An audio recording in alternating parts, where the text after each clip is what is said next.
and then there you go. Hello. Good evening. As you can see, the sound crew are still putting the gear together. After the computer went, no, not doing that. So we're still messing here. So if anybody wants to jump in and start playing keyboards, go for it, please.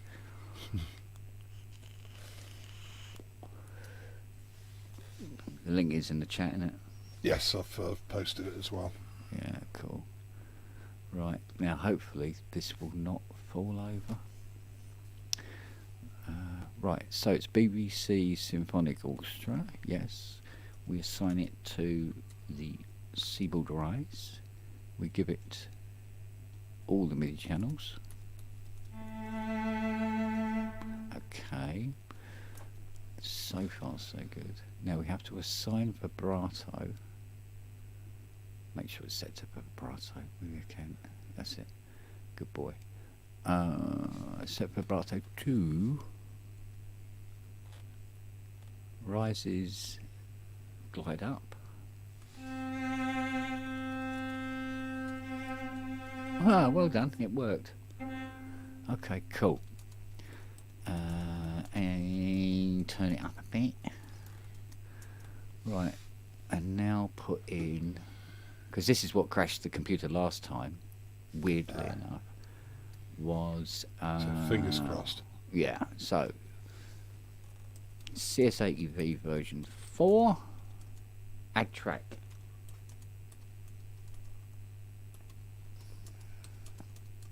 Oh, even better, nothing happened.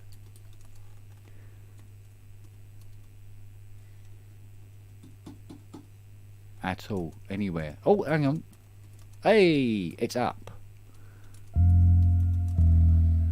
Right, what am I going to assign that to? I'll assign that to the Native Instruments 88.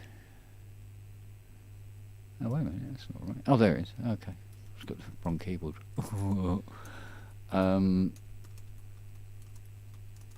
Right. That one. Assign to that one, please. Where are you? Oh, this is a long list of keyboards. Hang on. Native, where are you? Fest? No. Hydra? No. Pantip, V control. Okay, native works. V control, focus strike. Contact event. Are you kidding me? It isn't there.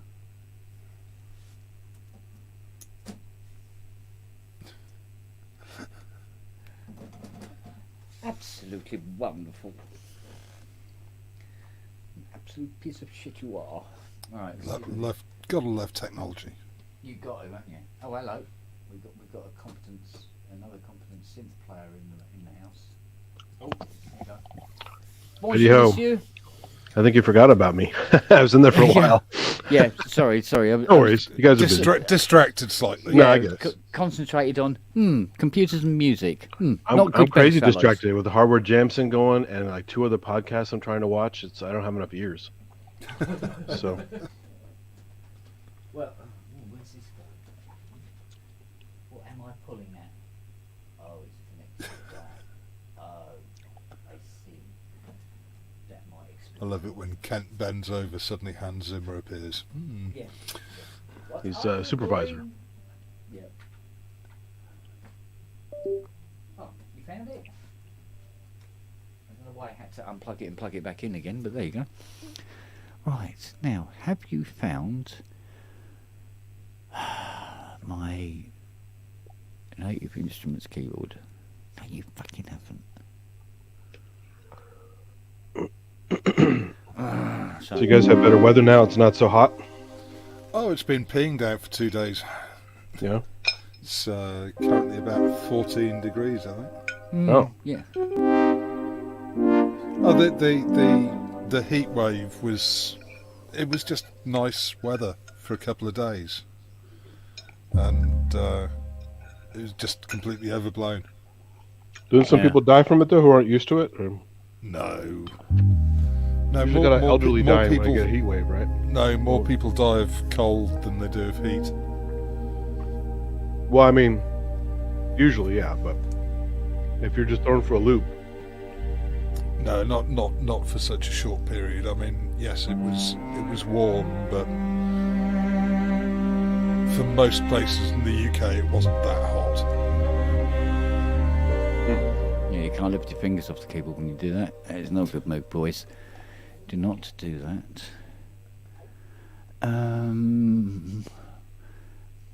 Seriously, I just want to run a Native Instruments remote board. What?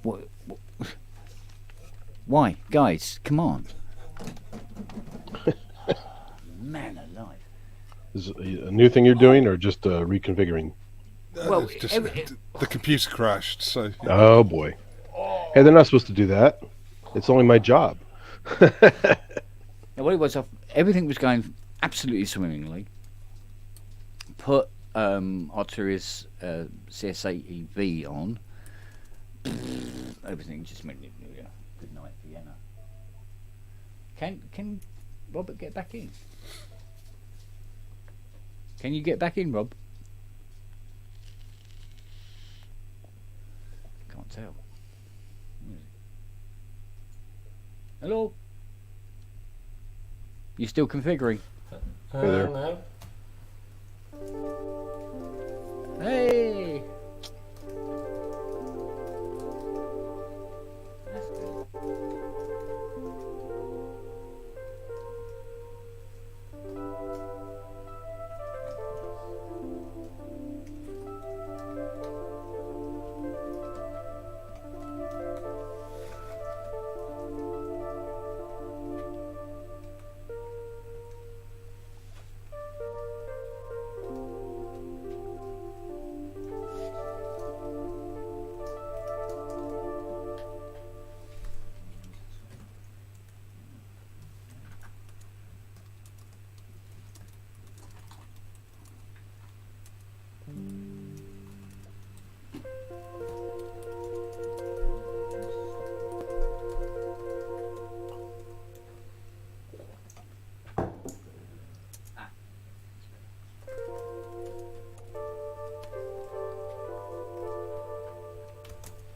And you see, people wonder why Netflix are losing subscriptions.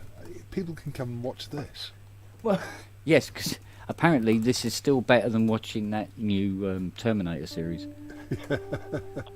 Or Yay! the new Resident Evil, which is terrible.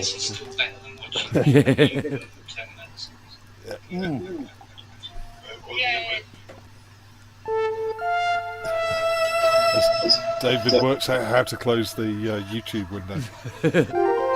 I had two of them open. I had it on my phone and on the screen, and I was like, ugh. What the hell? Just boosting the numbers, man. Juicing the numbers for the spongles. Hey. Ben said he's on a night out, so he can't join tonight, I'm afraid. So you're saying this he has a life?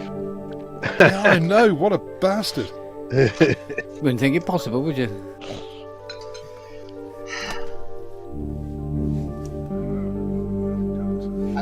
That last guy playing on Hardware Jam said he was doing like 180 beats per minute. Or a Dot little bit 16 ago. is quite amazing, especially the I can Polygon barely- tracker. I could barely handle it though. I was like, jeez, man, dude. He did that. He did Awesome. several videos on work trips in different countries and on the Polygon tracker. It was just really Yeah. cool. No, it was actually really cool, but I'm like, oh my god. Yeah, it's not my favorite style, but it's impressive. It is impressive, yeah. How you can find any space in the song at 180 beats per minute is beyond me. Can I add There's a- Moog bass? There's the an old 80? CD I bought by accident years ago called Pure Fucking Hardcore. And it was some of that fast, like GABA, like crazy beats, really nasty, hard acid distortion stuff. And the one track was just some guy going, "I fucked your mother." I fucked your mother. What else can you say at that The speed? whole track. Some screaming and "I fucked your mother" and some acidy bits and distortion. And I go, I'll go back to Skinny Puppy at that point if I want noise. I know, dude. It's like you're like, come on. It's funny. I mean, I was laughing. And I don't think that was the intention of the song, is to laugh. So, so I'm more impressed with the speed metal bands that can do it live. Yeah. And you're like, Yeah. dude, drums. even that's a little too much after a while, though, you know. Oh man. But or the shred guys could play like 30-second songs. Yeah. Like what? He goes, it's done. They just gotta start everyone. 1, 2, 3, 4. Yeah, I mean, I went to a Ramones concert where they played, you know, like all their repertoire, like double, triple speed, and it was funny and cool. But that wasn't a normal thing for them. Yeah, obviously. I would kind of miss. They used to come to DC a lot. I wish I'd seen them. I was pretty young, but still. Yeah, I saw them in. I was still in high school at the time. Yeah. I could have, because that's when I think DC was 18, so they were around. There was a converted Mexican restaurant here. It was really big, into a club called One Step Beyond, and it was really cool for lots of live acts and stuff.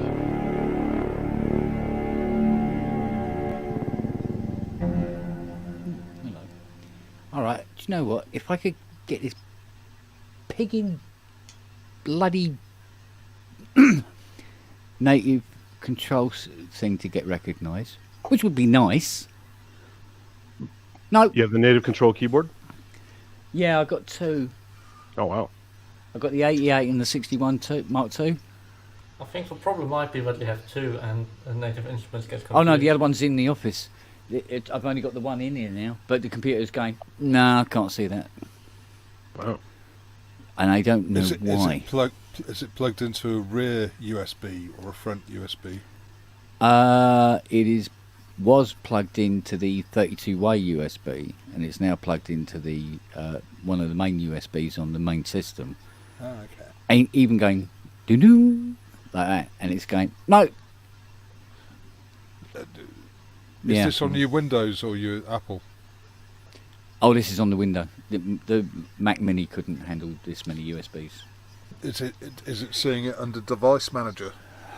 Oh God, where's Device Manager on Windows 12? You haven't tried the USB Let's breakout box? Just go Right. Windows R and Dev Yeah. Management.msc. Just Oh, try hang on a not to sec. find it anyway. Oh, here you go, Device Manager. There you go. It seems to know what I'm looking for, because you're bound to be looking for the Device Manager because it's all wrong. Let's see. Oh, hello. Oh, hello. Unknown device. Request failed.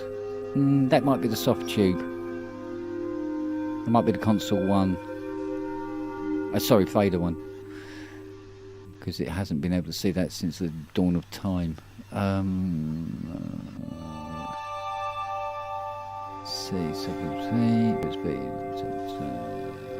Seeing everything else. Oh, I wonder if I can get it across to my hub. The other hub. The good one.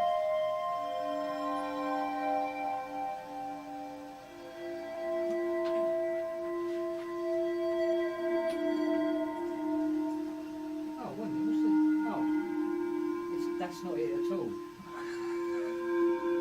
What the fuck is this? That's not it.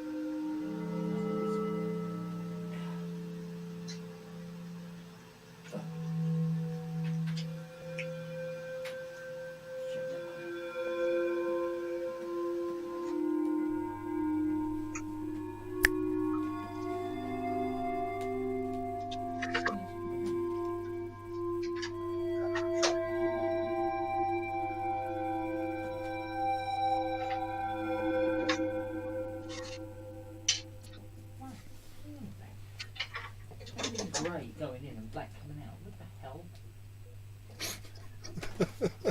Say, I'm going to ask you. Seriously, dudes. Right, okay. Try not to keep the Babylon 5.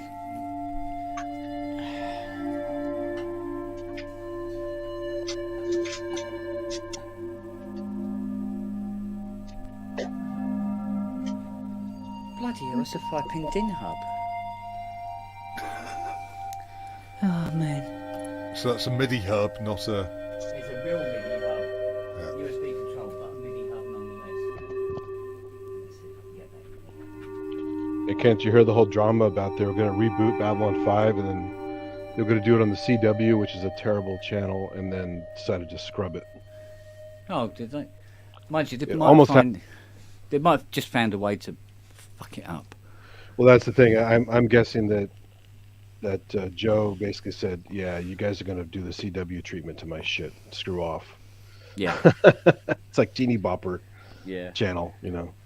I know. I remember Claudia put up something on a Facebook page saying about there was the possibility and everything, but Exactly. Yeah. Unfortunately, half the cast is dead, so they have to do a reboot of some kind. yeah. Yeah, God forbid that someone might actually write something original.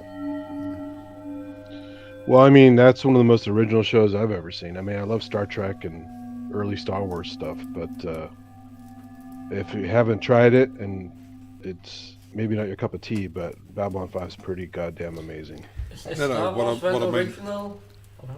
Instead of resurrecting, actually come up with a new concept.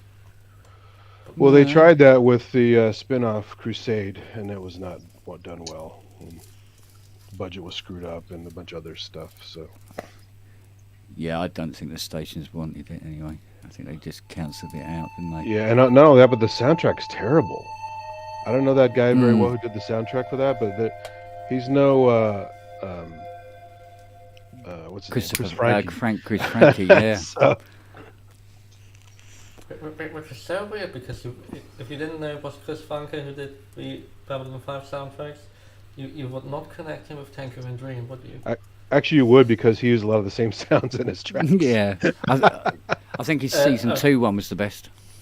That one sound he does is a hybrid of a crash and a clang. That, Yeah. it's in a lot of Tangerine Dream stuff. What the emulator 2 sound? Must be, yeah. I couldn't place it, but So it's either that or a waveframe one, but it's definitely a hybrid sound, though.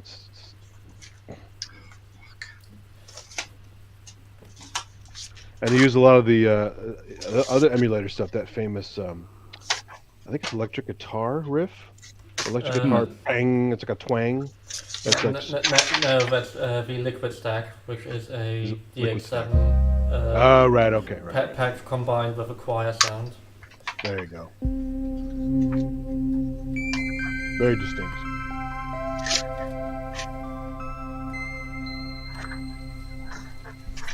He loves that sound.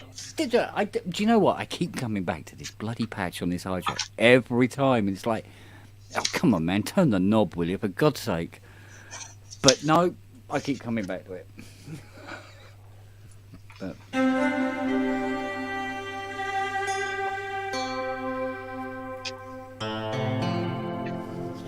That's a good one. So you got no boards to hand, Andy? No.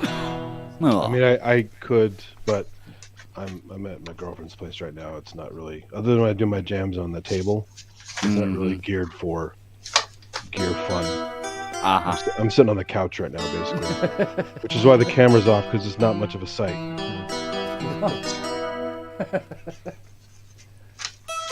More of a spectacle than a sight. What about the carpet though? We did it. It's a pretty boring carpet, so Let us get a touch of that. I wouldn't even do that. You did the eye that you hold up. I haven't heard Cleo tonight. She's very silent. Yeah, I think she's still asleep.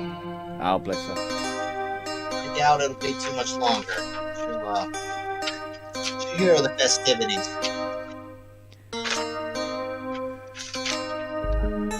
Yes.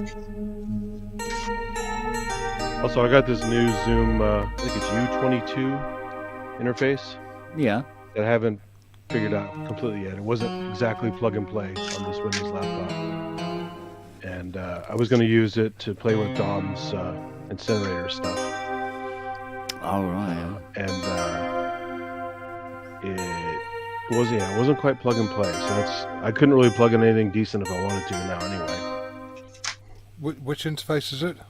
The Zoom U22. It's got Noitrix, audio in, audio out, USB, a couple controls on it. It's a pretty cool thing, but it wasn't exactly behaving with the DAW I tried to use. So Hmm. That's a bummer. probably just me, because I don't do DAW stuff that much. So. Yeah, me neither.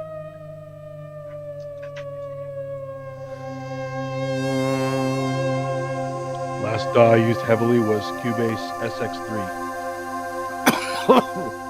You used it heavily? Well, because it had It allowed you all my to? VSTs ran through it. So, It actually allowed you to use it heavily? until I discovered standalone hosts, I used By SX3, it actually got to work most of the time and have most of the features that VST5 had. Yeah. It just was cumbersome, a lot of damn floating windows. And kind of remind me of Opcode Vision. many Some damn people windows. like the floating windows, that's all I'm going to say there. It's the only one left with a lot of floating windows. Everybody else goes to one window workflow, which I just fucking hate. I have to with a one window workflow on a big screen. I have to move my mouse around. How dare they have me move my mouse around? Yeah.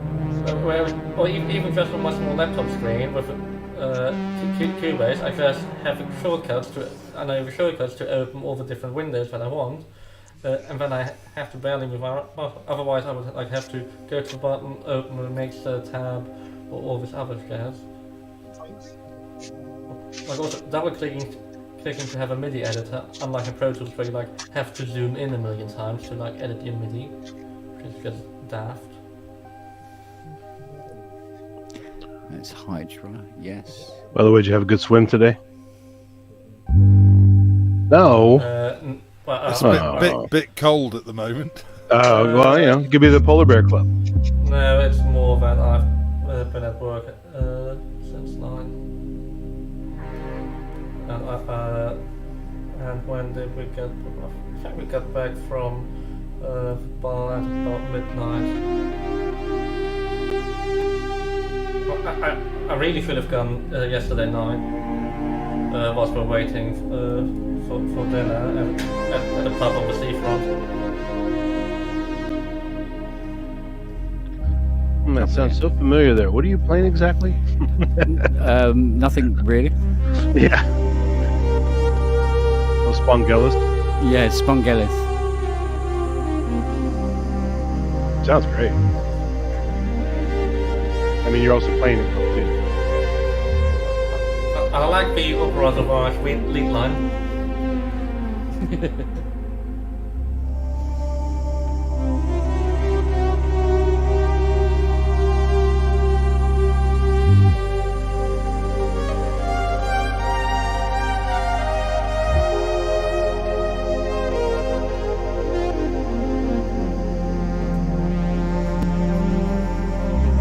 Well, that background choir sounds like Hawaii K1. Oh. Play it right, Ken. Very well done. It is a K1 sample. Oh, there you go. That's my first real synth. It is literally just a single cycle sample. Yeah. There's some Yeah, it's nice. that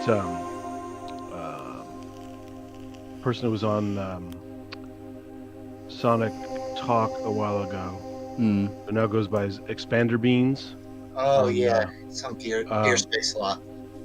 Did a lot of really cool K1 experiments on. He's either on Gear Sluts before Yes. Gear Space, Gear or space. Yeah. or it was Harmony Central. He used to post a lot of really cool demos of K1.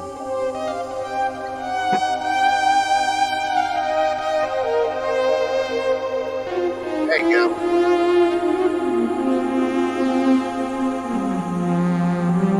Very Spongle-esque.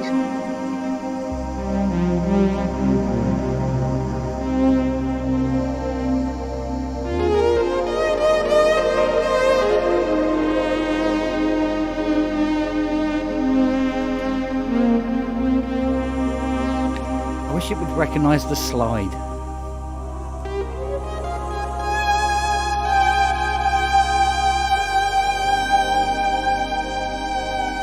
Is this with the Rolly?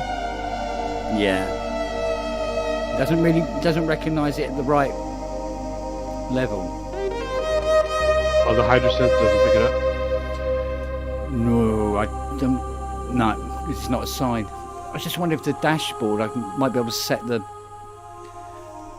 sensitivity of the glide dashboard. Oh, fucking hell, where's that? Right, Roly. Because it'd be nice if I could get the full glide on it, because then you can go between notes and everything. But I'm not. Oh God, Roly, where are you? Fuck's sake, turn up. Ah, Roly Connect, no dashboard. This is where the computer crashes. Yay. Okay. Pitch band is set. Oh, set to 48. Last played absolute slide mode. Let's try relative bipolar.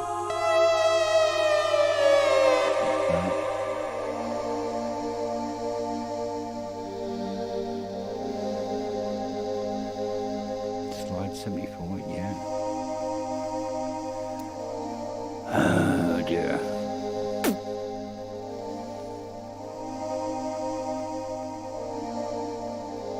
Yeah, it sounds like JMJ. Yeah.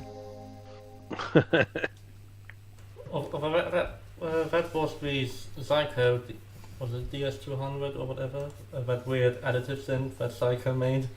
Oh, don't know that one. I mean, it's like all the really like the first sound you hear on the really a sort of breathing thing. That's the Psycho DS200. I thought it was all Fairlight tweaks for that stuff. No, like the very first sound is gnarly additive sound. But what's more confusing? Why did Psycho make a synth? Maybe they think if they want to expand beyond watches.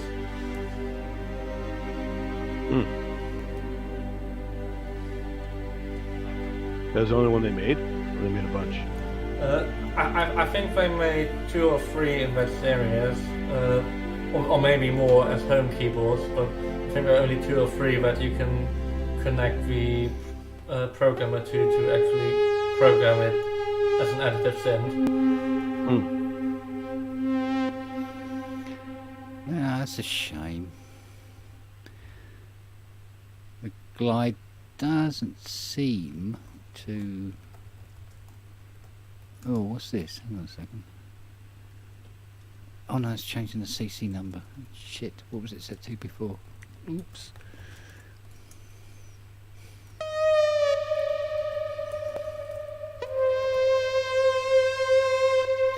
No, it's not receiving the hydras. Bastard thing. Okay, never mind. Have to make do.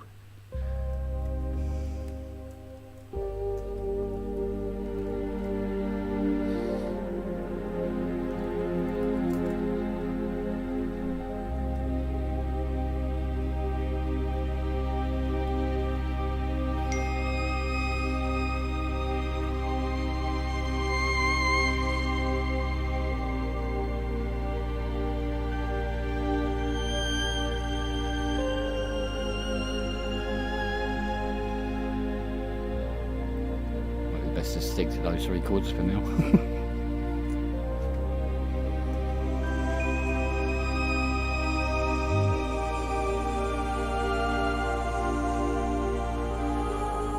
Robert, you brought the K1 keyboard with you, or is it the K1 module? I don't own any of those. The software version? No, I just have samples from the ROM. Samples. Okay, yeah. Single cycles. Right, okay. Out of the ROM transferred into WAV files. What are you running them through? Just in contact, quickly put Contact, in. yeah, okay. And that I can check with. I don't know what Is there a library already made with that? With the K1 stuff in it? Not knowingly, I mean... I've been finding lots of crazy stuff for the Machina Plus. Piano Book and a bunch of other sites that have free contact libraries. There's some weird ass stuff on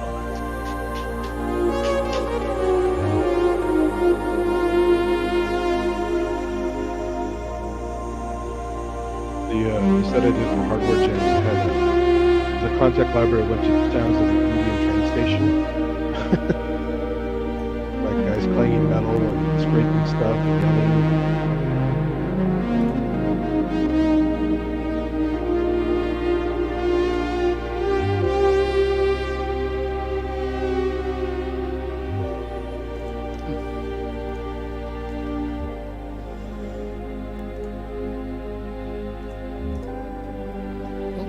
Variation, steady on.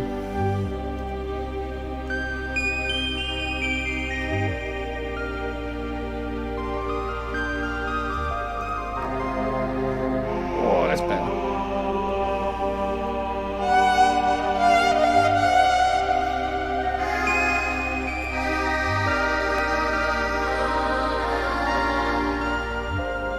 Kent, you're too good.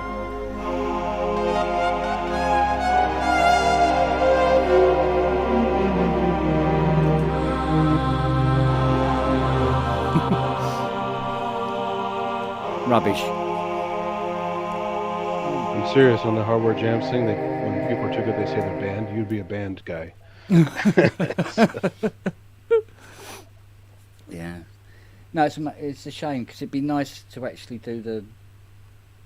have the other one, doing something else. Which is ironic because for the last couple of weeks I was thinking about just reducing the amount of stuff that was in here because it was like, well, you don't use that and that's covered in dust. Wouldn't it be nice to just have a nice big desk, the computer and everything, and one keyboard and just work with that? And I know as soon as I set that all up, I'd be going, oh, I better bring the Oasis in though. Oh, and while I'm at it, I'll bring in the Sledge as well. Oh yeah. Yeah, I mean, I know composers do that. You see their studios with the master's keyboard and a bunch of other stuff around it. But I couldn't do that. I'd have a bunch of keyboards around me. Yeah, because I love to flip from one thing to another normally. So, but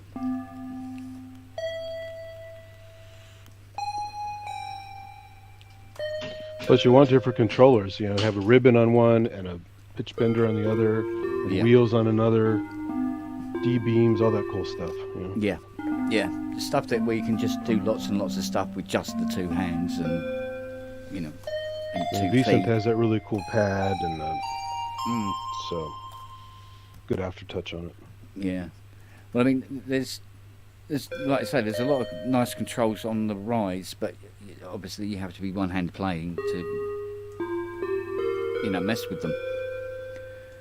So.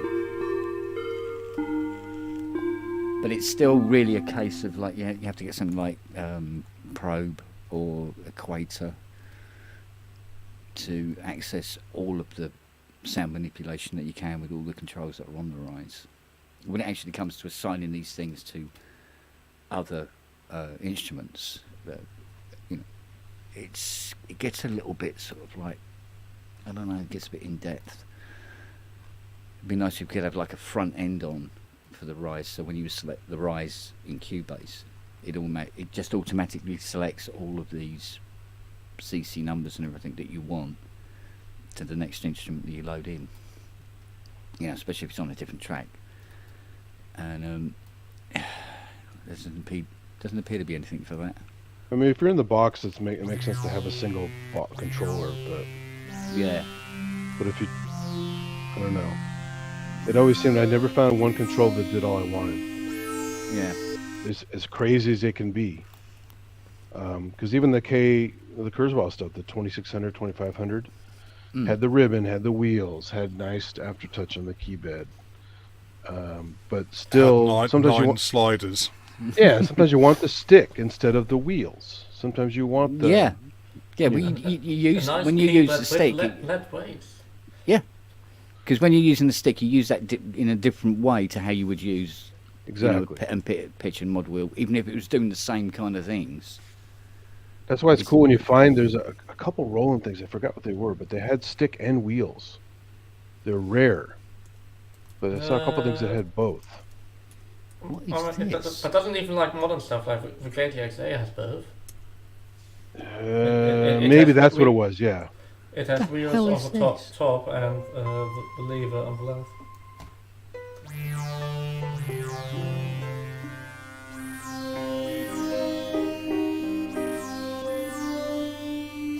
Cresshead saying, is the company that makes the Rise still going? That would be Rolly. And No. Yeah. it is going in one form or another. Whether it's going to deliver, Yeah. I don't know. But Nobody knows. the Is it going to- original is it going Rolly to company went bust under some very interesting financial circumstances. Yes, indeed. And Oh, a new one was reborn out of the ashes, Phoenix style. So Mrs. Mills' piano, really? Okay. why do you have that? I'm not even sure. I don't think I've ever seen it before. Or why do you spend £29? Do you know what? I don't remember getting it. Or did you buy Sam's collection from Spitfire? Might have done. Yeah. Yes, it might have come in a. Well, I just decided to get rid of it, so I said remove track. Computer's died. Yay! Yep, gone.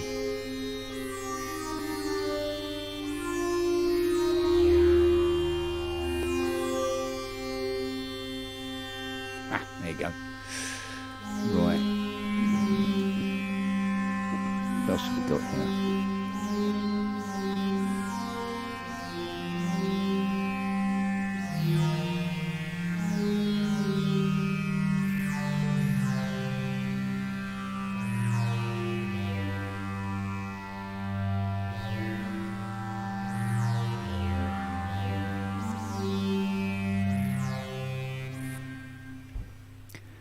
Let's see if we can find. No, not there. That's UHE. No. Chiro drums. Other. Here we go. Oh, okay, let's try this for argument's sake. Okay, 3-octave vintage lead. Yeah, that works well. Oh, that's why. Hang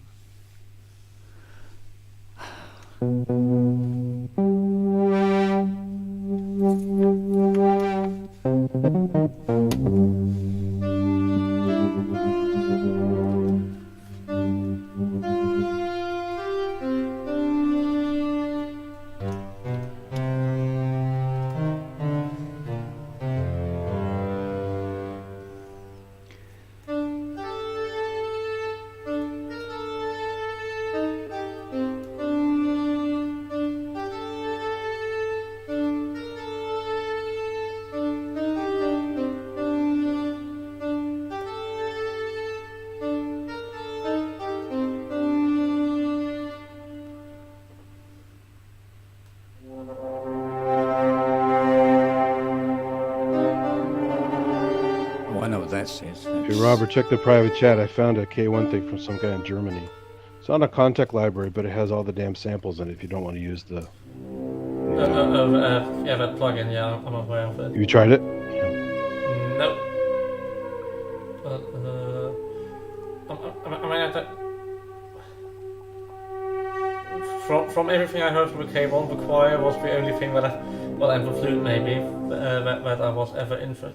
Well, we had some at school, maybe I can say that. So I've know them a bit. There's some cool stuff in there, but yeah, it's definitely...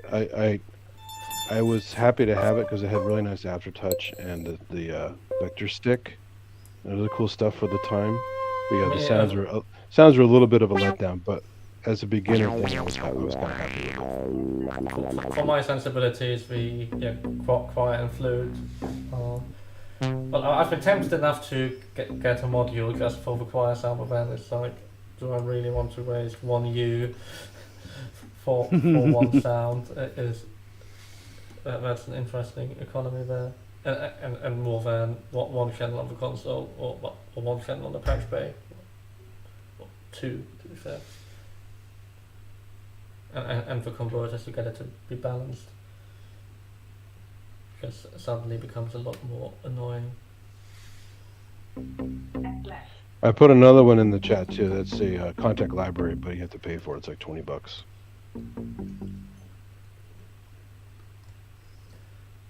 Why pay for something like that when you can find the samples free online? It could be lazy because you just drop it in and start playing. Well, that's the fun of that.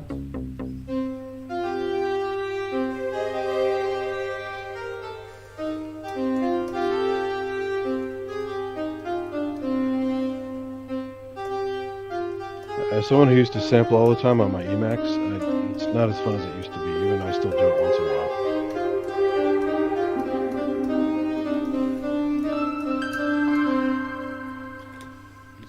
I mean, there's probably I've had like, but I'm quite anal of. I like very boring, simple user interfaces, so I have a lot of problem with like many contact libraries. And most of the things I program it might have one or two knobs on it, but Well, that's why it's good on Machina Plus, because you could just use the knobs. You don't have to have a complicated interface. Yeah, because they still need to be assigned, and on all the other things like I don't want effects on it that I need to disable for every preset and resave. Or I mean, you can try to do a batch resave to get those removed, but depending how much they factor around once they created them, a batch resave might not work properly the way it's intended. Well, they're also, depending on how they're made and scripted, they also don't always present well in Machina Plus. So you have to just have knobs that aren't labeled properly, but still figure it out. The context scripting language is an interesting thing in its own right. Anyway, if you've ever tried to use it, it's in many ways quite similar to Pascal, but it's also really annoying, and you need to write a lot of things. You can't like be lazy and try to generate things. Yeah, that wouldn't be my thing. I was not happy with Lingo scripting in Director, so I don't think I would be into the Pascal type stuff. Yeah. And of course we all know that C is so much superior to Pascal because you can compile Pascal in it.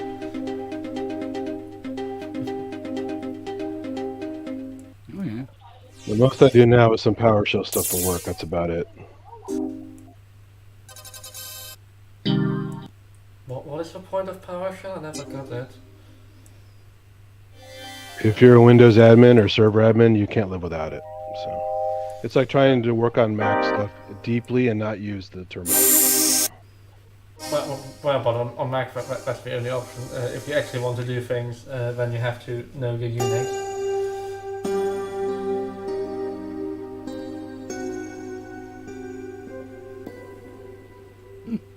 What I'm always frustrated with PowerShell is that it's not like a real bash, but it tries to be, but it's not. To be fair, every time I'm in Windows command line, I type in ls for 3 times and wonder why nothing happens. Oh, nobody likes PowerShell. It's just a necessary evil. That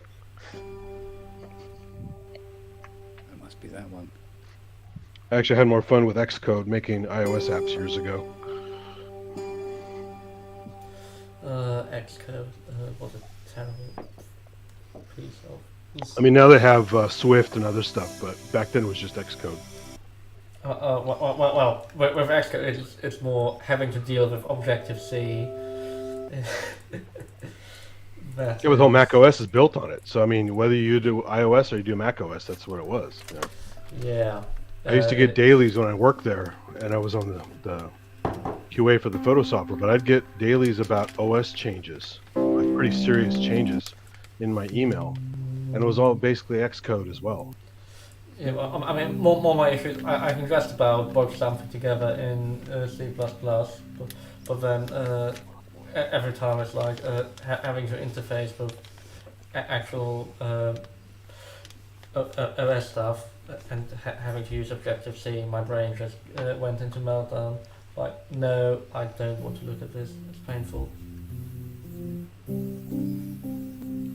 But also to go back to Xcode, like that is actually where I think one of the greatest Microsoft products is actually Visual Studio. Their debugger is in the big version is really fancy. How you can jump back lines, jump back many lines. Yeah, I mean, if I were going to get into coding seriously, it would have been when I was, a kid and making games and stuff like that. Now it's just kind of like I'm just not interested. Kind of like I don't build a lot of stuff with an iron and various other tools because it's just I'd rather just create things instead of hacking away at circuits and stuff.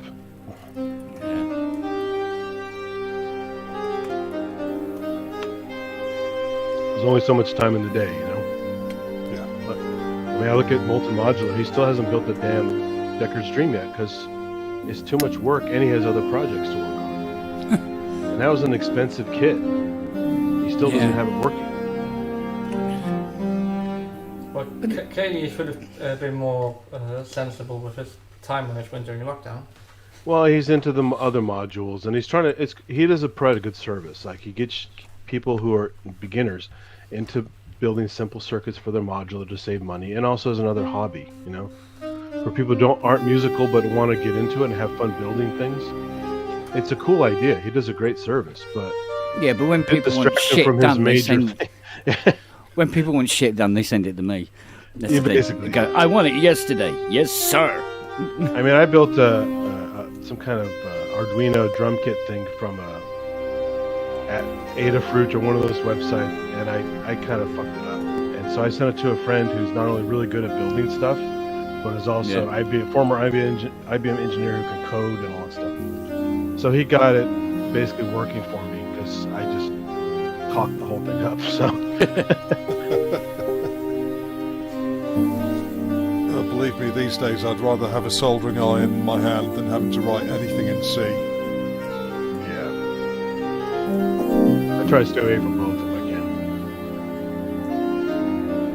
Funny thing is, I always find it easier to criticise someone else's code than actually write it myself.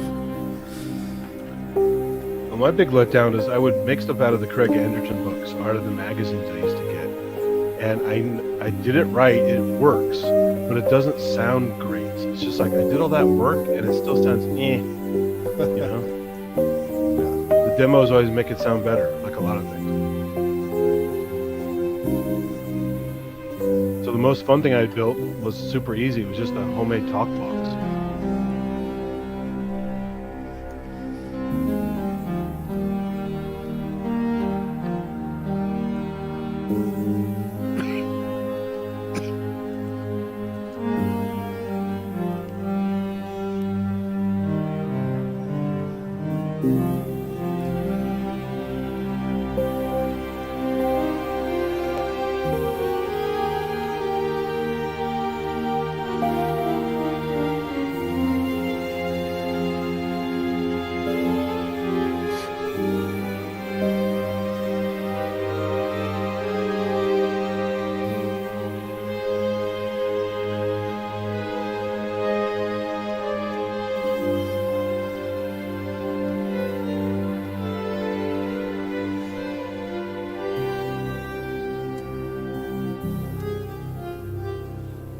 So just out of curiosity, if I did want to play a VST through a stream like this, I have to use one of those little plugins, right? It's like a rewire type plugin. Well, you need some way to route the audio to your microphone input. So if you're on Windows, you can use virtual audio cables. Or Soundflower or one of those things? Or is it? Yes, Soundflower, Ladiocast, what is Black Hole, or Dantevere, or if you have an interface that has built-in loopback ports. What's the best thing out of the box? Just minimum configuration. They're all a bit often asked. Well, if you have an interface with built-in loopback drivers, that's the best. If you want to spend a bit of money, Rogue Amoeba's loopback is probably the highest quality solution. Well, like here, if I use the same computer with the VST and the stream, I shouldn't have to go externally, right? I could just use an app to reroute. Yeah. So Rogue Amoeba's loopback. Loopback. Yes. Okay. I've heard about that Yeah, that is above best. That is if you want it relatively easy. But yeah, otherwise, if you had Black Hole and Lego Cast running, you can make it work for free. I mean, what's the most annoying is if you try to get something into OBS. That's like the most painful thing, because it can't really comprehend the professional interface and multiple inputs. How much is loopback? Don't know. Check the Rogue Amoeba website. Okay. $100. Not bad. That much? Why would anybody spend that? If it's that much, then... The loopback's only for Mac OS, it says here. If it's that much, then get Dante Via. I mean, that's a terrible piece of software, but it does allow you to do loopback stuff and individual routings. Yeah, so that one's only Mac. So what's a good PC one that's like loopback? I mean, cross-platform would be Dante Via, but that on Windows has some interesting bugs where, depending on your system configuration, it might only work after you installed it. So every time you want to use it, you have to reinstall it. Yeah.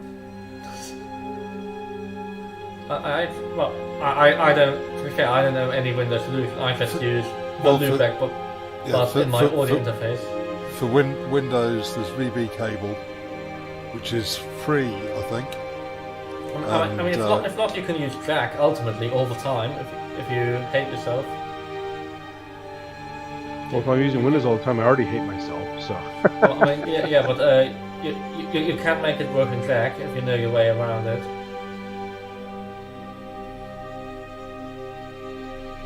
Jack. But I mean, not that Jack on Windows is a nice experience.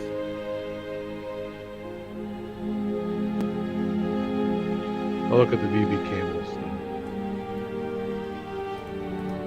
I'll put the link in the Yeah, there is main chat. VB cables.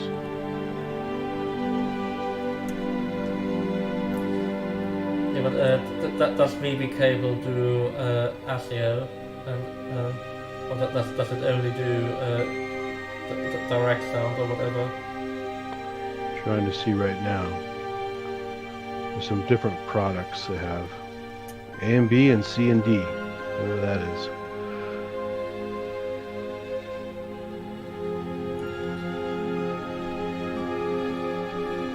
Oh, they're donationware at least. That's cool.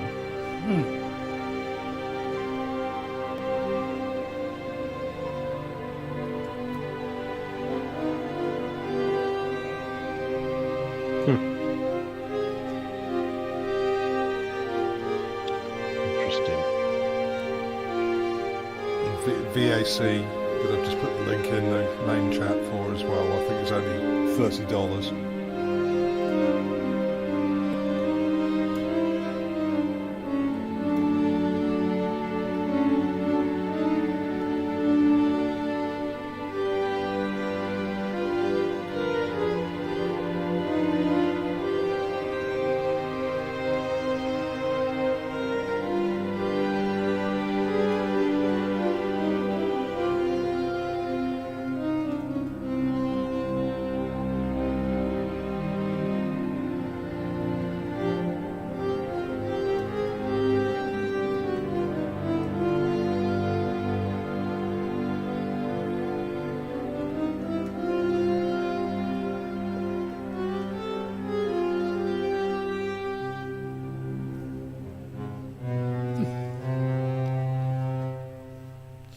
out.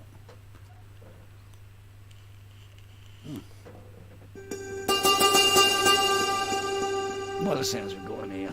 Let's have a snip around. Is that New World Order patch? Don't know what that one was. That's a famous Rolly one, New World Order. It's really good. It's basically like a marxophone with synth underneath it. Well, it was some form of dulcimer. Yeah, It's like a hammered dulcimer, but it's a Marxophone. I think I showed on one of the streams with the little springy metal keyboard. Arcadia Rosa Zither, apparently.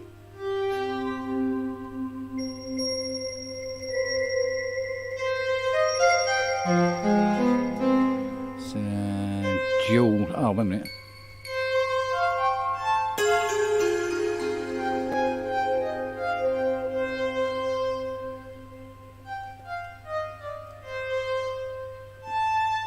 It's that one.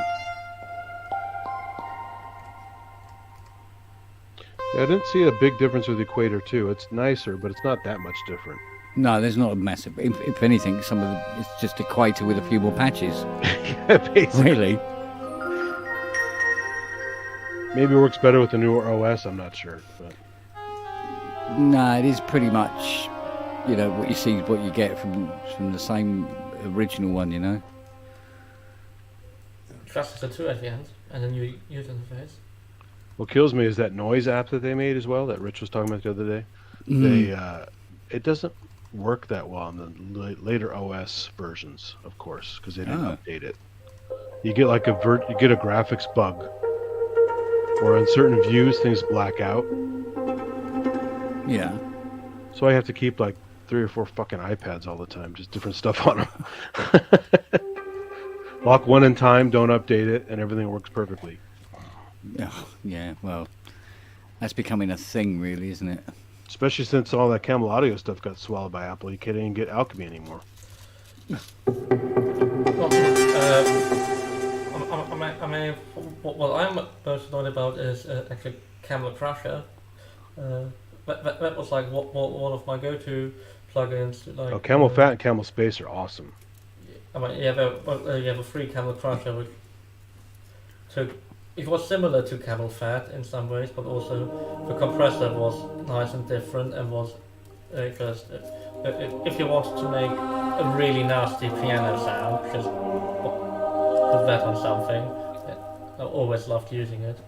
Camel Space was so cool. You could take the cheapest Casio home keyboard crap sound, run it through Camel Space, and it was gorgeous. But doesn't Apple now have? Isn't there a new reverb and Logitech Main Station, whatever? That presumably is based on that. Probably. I mean, they did put it into Logic, basically, the guts of Camel Audio. Oh, hello. Well, Chameleon 5000 is a really cool app as well. Oh, fruit bat. Hey, Brooksy. Hello, folks. Good evening, Andy. I was just about to go to bed, and then I thought, well, I'll go and watch YouTube for a bit, and oh, look what's on. Best channel on the internet. For sad people. Come on, get your modular fired up then.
Etc.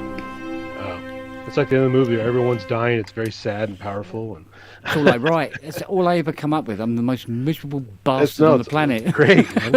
Why aren't you doing movie Sounds scores, brilliant. Kent? Pardon? Bollocks to that Thai bloke. You can do just as well as I said I'd ghostwrite for him, but you know he's like control freak. Control freak, mate. Speaking of film scores, do you know what? I was actually sitting in my living room for the first time in ages, watching the telly, Yeah. watching the Channel 4 Terminator, the last one that they've just done. Oh yeah, where my everybody's really old. God, what a crock of shite. Oh, Genesis. Oh, whatever Yeah, it is. Genesis. it's That's it. awful. Yeah. And I'm It's thinking, bad. oh no. It's The just coolest thing is the worst. old Arnold recreation in CG. That's pretty cool. It's just horrible. I got really cross on the bench. I just thought I've had enough now. When the massive military transporter plane Yeah. crashes into the Hoover Dam and the Hummer lands on, I thought, I can't be doing this. This is just getting daft and daft by the minute. Well, watch the Anyway. Netflix series. You'll feel better about the film. Is it that bad? But I love those Apparently, original Terminator apparently. films. I Because love the them, Sarah like- Connor Chronicles wasn't terrible. I don't know if you saw that show. No, but this I've new not one seen any of apparently, a lot of people have been complaining about it. Apparently, saying what a pile of shit Because it it had really the is. Sarah Connor Chronicles had Lena Headey in it, which I like her a lot. So Mm. But there's only so many times you can send somebody back from the future to kill somebody that's here in the present before. It Well, just that's the becomes thing about ridiculous. time. well, yeah, I mean, technically they Well, could you- do you- it forever. You can do it all Time the time. becomes a loop. Yeah. Time becomes a loop, and all that. Yeah. Okay. Well, it depends if you use It Star didn't- Trek's it version didn't of time or their version of time. Ah, yeah, well. And it becomes Is it a Yeah. multiverse or is it linear? Or exponential. Oh god. Help us all. Sorry. All is like logarithmic. Just to make you go That's in the wrong why I- direction altogether. That's why I tend not to watch reboots or spin-offs, or because yeah, they, exactly. it's like flogging a dead horse. I mean, well, you might get some blood around. You might get some blood splatter. Ooh, that's nice. Let's get a really crazy cluster going on here.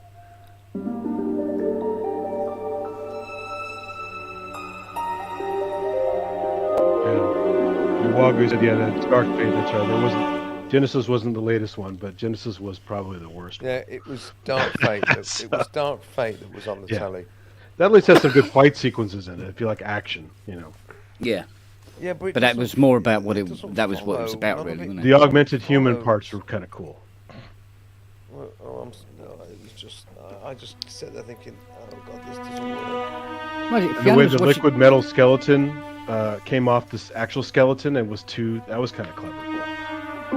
Well, Fiona was Like watching you a see, film Jim. last night that would put all of them to bed.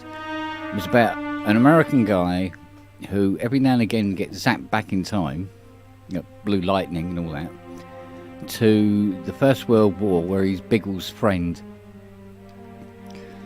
And he does all these missions with him. And every now and again takes something back with him to help in the future. Something that happened in the past. Sounds Good like luck with that. Goodnight, Sweetheart. Do you remember that? It's like that, series? but That instead was of a funny, yeah. yeah, but instead of an alleyway, it's just massive flashes of lightning, and he's zapped back. And the acting is like awful. Oh joy! Well, most things have terrible acting. The only decent actor in the whole thing is Peter Cushing,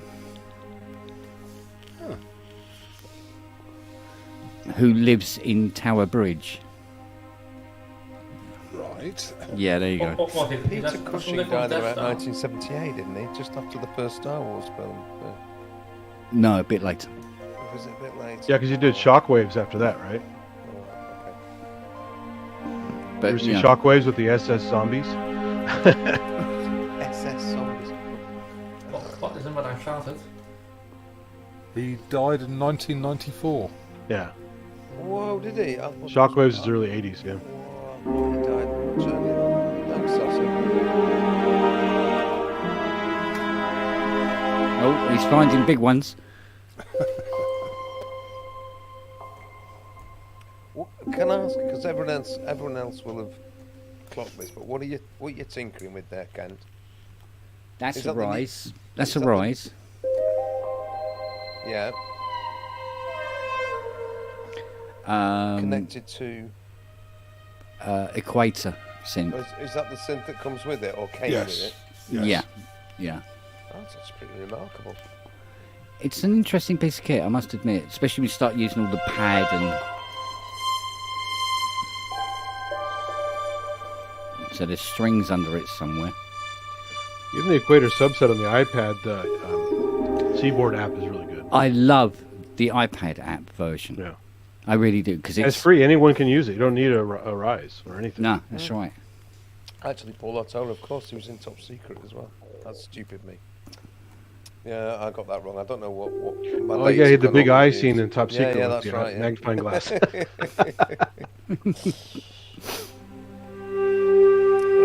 Oh, hello, Edna.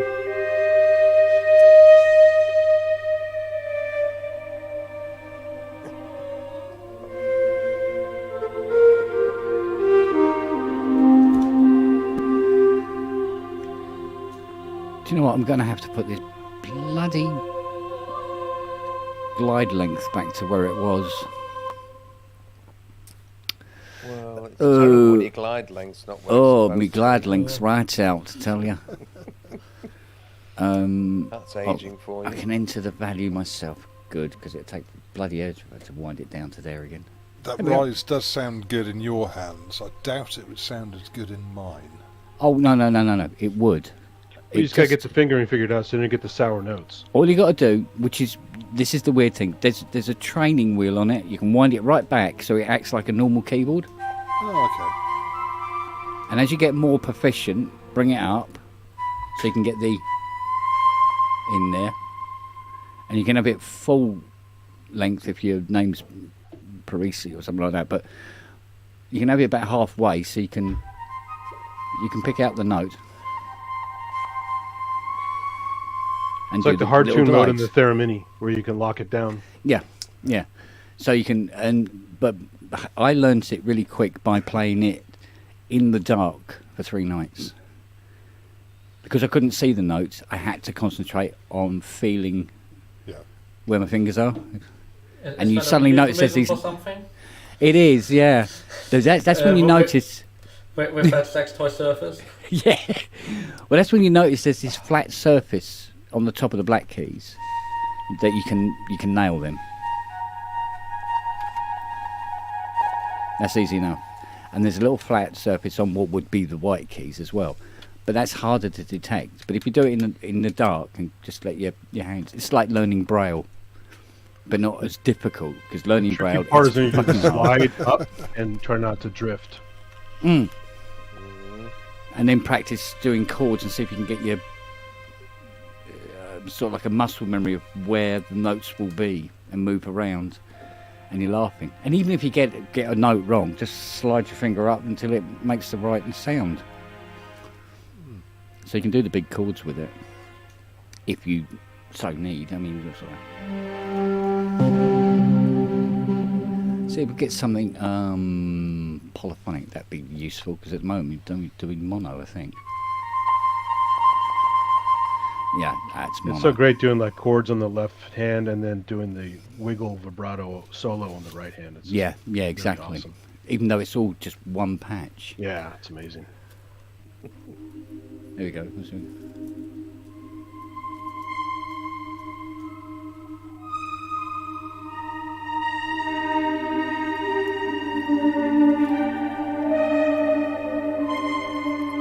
It's like having a rubber CS80, basically. You don't really see these come up for sale now, do you? I've never looked, actually. So. They're around. I mean, I got my first one used. Yeah, I mean, I got mine. Well, it was basically what happened was Richard Hilton hit me up on Messenger early one morning and went, "You've got to buy one of these." I went, okay, so I went and bought it, but we still had to wait months for it to come out. Pretty much what we're doing now. Have you got an order in for one of the new ones then? Oh, fucking months ago. I was straight in there. Literally, the website was still wet, and I was buying one and paid for it outright. And now they're saying, "Oh no, you can order them and you don't have to pay yet." What? But they that's also now. give away the bargain too if you try to buy it now. Yeah, Even but if it's you're like, a customer, they don't give you that fucking deal anymore. well, I did this thing where Enough with the Also sprach Zarathustra. I think he just hurt himself.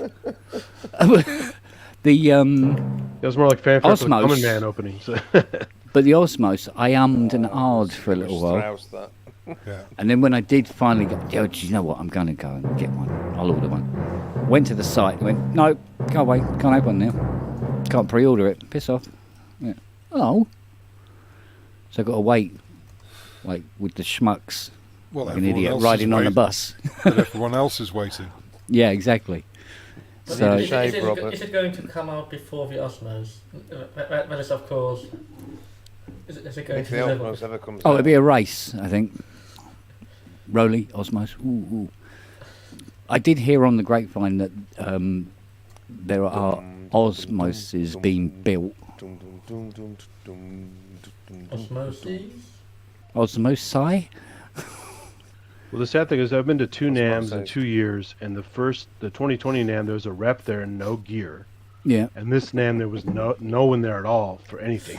Mm. So can't you have one to play with at the goddamn NAM show? Maybe the next one. I gave it out to so many creators already. So, you know. Yeah. But it's just, it's like everything else, you know. Somebody comes along and you go, yeah, got to have a crack at that. I know somebody who's played one. Shh. Just between you and us. I know somebody who's played one. Oh, hands. No. Somebody much closer to home. And That'd be tithing. no. And keep guessing. But Dave, no. Next bit, Mind you, I could just say no to everybody and you'll never know. Because 'Cause seriously, Gas I- Williams definitely did. And, Yeah, well, Nick- I Nick definitely Barr. can't say, put it that way. But, and I said, yeah, you know, the action, yeah, wow. The synth engine, nah. Well, you I can mean, make this- just this- pretty cool. I mean, the synth engine, it is a proper geeky synth engine. So to get the best out of it, like the cool Harken patches, if you ever played a Harken and went to the factory presets on there, I mean, it's amazing, and it's all that synth engine.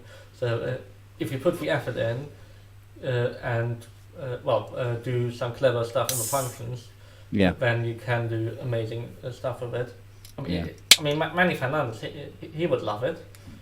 Yeah. But I mean, the Eagle Mate fish must definitely be something, or Dr. Dave Bessel. Yeah. It's a very nerdy interface, but it sounds amazing. Yeah. Yeah. I mean, it is the correct interface for what it tries to be, which is a simpler version of something like Max ultimately, which is I think where it came from. Mm. But in the 90s, when the Harken came out, when it was a Max sound engine that Dr. Mike Eden developed for it.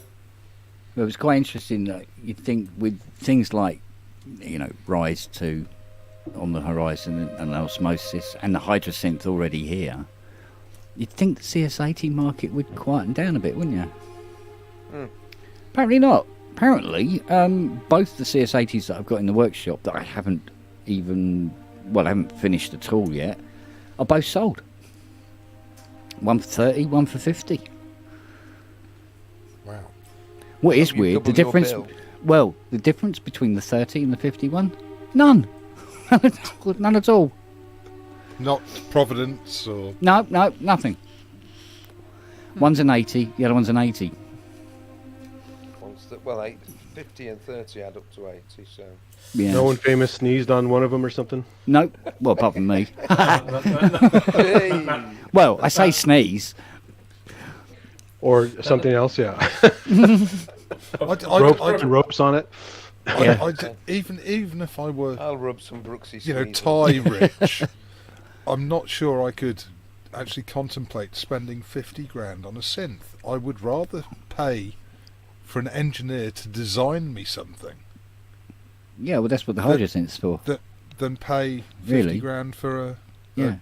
a vintage, I mean, absolutely vintage synth. Well, that like- know is going to break again at some point. Well, like we said before, you know, with the Hydra, get your Arturia CS80V version 4. Yeah, and you've got a CS80. You're there. You are there. Yeah. All right. the presence of the 80 and etc. etc. You go, yeah, all right, okay, but the prices are a little too rich for that. Shall we say? Extravagance, of just having a half quarter of a ton fucking analog synth in the corner of the room, making a mess of the carpet. But the 80s you sold were spongified, right? So they had more value. You'd think, wouldn't you? But no, not really. I mean, there's obviously reassurance with them, because if anything goes wrong with them in 6 months, anything at all over the 6-month period, you come back and it gets sorted out for nothing. I forgot, what does your mod do again? The little mod does unison. Unison, okay. Yeah, but it's dynamic unison, so you can play one note, you get all 16 VCOs, play Fiona. 4. Ah, babe, I Hi, don't Fiona. really believe it. Hello. what don't you believe? Do you like her nanny dress? I think it's really cute. You came up here to make. Is that Nora Batty? We are making music. No, you're not making music. You're talking about making music. That's not making music. Well, Talking Robert's about music, making music. Robert's playing. Robert We is. hang out in a lot of studios, they're talking about it, right? I've been playing. Tell Fiona we You love made her. me a kitchen on the veranda. Did he tell you? Yes. Yeah. I told him about your £1,000 tap as well. What? Yeah. Oh, it's Tell- one of the tell instant him hot he water asked taps. for. Or... No. He asked for it. No, you suggested. I went, all right. No. Tell him about your You saw- £1,000. Tell him about your £1,000 You tap. saw the advert and you said, "Oh, can we have one of those?" I didn't know it was £1,000. And I wasn't going to have one of those. It's an And then instant when I boiling was water in tap. the Yeah, magnet yeah. man, What? I said, Instant scald "Do you risk. take cooker taps?" Yeah. And he said, "Yes." Yeah, you put it to boiling on the setting, and you can just make a cup of tea from it. Yeah. I mean, So you Straight don't out need of a the kettle. It's true. I mean, normally you do have to They push know it this down quite a advert's bit to cheap. twist it to the boiling water mode. No, I want- my brother's got that in his kitchen, and I stood there looking at these taps and wondering why I couldn't get any water to come out when I moved them round. And I'm thinking, hang on a Ow, minute. that's my hair you've got there. Ow. Or is it a rabbit? Let's I can't tell. reinvent the tap so that ordinary folk can't use them. Well, they have those for your home, too. You can have your shower without a water heater. Yeah, welcome to the UK. Yeah. Ooh, see, you saw that. Physical evidence. Spousal abuse. Yeah. Spousal abuse. Yeah, you've got to be careful how you say that, haven't you? She was just giving you a kiss, Ken. What are you on about? Yeah, a kiss with a fist. Oh, sorry, I missed I mean, that. as long as That's it was true. consensual and you're both adults. Yeah, it was well intended. Yeah. Yes, but it is being videoed, so you know. Yeah. And again, yeah, maybe you should go on a different website. Absolutely. Just put lipstick on the fist and just apply it, right? So, It's granny beating, really, isn't it? Just wait until you've had to use a Japanese toilet, Andy. Then, then you'll. they're fun.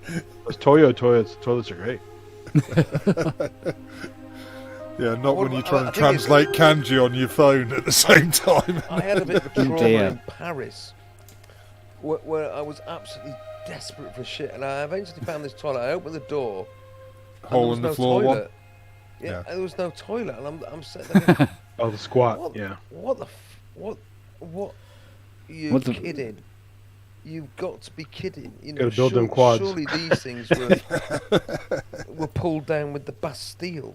No, clearly No, not. no, they still have them.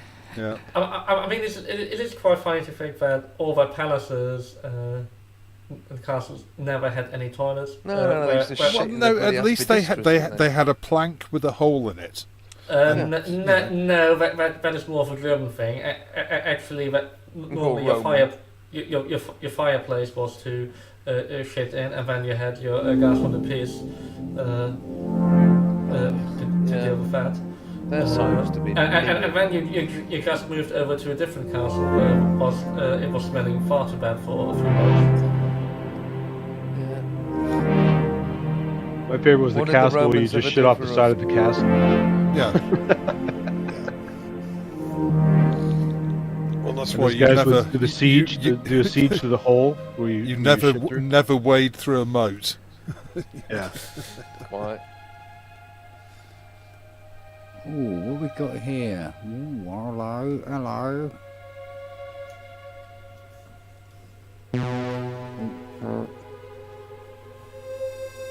to switch something on so I can join in?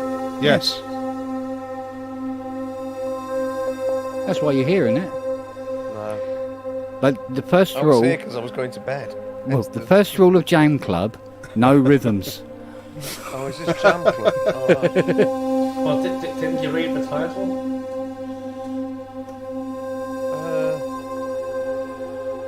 No, I just saw Kent Spong's live. I thought, well, that's a blessing. So I'm not playing either, Andy. I just thought it was one of your random titles. I wouldn't wish to inflict that pain on the world. Absolute bollocks,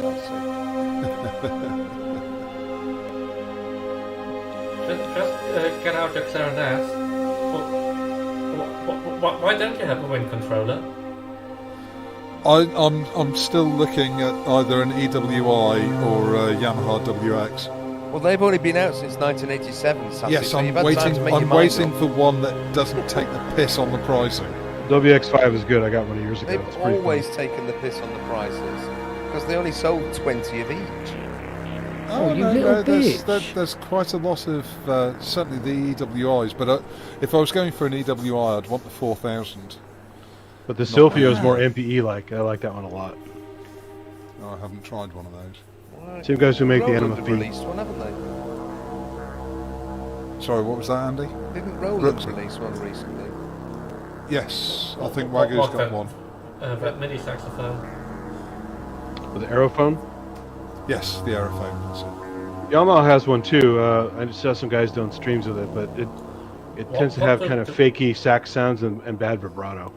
What does the Shimano How would still you make? play? No, I mean, the whole interesting thing, like with the WX5 was, or was it WX1 for the VL1? I mean, that was really exciting stuff. There's an interesting car thing, if you know. I think it's the concert in Gdansk in like 2005, where they actually played the VL1 through one of those. And it's a very interesting. Well, didn't they sell one with the VL70? Oh yeah, Is that the 5 or the 11? There's a WX7 or WX5. I have the 5. Well, probably the lowest ranked one for the 70M. But the 5 is cool because if you really are a sax player and you have the whole reed thing figured out, there's basically a plastic reed inside of it you can manipulate. It's not just blowing. Yeah, you can do the same on the EWI. Well, some of them, some EWIs are just a mouthpiece. No, the 4000 isn't. It's got a. You can tongue it. But yeah, they're a lot of fun. The WX5 has actually a pitch bend wheel in it too. With all this soporific music, I'm going to bed. So, good night, everybody. I just popped in because it was there, so I'll say tra, and we'll see you at some point. Hey, Brooksy, if you can find that virtual jam thing you're talking about, send it to me, please, on Facebook. I did. Oh, you did? Oh, thank you. I'll have to check. Yeah, I did straight away. I've sent it to him Facebook. It didn't say no Yanks in it, right? No, it doesn't. No, it doesn't. The guy who's running it is called David Walker. I guess you'll find him through EMOM if you sign up to that. Thank you. Yeah. So, that's cool. have a look and see. I can't see any reason why not, unless they've actually filled all the slots. But That's true I too. don't know. Yeah, I figured if it's late, that would be. Yeah, but I don't know what they're actually planning. Just said, yeah, I'll do it. Yeah, and I'll send it to you. So, right, but I'd have a look. Yeah, I've sent you those links through. So, right. So, good night, everyone. Going to bed. So, yeah. Cheers, Night, Andy. Paul. Night, Bye, Bo. Brooksy. Yeah. Yeah, man. Night, Kent. Night, Sass. Night, Andy. And night, Robert. I'll see you all at some point. Well, probably. Well, I'm doing Geosynths tomorrow night, so no doubt hopefully you'll show your faces at that. So I'll see you tomorrow. We'll come and support you. Yeah. Well, we all sit around talking crap again, but that's what we do. Right. So I'll see you all tomorrow. See you. Yeah, buddy.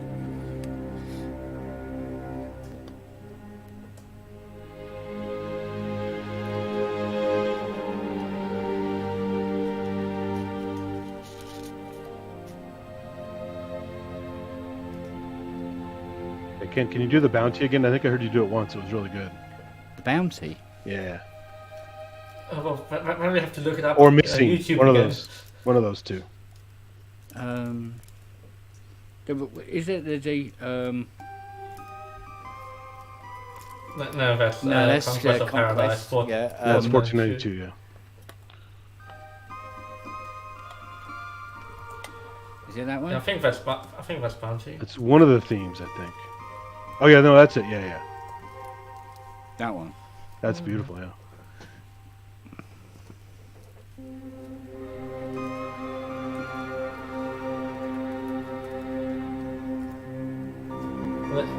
It's on piano, isn't it?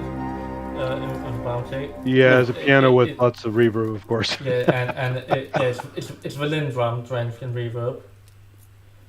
Right, piano. I must have a piano. Sure. And then it breaks into the classic.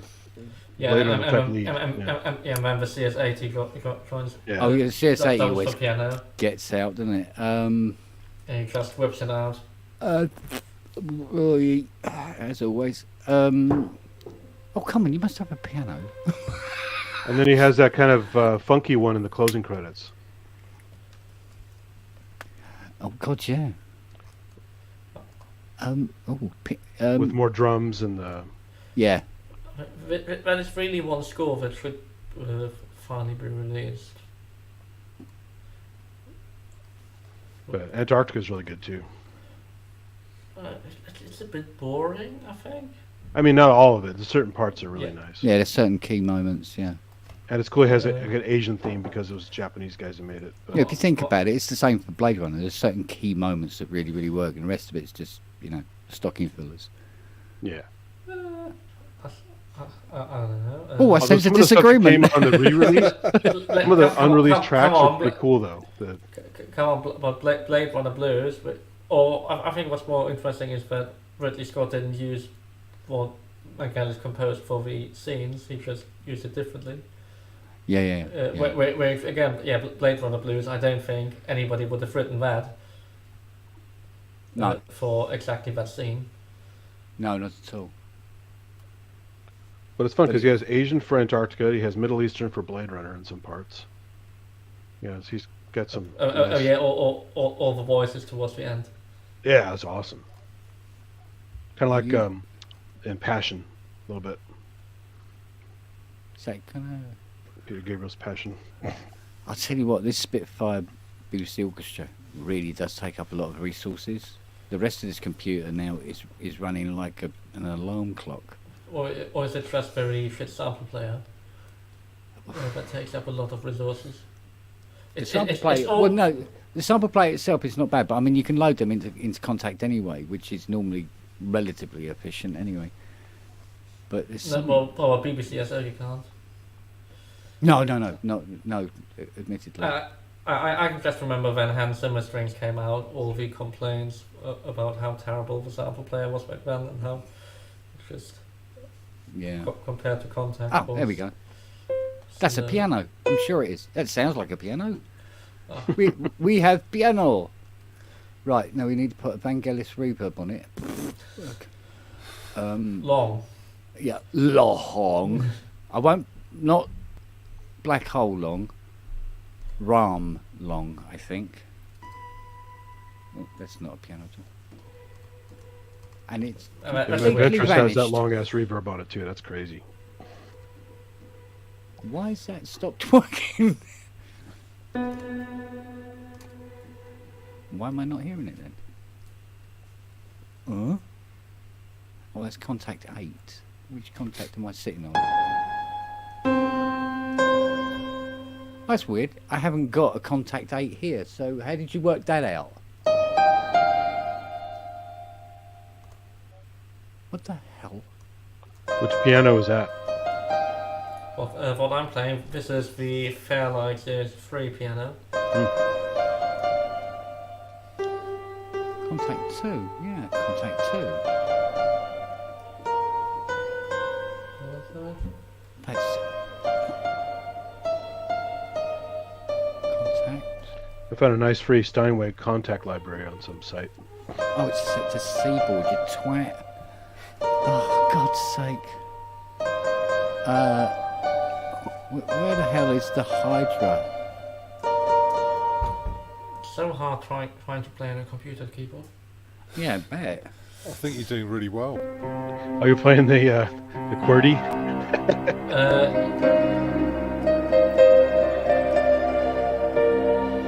There you go. Nice.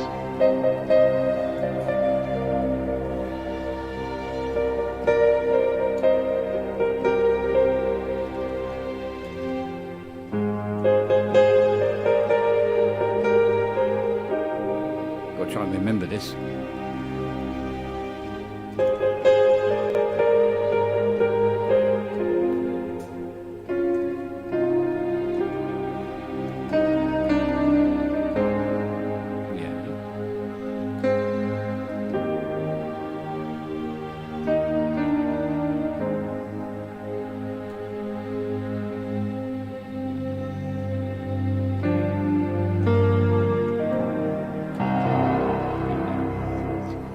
Actually, it's really easy to play the Very Vangelis nice. thing. All you got to do is learn one Vangelis song, and you can play all of the Vangelis songs, because the transitions and everything is identical. Yeah. Oh, following the rhythm, really? Yeah, I don't think that's happening over Zoom. Look at all the famous Bach stuff that's so simple but so powerful, you know. Well, for Bach, what's very simple. Your harmony is just B flat A C B. You just layer stuff and do some counterpoint, and then you got some amazing shit. Well, you know? no, Yeah. What the really fun thing with Bach is that in their musical notation, a B flat is called a B, an A is called an A, a C is called a C, and a B is called an H. So he always went over B flat A C B, so B A C H in their music notation.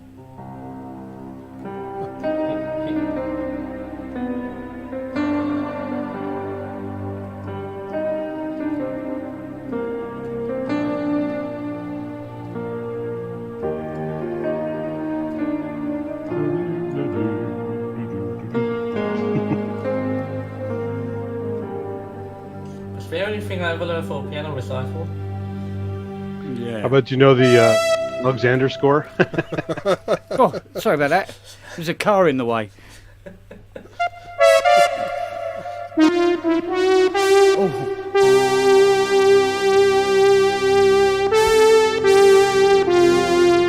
It's not quite right, is it? But isn't the only CS80 in that one where there's some ring modulator stuff towards the end? That's the only CS80 stuff. Yeah. In Yeah. Conquest. That would mean firing up fat bits over there. But, You can do it's too far ballad away. for space lovers. Yeah. I mean, what I like the most on 4092 is the last piece of the soundtrack. That nice, like 10-minute, really ambient piece. The slow with the choir? Yeah. Yeah. Or it's just boom, boom, boom, boom, that one. We're back to Opera Sauvage.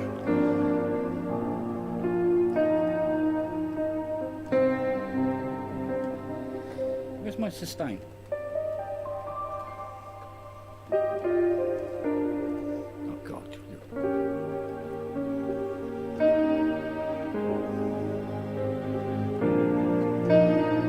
Try and remember it.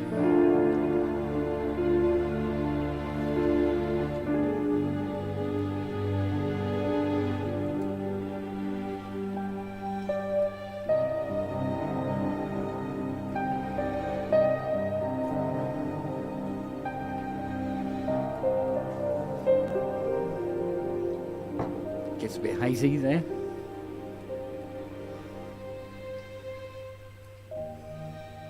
Get it right, Ken.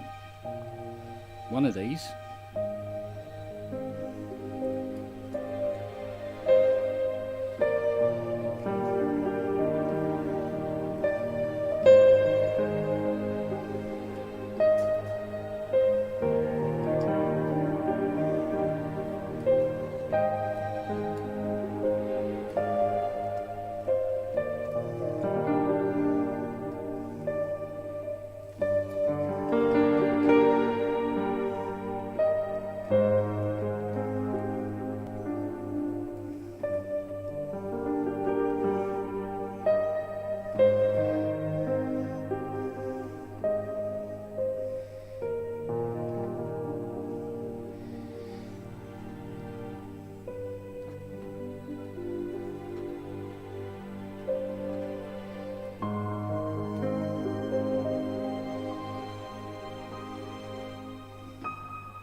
etc. Sounds beautiful. There you go. That tribute to Vangelis. Hey, that hymn piece, is that guitar 1? Is that the one you called it? Sure. Yes, guitar 1 and 2 Two. on that. Really cool. Yeah. I wonder. Let's see if we can get CS80B to attempt it. Probably not straight. Have you managed to do a guitar 1 and guitar 2 on the hi-fi yet? No, do you know what I was going to? I wanted to do it because it'd be far more convenient here, actually. But it's on here now. Really? Let's move that around a bit. Oh, hello. Close it down a bit. Not that much. We need more after.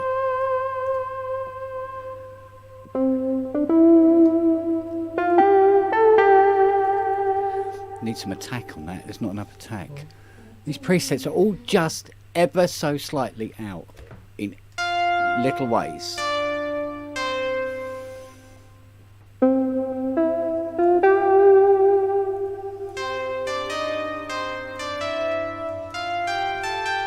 And it needs more decay there.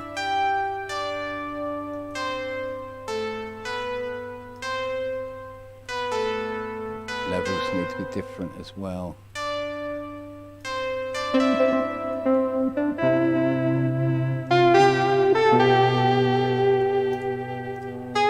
Oh!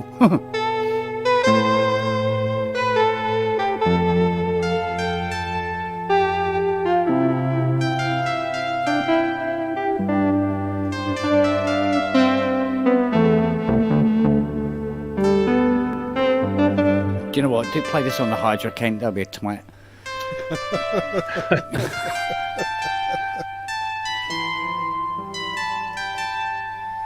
Which one is it anyway?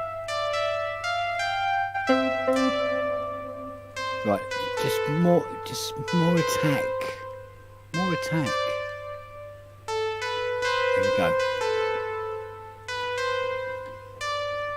Is that it? Yeah, okay, right. So that needs to be set to Hydra. That softer vocal bit that comes in, is that also CS80? It's like a wow, wow, wow. That's it's kind of a... Yeah, yeah. Must be. Yeah, because... Bring it up one. That's much, much better. But close that filter a little bit more. A little bit more res. Only one of the banks should have all the attack though.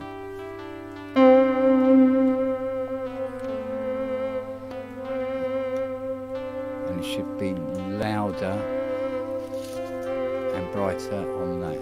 Oh no, no, no, no.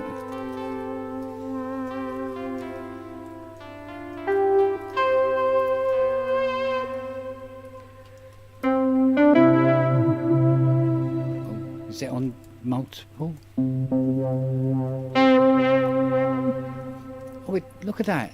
MPE support doesn't like poly after touch. Really? Well, that's because MPE works with mono aftertouch over multiple channels. Yeah.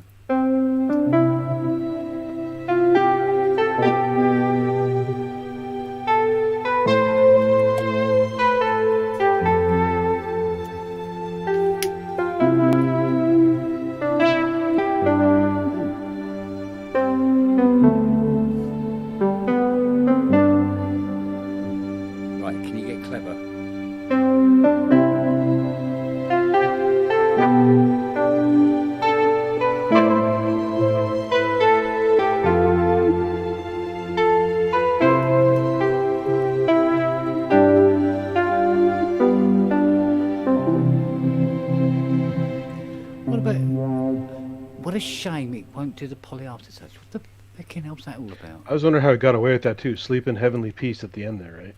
Yeah, well, yeah, very much so actually. That's traditional, right? So, I suppose, but you know. Yeah. Just like Elvis and Aura Lee, right? Ah, Polestar.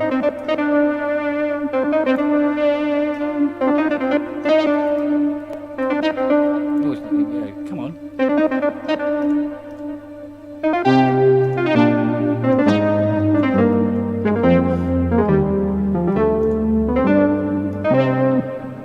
So when you make those notes bendy, is that the aftertouch or is that the wheels?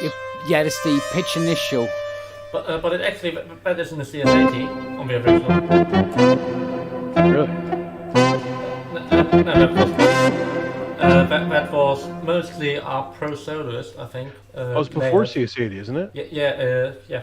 Spiral was the first album when he rented for CS80. Yeah, he had a Moog System 11 as well. Weirdly. Wow. That's not what I mean. I'll be the it's for 700 with the entire way through. Yeah. There's a very distinct SH3 sound where you can hear that sort of organ in the background of the SH3 sounding as terrible as always. And then Pro Soloist was his main lead and I think there was another one he let maybe also he let probably 700S and Pro Soloist play the same line, so the 700 does the more the Pro Soloist does the more expressive stuff. What's different with the 700 and the 700S? 700S had a second oscillator, and more importantly, it has the ring modulator and the faders on it.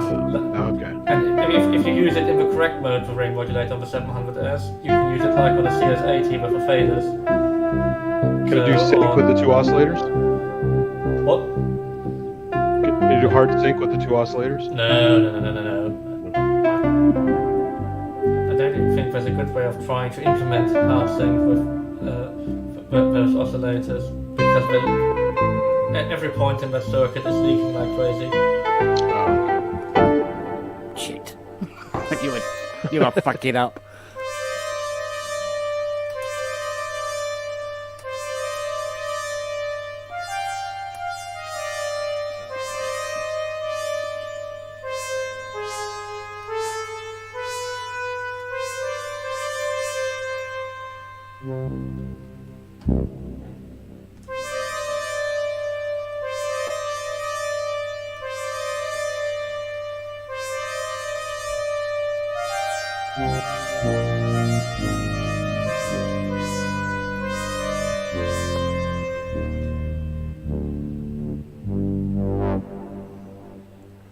What's that other famous Vangelis one?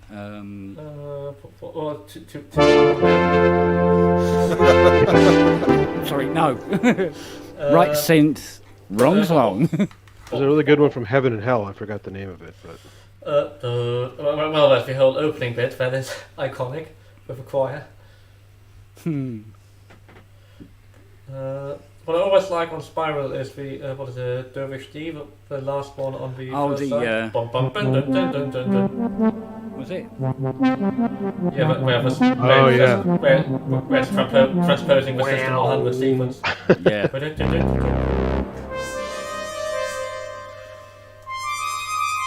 I really like the Ignacio album with the sad choir and the guitar. Wait, which one? Ignacio, where it's like bum bum bum bum bum bum bum bum bum bum bum. It's very sad with the choir in it. They have like 3 versions of the same song on the album. Oh. And I think you've played it once before. It's very bell-like in the beginning, and then it thickens up.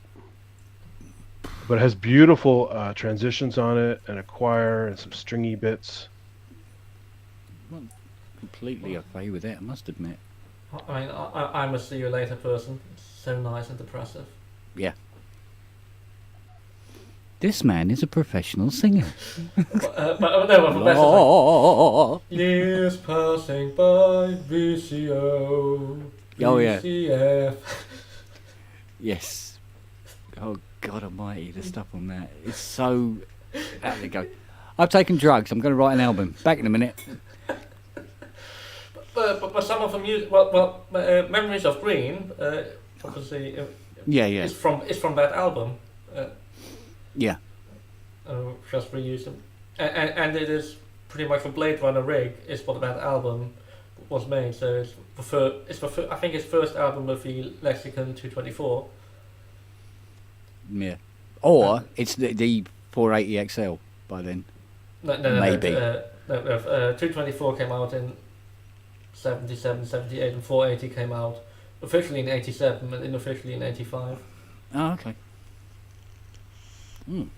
But and I mean the difference between the algorithm of a 220, and he later had a 224X, and we arguably always preferred the 224 over the X because they fixed the algorithm, they made it better.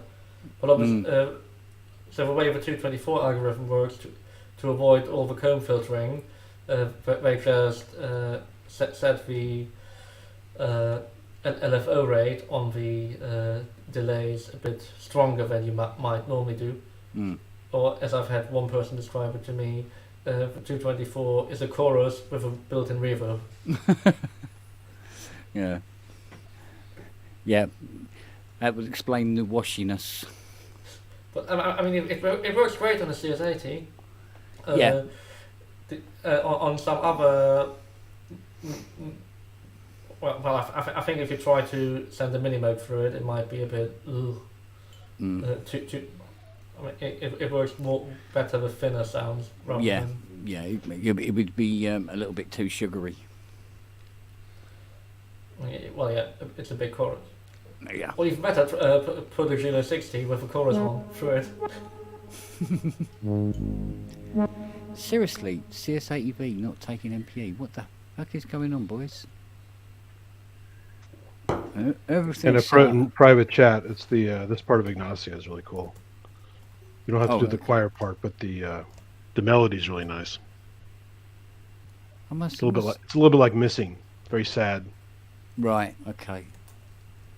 I'll have to look through the collection because he sent me literally everything he'd ever done.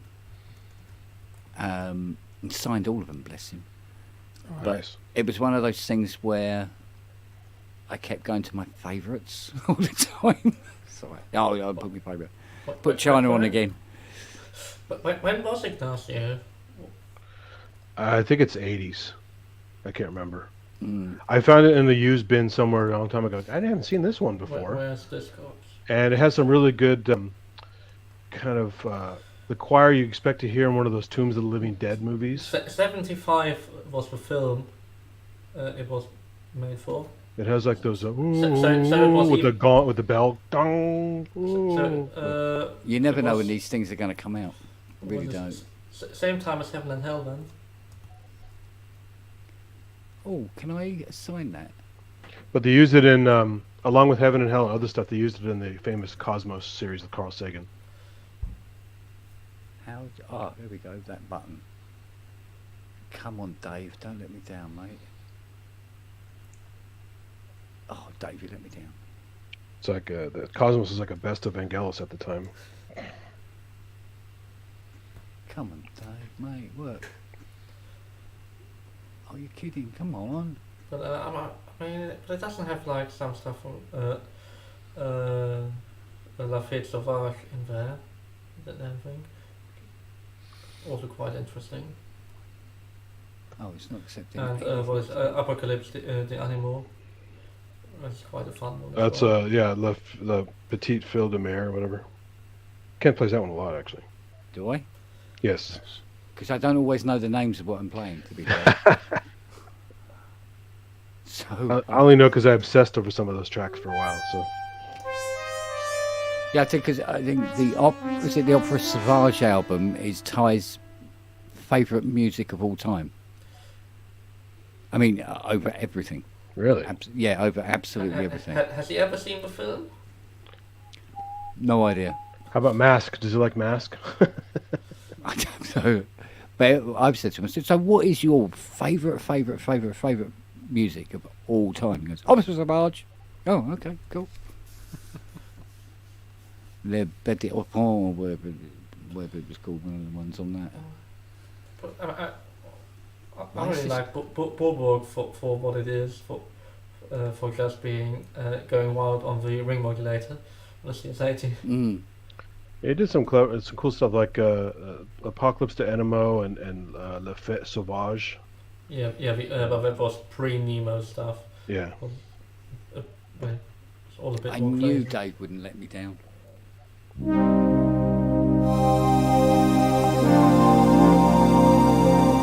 Good man, Dave.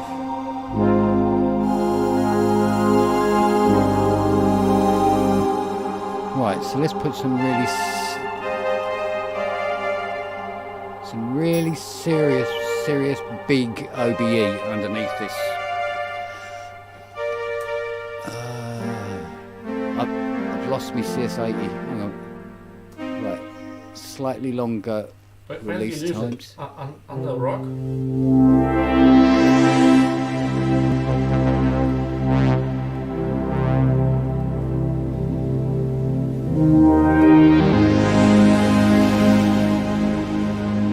It's a great patch. It is a lovely patch, isn't it? I remember he when you sent this to me and you went, listen to this. Call up your barely working alpha and try this. And I went, okay. And I pressed it and I went, oh, okay, when's it coming out? Just stop fucking about and give it to me now. Yeah. Lovely. That's the take my money moment. Do you know what's really bad though? There's patches in OBE that I done. Can't remember what I called them. Don't know where they are. I'll actually have to phone up Dave and say, Dave, can you remember what my patches were? And he doesn't do the initials like some things do. They say like the Yeah. guy's initials in the title. Yeah, there's just they're all in there and that's it. Yeah. Yeah.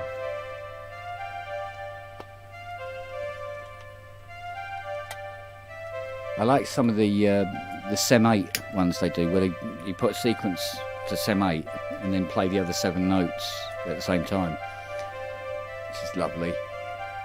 I like when some companies do the initials though, because there'll be some guys who are really good programmers, and I'll just jump to their patches. When you notice, why are all the patches are really like, why do they all begin with a HS? Exactly.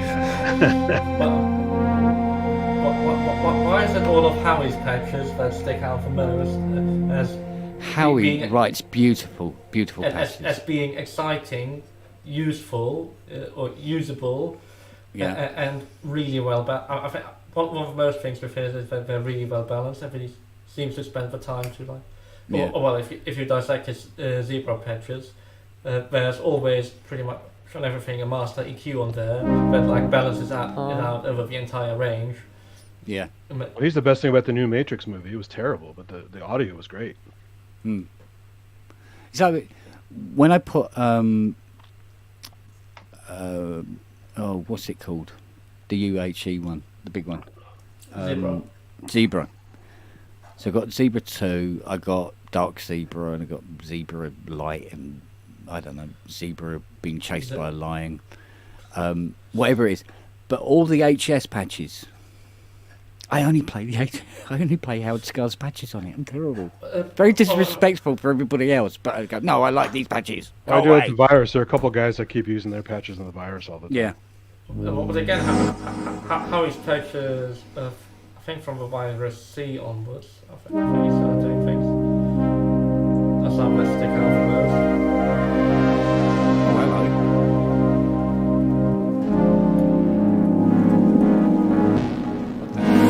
Oh, that's a monophonic sound there, Kent, you silly twat. There's I had a guy picking up his Jupiter 8 today and was talking to it and everything like that. And he said, yeah, back in the day, he said, late 80s now, he says, 86, 87. He said, I made my living selling sample patches for the Mirage. He goes, do you know what? We bought a brand new kitchen out of that. And I looked at him and went, you're welcome.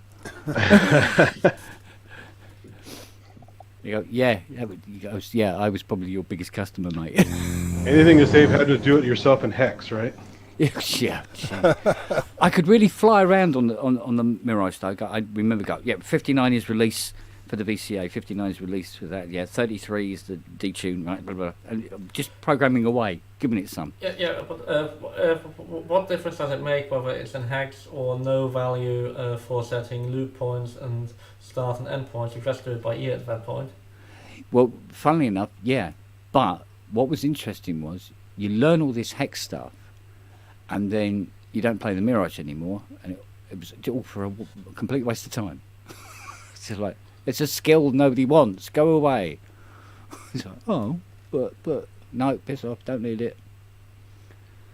Well, that's one of the things I'm always.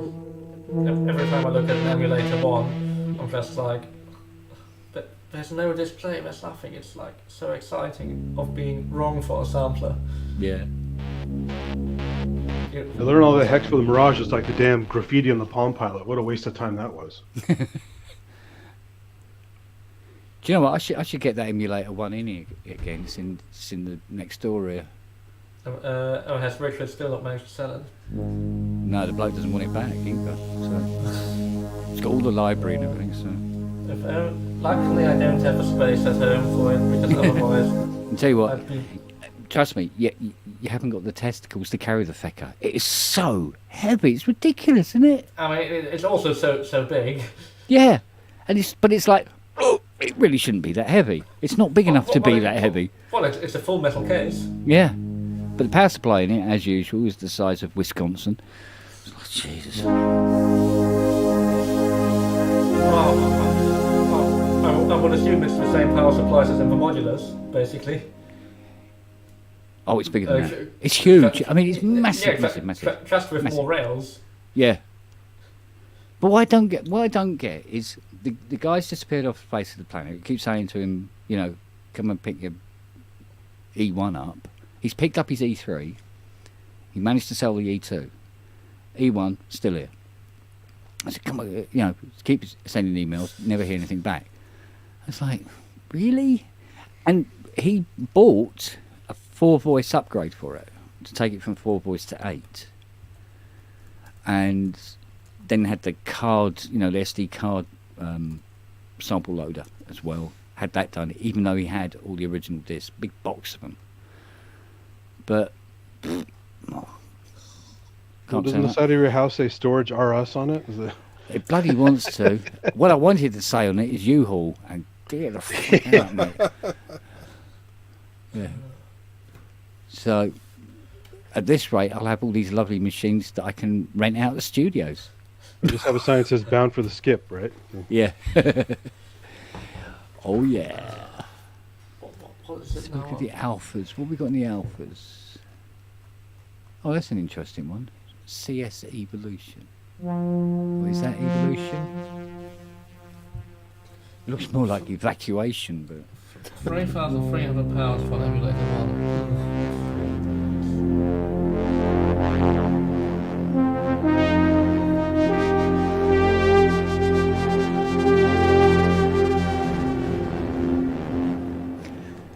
Yeah, I'm really...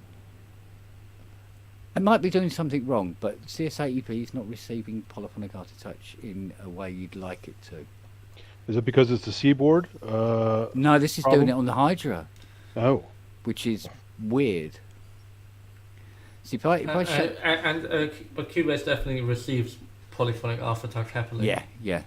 So if I do OBE, for instance, with a sound that has aftertouch enabled, possibly that. Fluster Cluck. Yeah. No.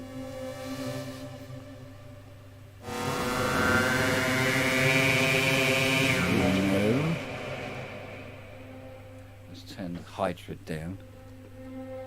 Oh, it's aperture strings is still running. Good, quiet. Well, great, nothing works now. That's it. That's what we like to hear. Absolutely fuck all. Oh, I see. That's it.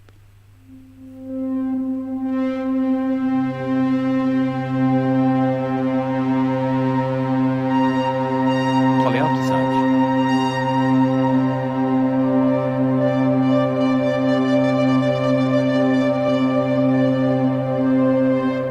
Poly aftertouch. No fiddling, no fettling. Boom. Don't get it.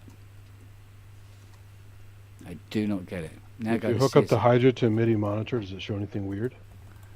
Let's have a Well, if it's working with a different plugin, then it's definitely more of a plugin's problem. yeah, But but did it work? It did work with other plugins though? Yeah, well, with OBE it's working, isn't it? but it Oh, I doesn't missed like. that part. Yeah, it does the aftertouch. Single note, 2 notes. It can't make up its mind between the two. Is there some setting inside the plugin that you need to? Not switch it to that I'm poly? seeing. Let's have a look at some Aussie settings. Right, Maybe you have to wait advanced for an settings. update. Yeah. All right. See, we got. Maybe you have to pay some money for the Poly Aftertouch subscription.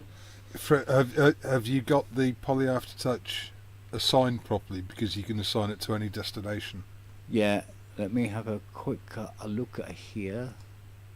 That looks more like it. It would appear that it boots up default MPE disabled. Fortunately, they won't abandon the software like they did the Origin. So. Well, yeah, exactly.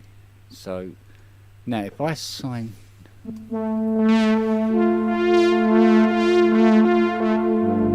That's better. Because I'm going, I know I've seen this do pop and aftertouch. And of course it's it fires up not enabled. Right, let's increase all the envelopes on it. Let's go back to here. Where are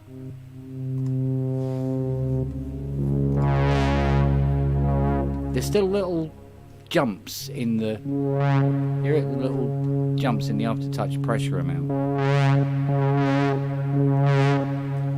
Do they not interpolate it properly? There's nothing to change its curve or anything, so I mean, pretty much nothing allows you to do that.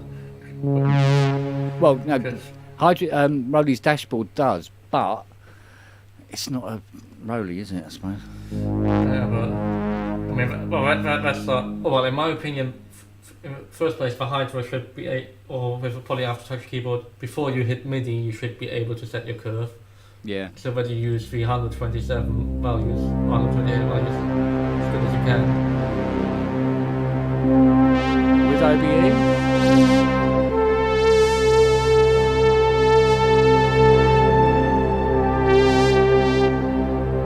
Yeah, cool. Okay, let's get a more distinct sound on OBE.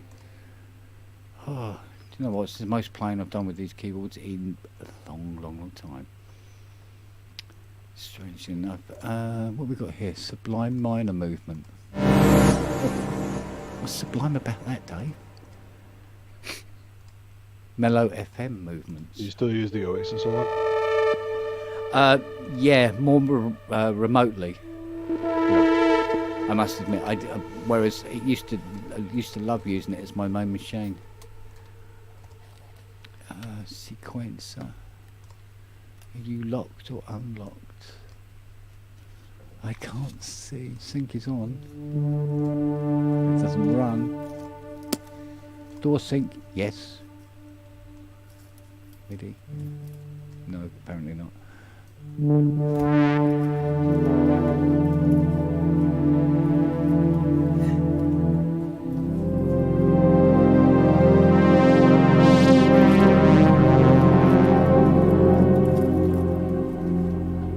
Strange reaction to that sound, wasn't it?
serious reverb on that. Frank Ellis was proud. So that's Hydra, Aperture, CS80, OBE. Some of it on expression pedal, some of it not.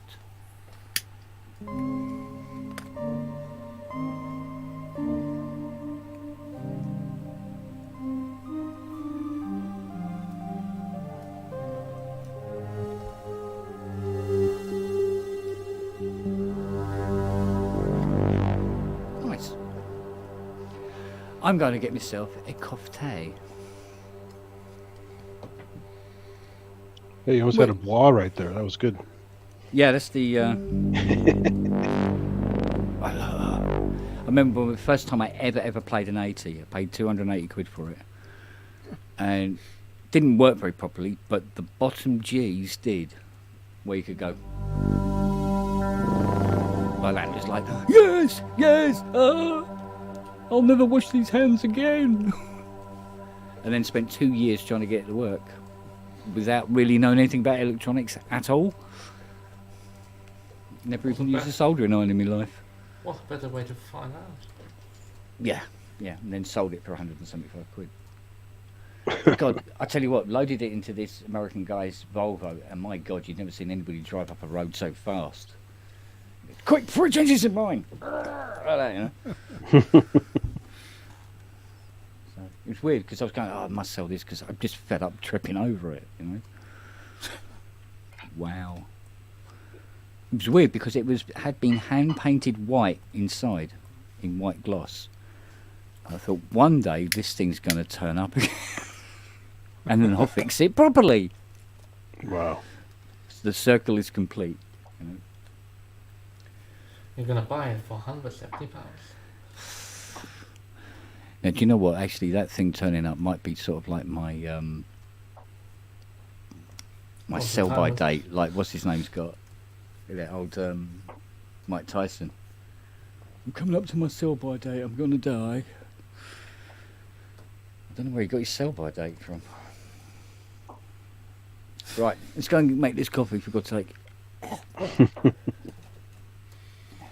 Yeah, play amongst yourselves. You always do. So how's the show going, Robert? Well, what have we done today? We have finished our get-in. All speakers are in place, all of them are working, all microphones are working. And we have band sound check on Monday afternoon. So yeah, that's highly exciting. But everything is running behind. So it's great fun. We're one of a few departments not running completely behind. So are you you're setting up all the mics and speakers and shit, Well, yeah, because or testing them? As number 2, I'm looking after radio mics during the show, and because the number 1 was in the rehearsals most of the time, pretty much all of yesterday, to like get a feel for the show and know what the fuck is actually happening. I was then with the other engineer actually setting it everything up yesterday. Then today just the boring continuation. So the band moved in their stuff down at 4 o'clock yesterday, so we spent most of today putting mics on everything, making it really tidy, all nicely labelled. The usual fun. How many shows are they doing? 2 shows a day? No, well, it's the usual 8 shows a week. So Saturday matinee, and I think it's Wednesday. I don't know. Are they touring this? We are touring it to 2 venues, so tour, yeah. That's the problem for later. That's how it, I mean, the only reason is for touring it to those venues, really. is that they sort of have to take something that's been funded by Welsh Arts Council. Are you doing Theatre Clwyd? Or are you just doing Aberystwyth? And No, we're doing what is it, Brecon and Carlton. right. It's going to be highly exciting. Well, it gets you out of London. Shows Yeah. you that, there is a world outside. Civilization. Well, relative civilization. Well, it fucking takes 2 days to prime something. So, I want it in 8 hours. I don't want it in 2 days. Oh, first world problems, yes. No, but I'm sort of used to it. I mean, the hire company is in Cardiff, so for them not normally in London, you do occasionally get the problem that there's no van for the next 2 days. Well, that's very disappointing. Whereas if you're just at the London hire company, you just get, on my way in, I'll walk past your goods in and pick up this one piece of equipment I'm missing. It's just also like so there's boating supply shop in the middle of the West End, Arthur Beale, where half of its existence is based around somebody in the West End at a random time of day needing a shackle or a rope or whatever. And the other half is selling stuff to posh people, but yeah, half of their business is literally just all the fit-ups going on, randomly people needing shit and going to that boating shop. Well, you'd be well served for that in where you are at the moment. Yeah, probably. We're not doing that many exciting things in that regard. You're not dangling people from the ceiling. Doesn't a company Yeah. travel with extra stuff so you don't have to worry about last minute stuff like that? Yes, but we're setting it up for now for the first time, so you just You don't realize what you're missing, kind of thing. you prep one thing, and then you get to the venue, and the set moves twice, and things change. Yeah. I mean, It can't have that big a cast, surely, for that storyline. no, so it's 9 people, 9 active musicians who move across all the instruments in the world, as usual, and they're sort of the band telling the story, and then they jump forward from the riser, doing actual scenes. Which, if you know the big speech that Edward Kemp wrote, that was published in the Cambrian Times, that is basically the ending monologue of each show, Oh, right. which is quite prescient. It's quite disgusting to read, actually, thinking about it. Oh yeah, this has become true, this has become true, this has become true. Oh well. Do you know what? It feels really weird having to go out into the garden and make a cup of coffee. It's Al fresco really living, yes. yeah.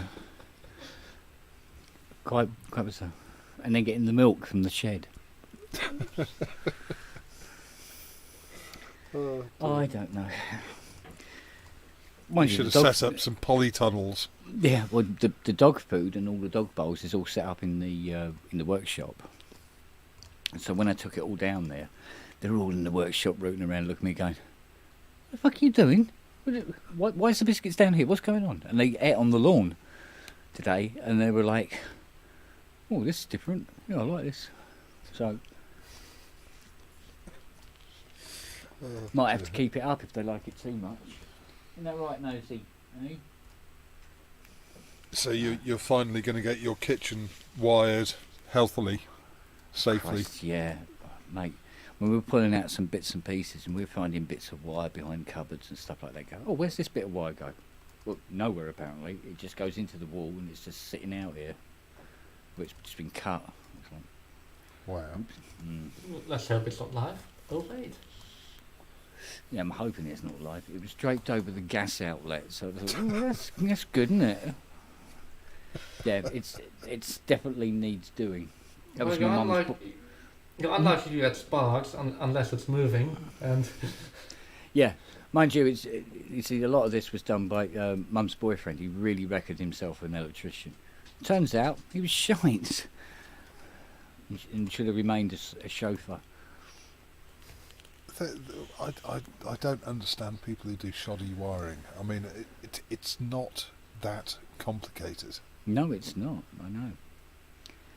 But sometimes I wonder whether it was difficult, to get hold of some of the components required to do it in the 70s. Well, it's like any Right. discipline. You have different levels and you have posers. So Yeah. Well, I mean, he reckoned he was an electrician, but he went bus driver, chauffeur. Not quite sure. There was no.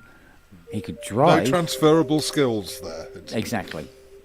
my dad thought he could rewire the house one time for something, and he ended up making one side of the house hot. And so every time you touch an outlet screw, you got a major shock. Oh dear. Something's not. And this is quite only right. 110. If it was your guy's voltage, we'd be dead. Yeah. So that's, Yeah. Oh. It's great. I loved it. I love getting a bolt off US machines because it's like, careful. That's nothing. Yeah. Then you get the UK ones. It's like, holy fucking motherfucker. Yeah. it's like the guy at work at the laser company where he touched a 3-phase power supply once, and luckily it went through his hand and not through his body. Yeah. He did have to go to the emergency room. Well, it can make your heart stop, can't it? Yes. Or blow off your fingers or whatever. Yeah. well, it's only about 400 volts normally if you touch two. Mind you, the But, primary. Serious amperes, though. Yeah. Yeah, but the primary of a proper C power supply does that as well. Yeah, these are heat exchangers and power supplies for lasers. They're very high power. Yeah. I mean, the worst thing in entertainment industry is a connector called camlock, which is so where you normally have like 200 or 400 amps on the, so it's one connector per phase, neutral and earth, but there's the nicer, more modern version power lock, which you can't put your fingers, well, unless you maybe have baby fingers, you can just, well, they wouldn't be long enough to get to the actual live parts, but Yeah. there's this old camlock, which do you want to be able to put your fingers into a 500 amp power supply? Yeah, then it's the right connector. If you don't want to do that, then maybe don't use it. But yeah, otherwise your outlet would be just phase 1, 2, 3, neutral earth coming out, and you could just finger here, turn it on, and see what happens. Yeah. Well, Mind there's you, a I reason why did. we have body hooks all over the building, because people can get stuck, right? So, Well, I did kind of get a shock today. Not really a shock in the true sense of the word. On my toe, because we were moving the fridge. So I grabbed the fridge and was moving it, as you do. And of course it's painted, so that's fine. But as I moved it, my foot touched the bare metal part just underneath the fridge, and I was standing barefoot in a puddle of water when I did it. And it was interesting. yikes. Yeah, even though I would call it static, at least a static build-up, because you know what they're like. It did not hurt. Yeah. I thought, why am I Some standing of our in power water? supplies have those beer can capacitors in them too. Yeah, Yeah, the motor start capacitors, yes. it's this sort of like perfect fuck storm of barefoot, standing in a puddle of water, holding a fridge. When else would that happen? I mean, really, come on. Well, I've always questioned cross-bonding things like baths to Earth. Yeah. Yeah. You know, you sort of think, well, maybe a bath should actually be insulated from Earth. Well, I mean, there's benefit to both. There's one if you do have RCD across all your power. Oh yeah, but then- this was before RCDs. Well, I it's mean, still this shortest path, right? Because your body has a lot of resistance. Yeah, I mean, ideally, if your entire bathtub were earth, then nothing should happen. But also, if it's isolated, then you're never going to get to the point of that path. However, then maybe when you touch the tab, that's when you get the big shot Yeah, that's when it coming gets across your interesting. heart. Yeah. So, But of so course, ideally just have- things get have it- buggered up these days because people are putting plastic piping in rather than copper.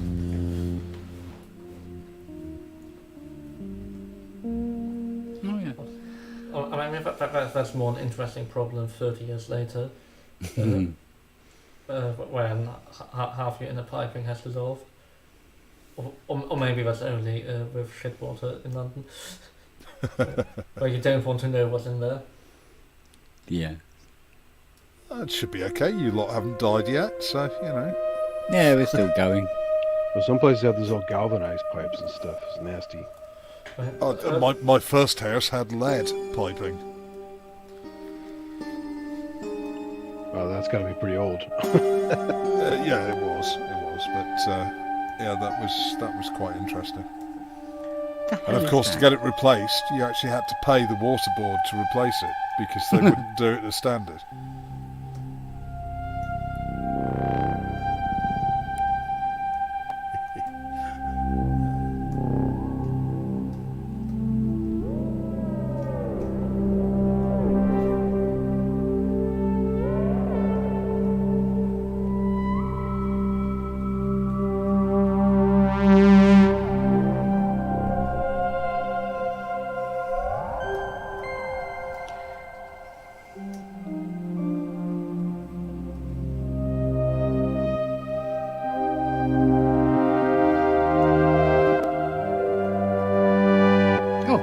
Electro Vivaldi.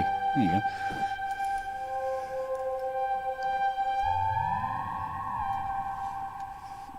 I don't think Tomita ever did any Vivaldi, did he? Probably did. Might have never released it. Yeah, that's true.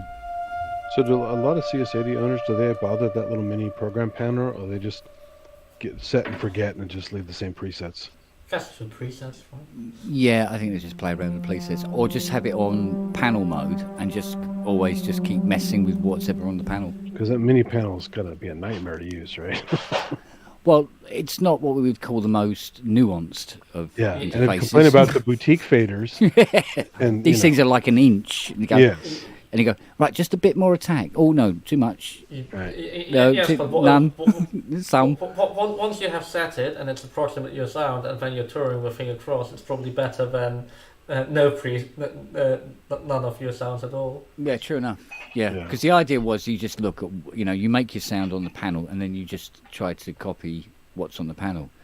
But if you're nuancing the panel, forget it in that memory thing. It's like you get sort of like a VSTI. You get a rough estimation of what it was, if the original was.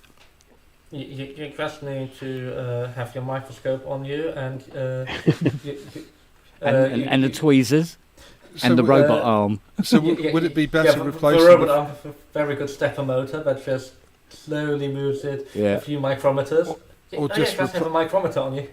replace the pots with 10-turn, replace the sliders with 10-turn pots, Yeah. and then you'd be able to get much Well, finer what I have control. done, I did this for a customer. I can't say his name, but I did this for a customer where he wanted the 4 memories to the sounds that he wanted precisely.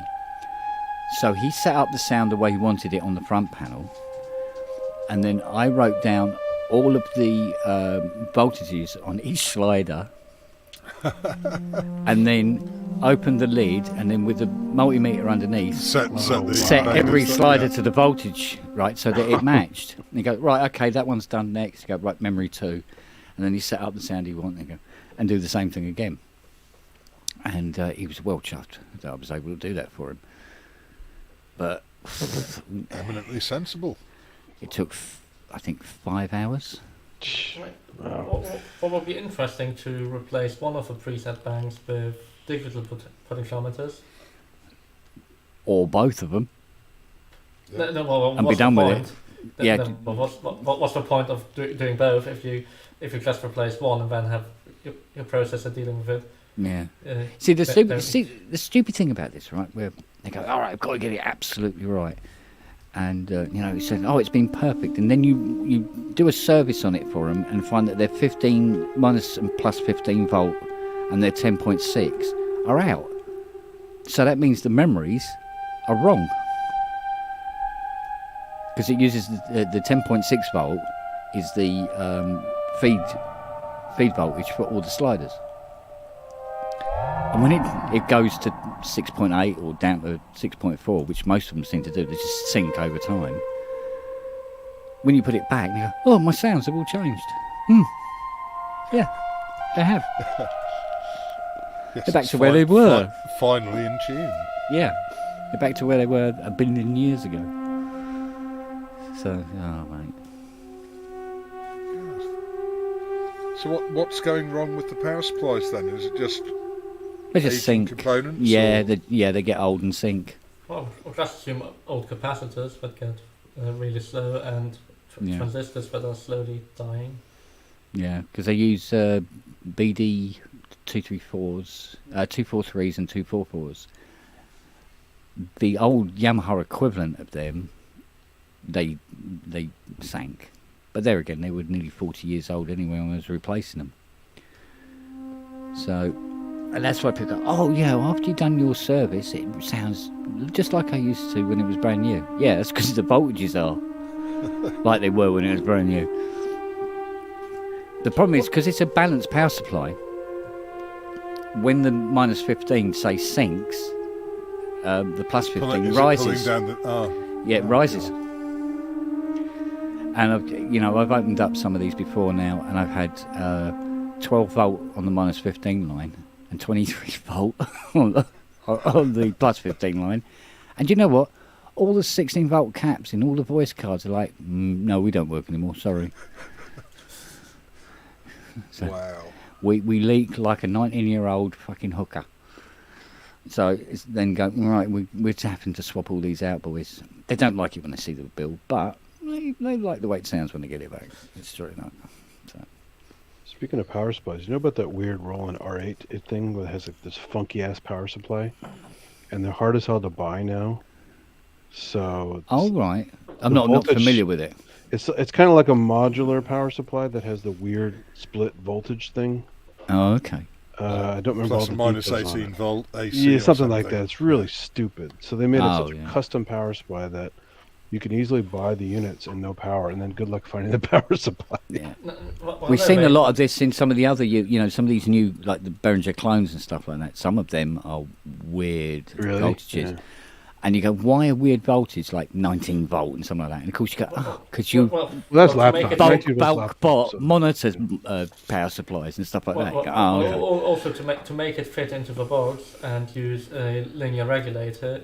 I mean, if you want a linear regulator for more than 15 volts, you need more than 18 volts. Yeah. Yeah. AC in the first place. Yeah, but the thing is, I think most of them don't go anywhere near that because they've got to try and find a way of dissipating all the heat, and the box isn't big enough. Do you know what I mean? It's like, That's what metal there's no room for a boxes heat sink. Good God. Well, presumably, if they, with some of the clones, if they are, literally component analogues of the originals, then they would have been using the originals would have been using much higher power supplies. These days, when you think you can get a synth that will just run off a USB. Yeah. So, I mean, but all the bearings are just DC-DC converters anyway. Yeah. But they just switch modes in there. That take whatever it is, the 9 volt power supply, and or your plus minus 12. Yeah. It's true. But it's like everything else. There's always some hidden reason. It's just something like that, which the R8 was a popular drum machine for a while. Why Yeah. would you use a stupid custom power supply on it? Makes no sense. well, it's like Yamaha. Didn't they used to use, was it centre negative power supplies rather than centre positive, or the other way around? It's okay. You can get those little inverter things. So that's little cables. Nowadays. Yeah, but people frequently would plug in, they they just don't go, read, "Oh yeah, yeah, they it don't needs a read." 9 volt power supply." Yeah, Plug it they in. don't read it. Oh, it isn't working anymore. Yeah. Yeah. Well, I plugged Oh, one of those they Elisa's didn't. thing once, a 9 volt AC, into a Yeah. DC. That was luckily I had protection because it Yeah. would have fried something. So Well, there used to be sometimes where you get a power supply with some unit, and it's like a black plastic lump with a plug on it. And you go, oh, cool, and it have the name of the company, and you go, well, so what's the voltage on this? Oh, it doesn't say.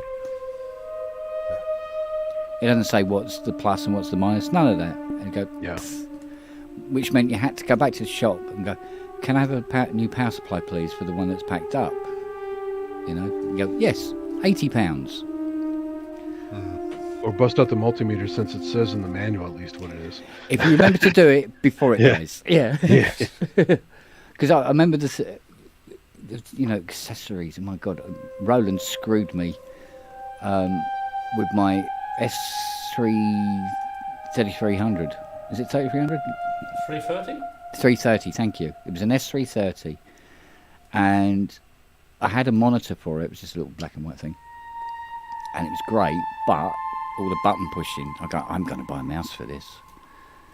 And I went to Bootleg Music in Epsom, and I go, yeah, I want a Roland mouse for my S330, like that, which they sold to me for £135.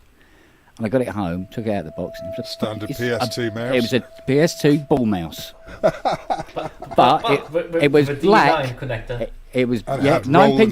connector. It had Roland written on it. Go, that's £135 all day.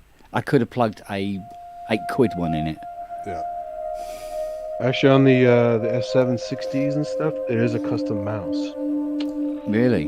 And No, yeah, but, because it is just the same mouse, which is just a PS2, but on a D9 connector. So you can't plug a serial mouse in, but it is just a PS2 mouse. well, there was Unless you something about the, Rewired it. Yeah, something about the wiring. So unless you want to Mm. hack it, there's that thing I found is the FM Towns game computer from Korea, I think it was, or Japan. Yeah. It uses the same as the Roland mouse. So there's an adapter on eBay for like $20. I must admit though, I kind of don't miss having to scrape all that black dead shit off the wheels inside. Yeah? That's true. Yeah, all All the that- fuzz and all the. We used to get all that crap out of it and then yeah, clean the tweezers to get ball. the fuzz and scrape the rest of Yeah, it. I mean, yeah. It's still, well, even cleaning out a laser mouse is still slightly disgusting. It's just like, why is there all this shit in there? Why is there all this fluff inside? There's only Yeah. one hole in this thing that everybody can come through. I still have my old Mac 128K with the DB9 serial mouse on it. Bloody hell. So Well, Wow. what was the connector that some Yamaha kit used instead for the computer connection? That was completely DIN 8. non-standard as well. wasn't No, it? that's just a DIN 8, which is the Yeah. other. so it was Apple pro- serial, the Mac serial port, Yeah, which is the secondary serial. which is the same on the Yamaha MIDI splitter thingy. That yeah, for on the reface. Same on the well, but also on the QYs. Oh, they're Yeah. still using it then. Yeah, yes, they're still using DIN 8s. yeah, But it's Wow. just, surely it's just serial. I mean, you know, it's No, it's just no, a small package. You know, it's just, That's for MIDI, but like, I mean, for serial they were quite popular because. but for the computer connection of the time, you know, there wasn't USB. It would have just been serial. Yes, but your Mac, your PowerBooks or whatever they were called back Yeah. then, they had. like I had an Emacs cables RS422 to DIN 8 to use my Alchemy editor. There's an RS232 on the bottom of that GS downstairs. Oh yeah, yeah. I don't know why Emacs used 242. It's a weird spin-off. Yeah. I mean, better than 485. What I thought was really clever about that thing is To host the Steve where, Bell says, yeah. where you have the lyre coming down at the front with the 3 pedals and everything. All the XLRs, line outs and everything is on the back of that, behind the pedals. And I'm going, I don't remember plugging any of those in from the main unit when we put the legs on. How did that happen? It's very weird. There must be some. I think it runs down the metal poles or something. It's really quite bizarre. The other thing you had to worry about too was Apple had ADB for a while too, and it looks just like the DIN 8 and the PS2. Oh god, when you start having them matching, looking like It's just each slightly other as different. well. The ADB would always, if you unplugged it when it was powered, it was not like fault protected, so it would actually kill your ADB bus sometimes when you hot plug it. Right.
Here it is, worlds apart. Copyright strike!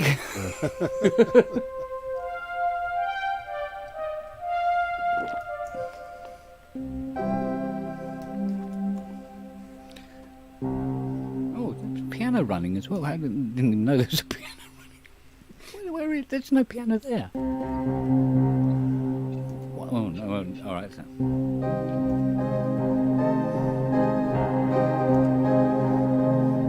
There's another nice equator patch that does the choir to strings on the Yes. slide. Yeah, where you go up. When you Go up to choir. Yeah. Yeah. The slide. Some of those.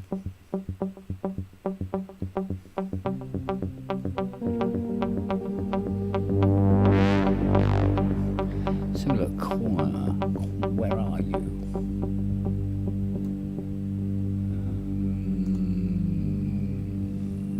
Vocal. Here we go.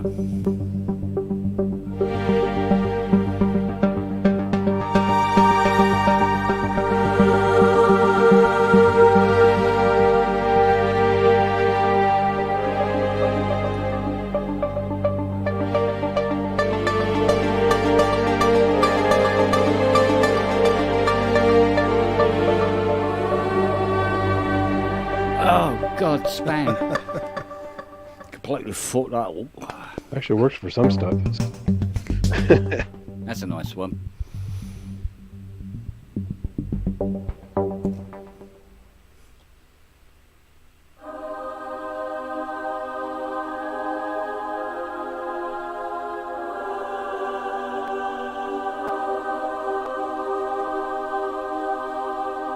Little JMJ. Oh, yeah.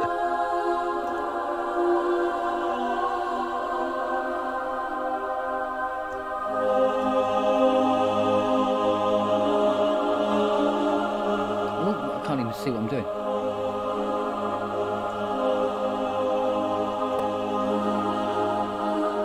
God. No, that's gone.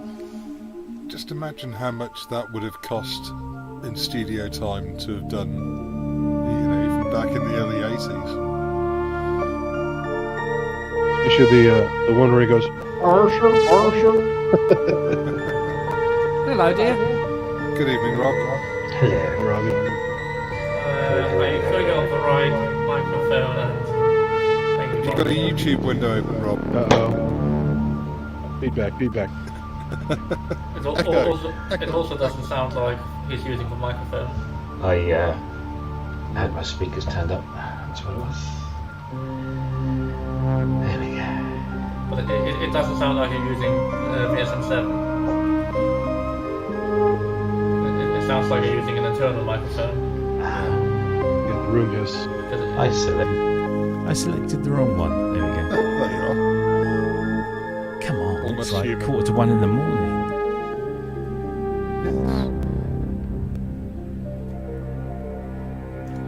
Oh, So how are you, Rob? Yeah, all right, not too bad. Had a very lazy day. Oh. Yeah. Watched The Grey Man on Netflix, which is not bad. A little difficult to get used to Chris Evans being a baddie after all those years as Captain America. Oh, I don't know, he was pretty shit as a radio DJ. Boom, boom. Did you have a record turnout for the VP1 thing, Robbie? Not a record turnout, no, but it's gone down very well. It's got nearly 1,000 plays in a day. Yeah, nice. Yeah, and the feedback has been rather good.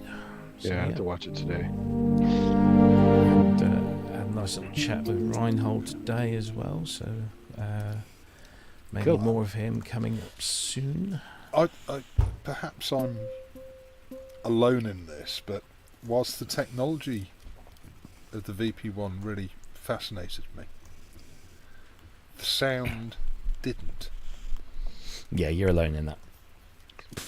Yeah. I just heard a tiny bit of it, and it was pretty awesome. So, For some reason, it just didn't resonate with me. I mean, it definitely that's fair resonates enough. with itself. Yeah, Well, well, yes. Yeah, well, yes. oh, there you go. yeah, but you remember Sass when you were saying about hearing sounds you hadn't heard before? Yeah. That was it. Exactly. Yeah. that was them. There's just no pleasing some people. No. I mean, it was Like a FM, fantastic you can hate program, FM too, so, and it's an incredible synthesizer. It's just the sounds didn't leap. I heard that one flute That's me, patch. you That know? was pretty awesome. Yeah, there were. Although there were moments where you go, "Oh yeah, that would have been nice to be able to have access to something like that." You know, there's particular moments that happened throughout as it went between its scenes and stuff, and it was like, Yes, "Oh yes. man, yeah, fucking sweet." There was one patch though that I liked everything it was doing. Can't for the life of me, but I don't have to remember because I'll never fucking see one again or hear one. I mean, as much as I like Directly the like that. WSA1, it doesn't sound like that. That was pretty cool. Well, nothing really does sound No, like but that. also the WSA1 is a Rompler with a resonator after it. It's Sure, not really but a physical modeling. It still goes off the rails, though. You can dial in some crazy-ass mathematical shit on there. Yeah. I must admit, though, when he was showing the photographs of the end cheek that was all smashed up and everything like that, and they got that other end cheek, which was pretty remarkable. But I was going, I could have fucking repaired that, mate. You wouldn't have known. You Well, would the guy- not have known. The guy did do I've seen other pictures, and it looks.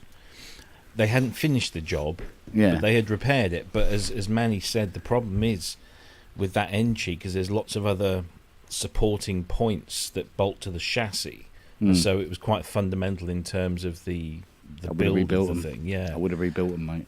Oh yeah, absolutely. And My I mean- fiberglass in skills, Did it fall on mate. its end or something? Or was Oh it- yeah. I don't It had know. some sort of accident Yeah, it had a drop from on more the than floor. that. Yeah. Yeah. Well, if, as far as I said, it was shipped around Europe. Sure. Uh, Hey, so my it EX5 only eventually- came from LA and it was trashed. So Well, before we came on air, we were already talking about buying it a plane ticket when it's finished because it's not going in the hold.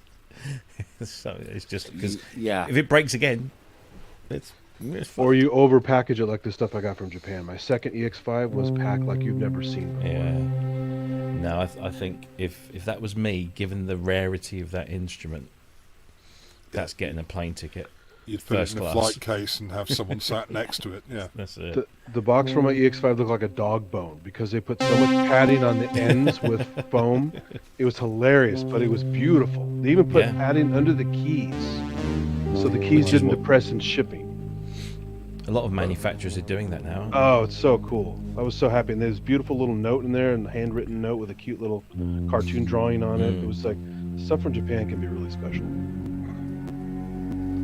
But like the Final VP1, it was at NAMM a few years ago, or probably many years ago now, maybe 10 years ago, where I like pictures of Yamaha distributor picking it up from his studio in Santa Barbara back then, and very delicately driving it over to Anaheim to have it at some display we had years ago. Yamaha's it. It's not something I'd ever want to transport or be responsible for transporting. Well, it's like what Jamie talked about with being offered to Schmidt to sound design on. Just like, of course. I still can't believe you said one was crushed, right? Because it didn't meet some standards. Yeah. It Holy didn't shit. meet US electrical Yeah. standards, so in the end it was destroyed. Wow. Interesting that they didn't just force you to pay a lot of money to get it sent back. Oh no, US customs can be interesting. Yeah, but just crushing it doesn't get you money. The whole interest is that you charge an abhorrent fee. Oh no, they to get it shipped they back. don't want money. No, it's a point of principle. That's what Power matters. play. But well, clearly they're not doing the customs properly, because the whole point of customs is to make money. Yeah, you're supposed to rip people off.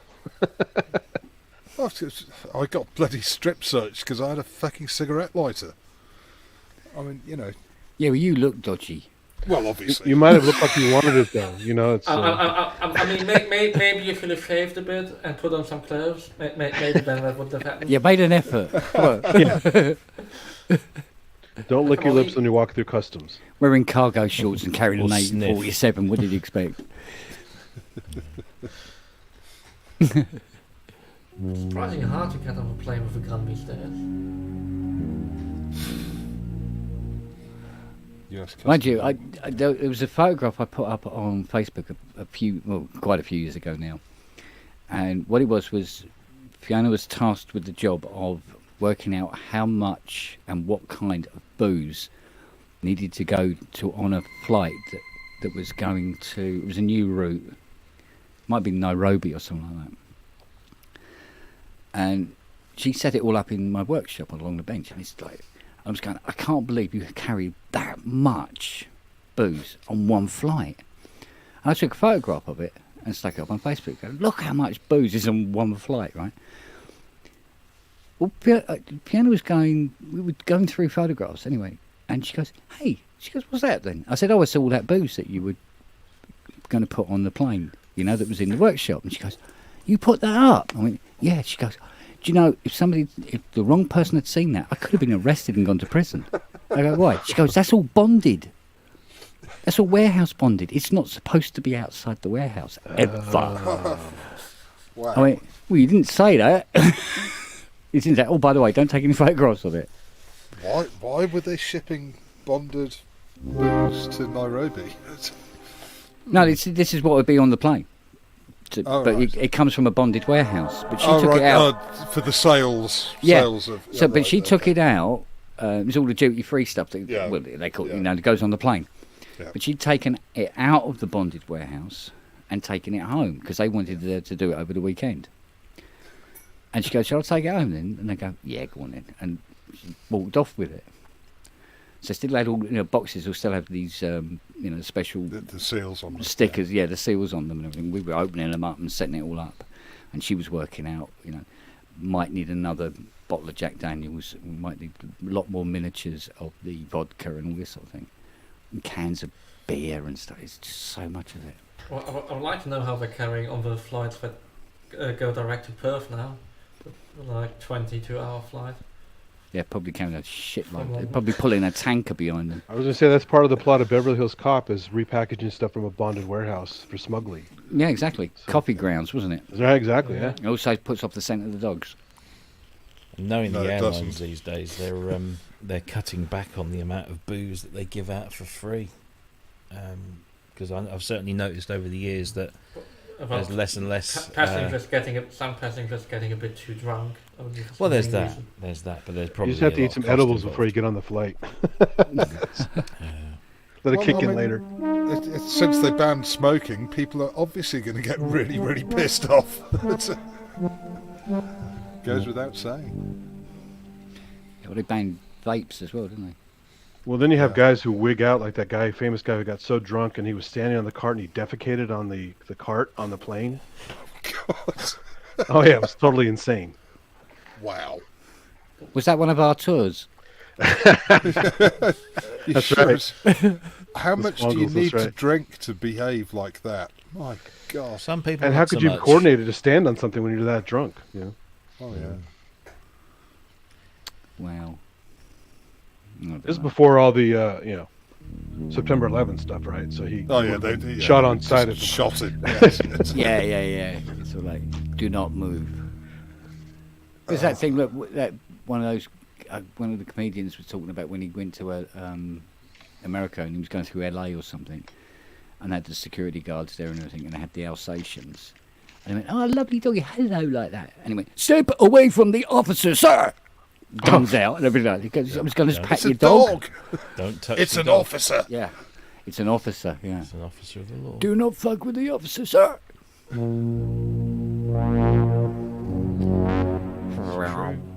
It is true. do not give sausages to the officer. Do not bribe the officer. Getting into tomato territory there. But where's the funny cat present? Oh yeah. The dance of Hut on Fowl's legs or something like that.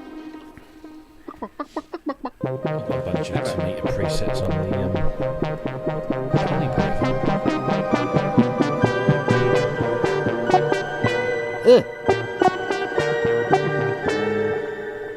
No, that's gone. Put it back in the dumpster. Oh, that famous kind of thing he does, that ba, ba, ba, that weird vocal. Ba, ba, ba, ba, Yes. ba. We could probably recreate something like it on this if we put enough VCO on it. How did you do that back in the day? But first weird vocally things.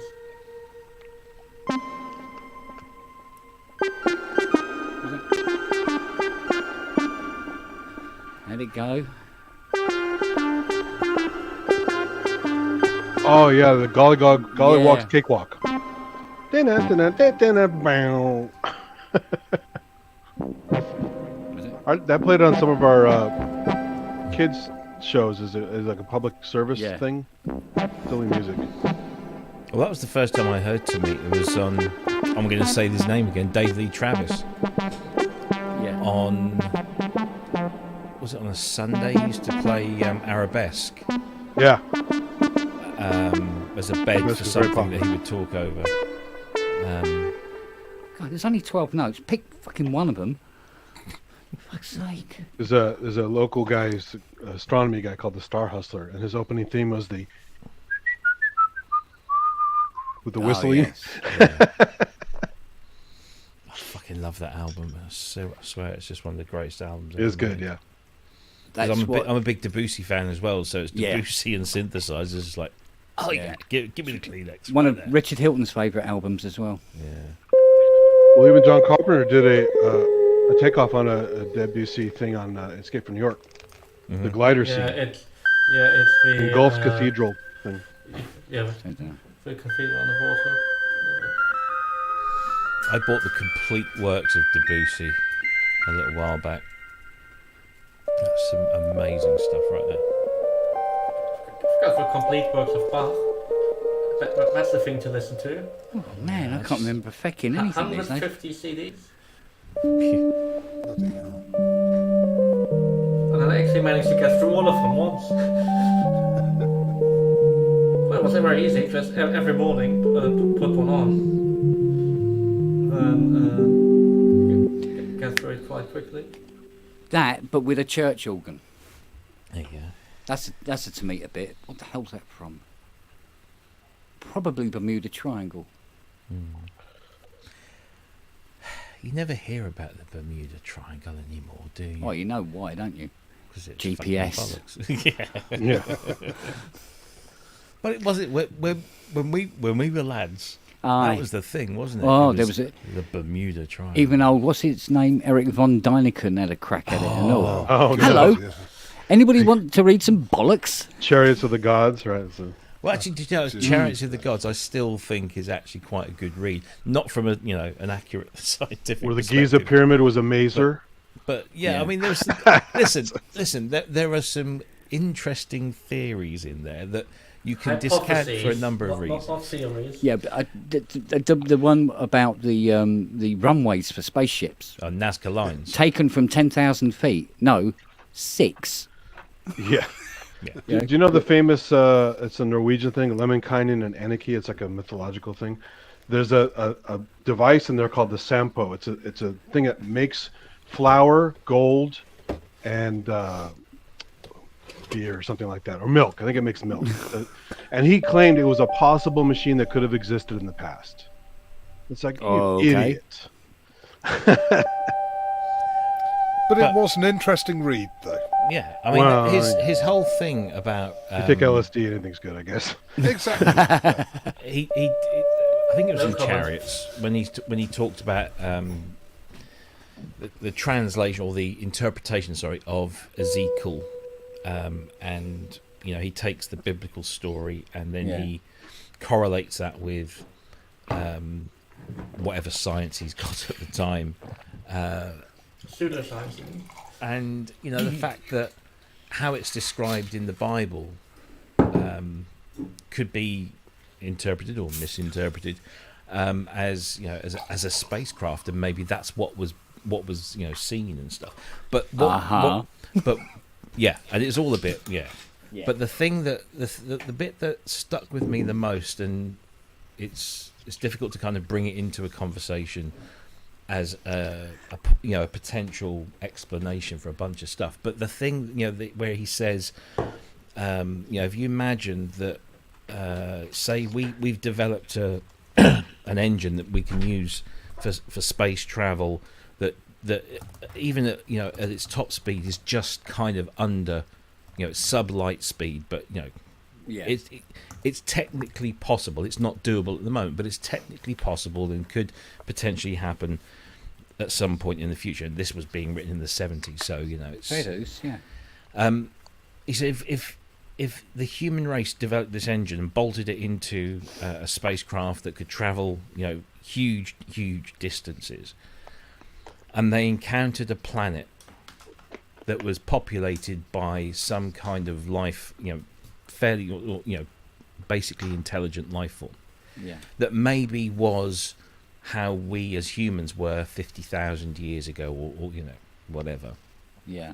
That the arrival of that spacecraft and the emergence of the occupants to the people of that planet would be viewed in very much the same way as has been written down in our books about gods and angels and all that kind of stuff. Yeah. And so whilst his story is obviously a little bit out there, the basic kind of concept of it is very doable. Is you could sit there and think, well, I mean, yeah, exactly. So it just, I think von Daniken's stuff, whilst it can mostly be written off as being the joyful follies of not a madman, but someone who just thought he kind of cracked it when he hadn't really. It's food for thought and shouldn't be completely discounted. But oh no, it's the main reason I don't like those guys is they're basically robbing the ingenuity of the old people that came up with this shit and saying aliens had to do it. That's an insult. Yeah, they're very clever people back then. But however, also these, I'll say, historical religious texts from whichever sect you choose to follow were effectively Chinese whispers as well over God knows how many hundreds, if not thousands, of years. So there will always be a little bit of distortion in the storyline as it's passed on. Oh yeah. I mean, like I said, there it's the oldest game of telephone, right? It's yeah. But there are people that will take von Daniken and say, "My God, that's it. That's the thing. He's answered it all." Just as they take on any interpretation that's been made over any number of hundreds of years, but maybe the detail is to be disregarded. But the some of the concepts are worth perusing because they are fundamental concepts that can be applied. And if you are to But it's like any untested theorem, though, isn't it? I mean, it is easy to postulate that something could have happened if you're not required to produce any actual evidence that that would happen. Yeah. So it's. I mean, but, you know, but this is science fiction. Yeah, but everything starts off as a what if, Yes. and then you go in and you try it and you test it and you fail and you get it reviewed and you try it and you test it and you fail and you keep going until you either come up with an answer that says I was right or I was wrong, and then we move on to the next thing. So you should never discount people like von Daniken and his ilk. I mean, there are obviously some really batshit crazy stuff, and there was some more like David Icke stuff. Not familiar, but David Icke. David Oh, Icke. David Icke. Sorry, Oh, yeah, right. David Icke. Yeah. Oh no, well, yeah. David Icke, just take him out and fucking shoot the cunt. It's like they live, right? If you're a bad shot, yeah, you would. You'd probably hit him. He's there. writing about Oh, they yeah. live as actually reality. So Oh, in that blue shell suit as well. He's not really? even trying to convince, through any sort of rational. Oh, What- my He But went on but Wogan and said that he was Jesus Christ. But Scientologists get away with it, so you know. Well, yeah. Well, money talks, doesn't it? But he said, you go, well, you can't be Jesus Christ. I can see you and you exist. I mean, speculative stuff is interesting. That's a lot of science fiction and stuff, but some of it's mental masturbation. So Oh yeah. Yeah. It's like that thing with Noah's Ark and everything like that. You know, camera sweeps, scene cuts to a penguin in the Antarctic. Going, hey, they're building an ark. Who's coming? No, just one of you. Yeah, we're going to swim the ocean and then make our way up to North Africa where it's really fucking hot. And it will probably kill us. But at least we'll survive in the Great Flood. What do you mean we can swim? Yeah, there's that. not only that, but we discovered so many species long after that stupid thing was supposedly launched, and Yeah, but also this other thing, right? What? Noah was the only person on the planet that had a boat. well, not only that, but the structure wouldn't have held up to be that big. It's just they built that one in the Midwest yeah. somewhere. That's a Perhaps stupid it's just an ark. allegory. They brought it over here. You know, Well, literally it wasn't over here. something that Yeah. actually happened. It was just, But I think the thing How'd I they take feed away him from the whole anyway? Ark story is Exactly. not so How they much, feed them, how they get them not to eat each other. It's only two by well, it's two. not so Where's the much fucking that. food? Well, But obviously there was two arcs. One had all the dinosaurs, but that sunk. it's a story about sanctuary, not Yeah. Yeah, about. but wind it back even further. This is the God that is supposed to love us all so much I was having a tantrum. that he kills us all. Yeah. Yeah. Believe in me, or I'll fuck you up. But I'm Yeah, going to exactly. make it Such- very, such very a- difficult such a for lovely you to believe. comparing he God. made the dinosaurs suffer, didn't he? Oh, but not in the New Testament. He's a nice guy in the New Testament. Exactly. Oh yeah. Let's Far make too it commercial. Yes. By Jesus Holy Water. Did you know this most amazing book about Jesus Christ of Latter-day Saints? Yeah, he'd be there, Christ on the cross, and just as he's dying, goes, "Well, at least they're going to put me on the side of pickup trucks." But even from a physics point of view, right? That you cannot flood the world. There's not enough water. Even if you melt all the ice caps and brought all the clouds down as water, you couldn't possibly flood the world. It's ridiculous. Yeah, But if your world is microcosm. Yeah, if you have a small view of the world, of course. Yes. exactly, if you're just in the Which Middle everybody East, had. say for example, Yeah. If Yeah, your world that's is our one world. island, yeah, like and we get flooded there, The well, British then the whole Never world mind is- Eratosthenes already figured out the Earth is round and roughly how big it is. I mean, before Aristotle's, the idea of being round had been figured out. But Exactly, but he did that but- well but- experiment. It was pretty good, though. You know, it was. But was it the ancient Egyptians? You see the top of a ship. Oh, you see another part of the ship. Oh, it seems to curve. Ooh. Yeah. Meanwhile, in a darkened room, there's a man with a quill going, "Well, the Earth's flat, obviously, because everywhere you look, it's flat, and we're floating in space on a fuck it, On the back of an turtle." You know what I love? Those flat Earth guys who say, "I have a camera that shows it is flat." It's like, what? You don't have the right camera.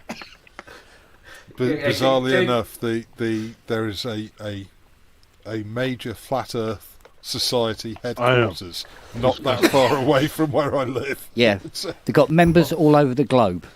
Yeah, exactly. It fucking says that. Yeah, it's like, what the fuck?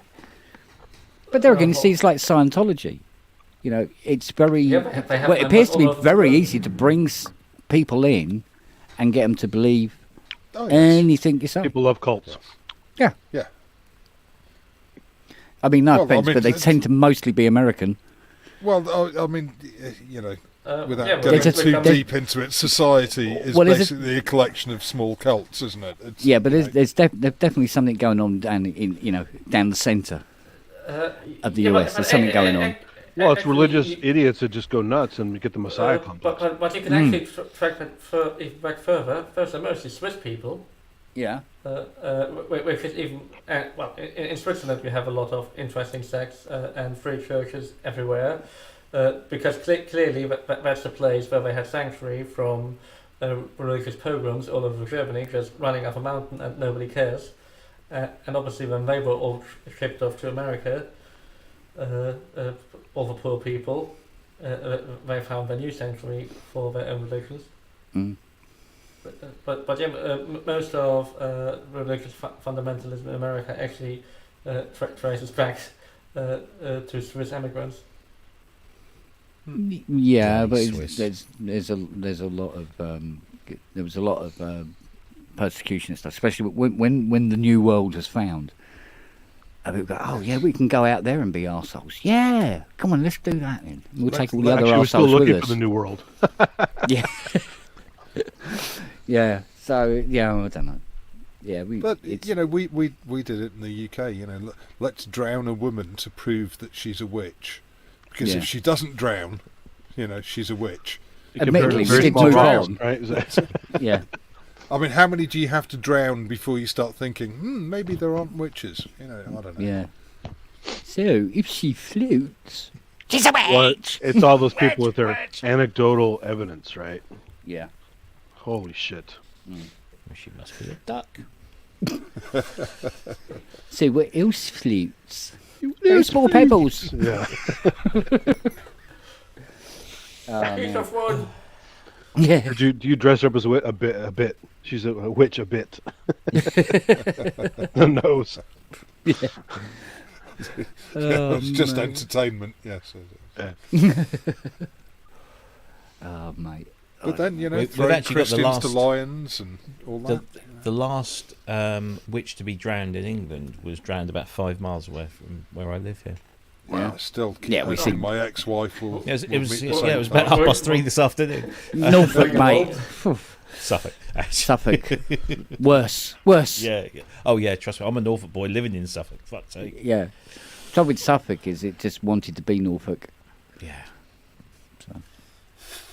Yeah, still do. Or Still, hang on. Suffolk, I'm just going to check. Ipswich Isn't it Town still in League One? Oh yes, they still are. Normal for Norfolk and standard for Suffolk, I think it was, wasn't it? So. Yeah, it is funny when the Suffolk people start calling Norfolk people inbred. It's like, hello, You pot. should call them cheese. You should call them cheese. All fucking inbred. Because cheese is much better inbred. Indeed. Boom, boom. Indeed. God. Yes. Yes, my son. Started something. And how did you do that? How can you play two different notes at the same time, you stupid thing? Oh, excuse me. I had a whole bag of biltongs tonight. I love biltong. Yeah. Well, my son's current girlfriend. I say current. I hope she sticks around because she's really cool. But she's from Joburg, and Oh, you can buy it in bloody kilo sacks over there. It's, yeah. And I said, I'm really sorry. I did ask Jackie to go and find some biltong when she went out shopping, but she came back biltongless. And then she actually found some, like the day after she came round. So a big old bag. And it's one of those things that when you open it, you can't. It's not. You've got to eat exactly. it. I mean, A, it's yummy, and B, if you leave it overnight, it goes all really hard. So no, it was very nice. I'm just making my own up. Don't worry. I know. I heard it, Kent. Yeah. One day I'll grow up. No, what am I talking Nah, about? you won't. Nah, you It won't. won't be a show if you grow up. What are you talking about? Yeah, I'm not doing that. Okay, you're making the movements, but you're not making the sound. Hang on, where's Fiona? Yeah. Wake up! I'm Isn't doing it- something. Isn't it quite good when you're moving and not making sounds? Yeah. Stop moving. Depends. Shut up. Put that tangerine back in your mouth. Did that just come out? Sorry, I was thinking. Yeah. Yeah, last of the Dare summer I wine, ask where take that one. came from? No. Oh, dear. Oops. Lobby. I've had a really shitty afternoon with I spent 300 quid on a. Well, let's say I spent 300. Actually, no, today, the 24th of July is my officially my 10th anniversary at my day job, and Happy day job. happy day job, yeah.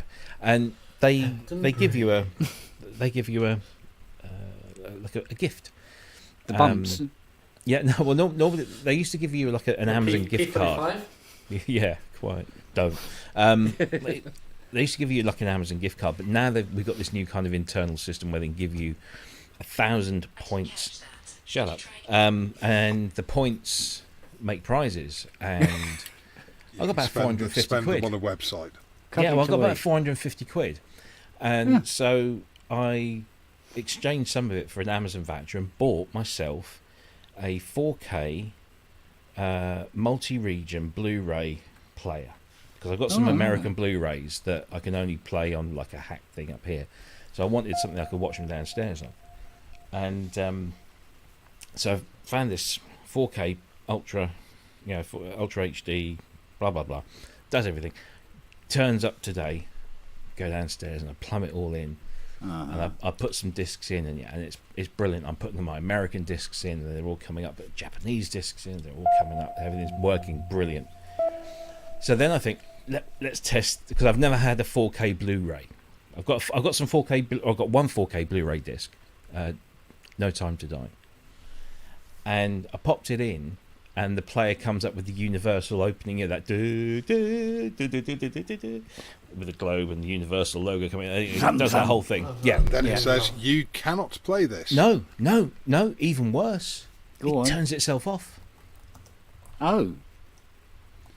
So I'm Because thinking, of the embedded copy protection or something. well, that, so the copy. Some Blu-rays do a thing like a callback thing. So you have to have the machine online. So the machine's online. But it shut the machine down. Every other thing I put in it, absolutely no problem at all. 4K Blu-ray disc.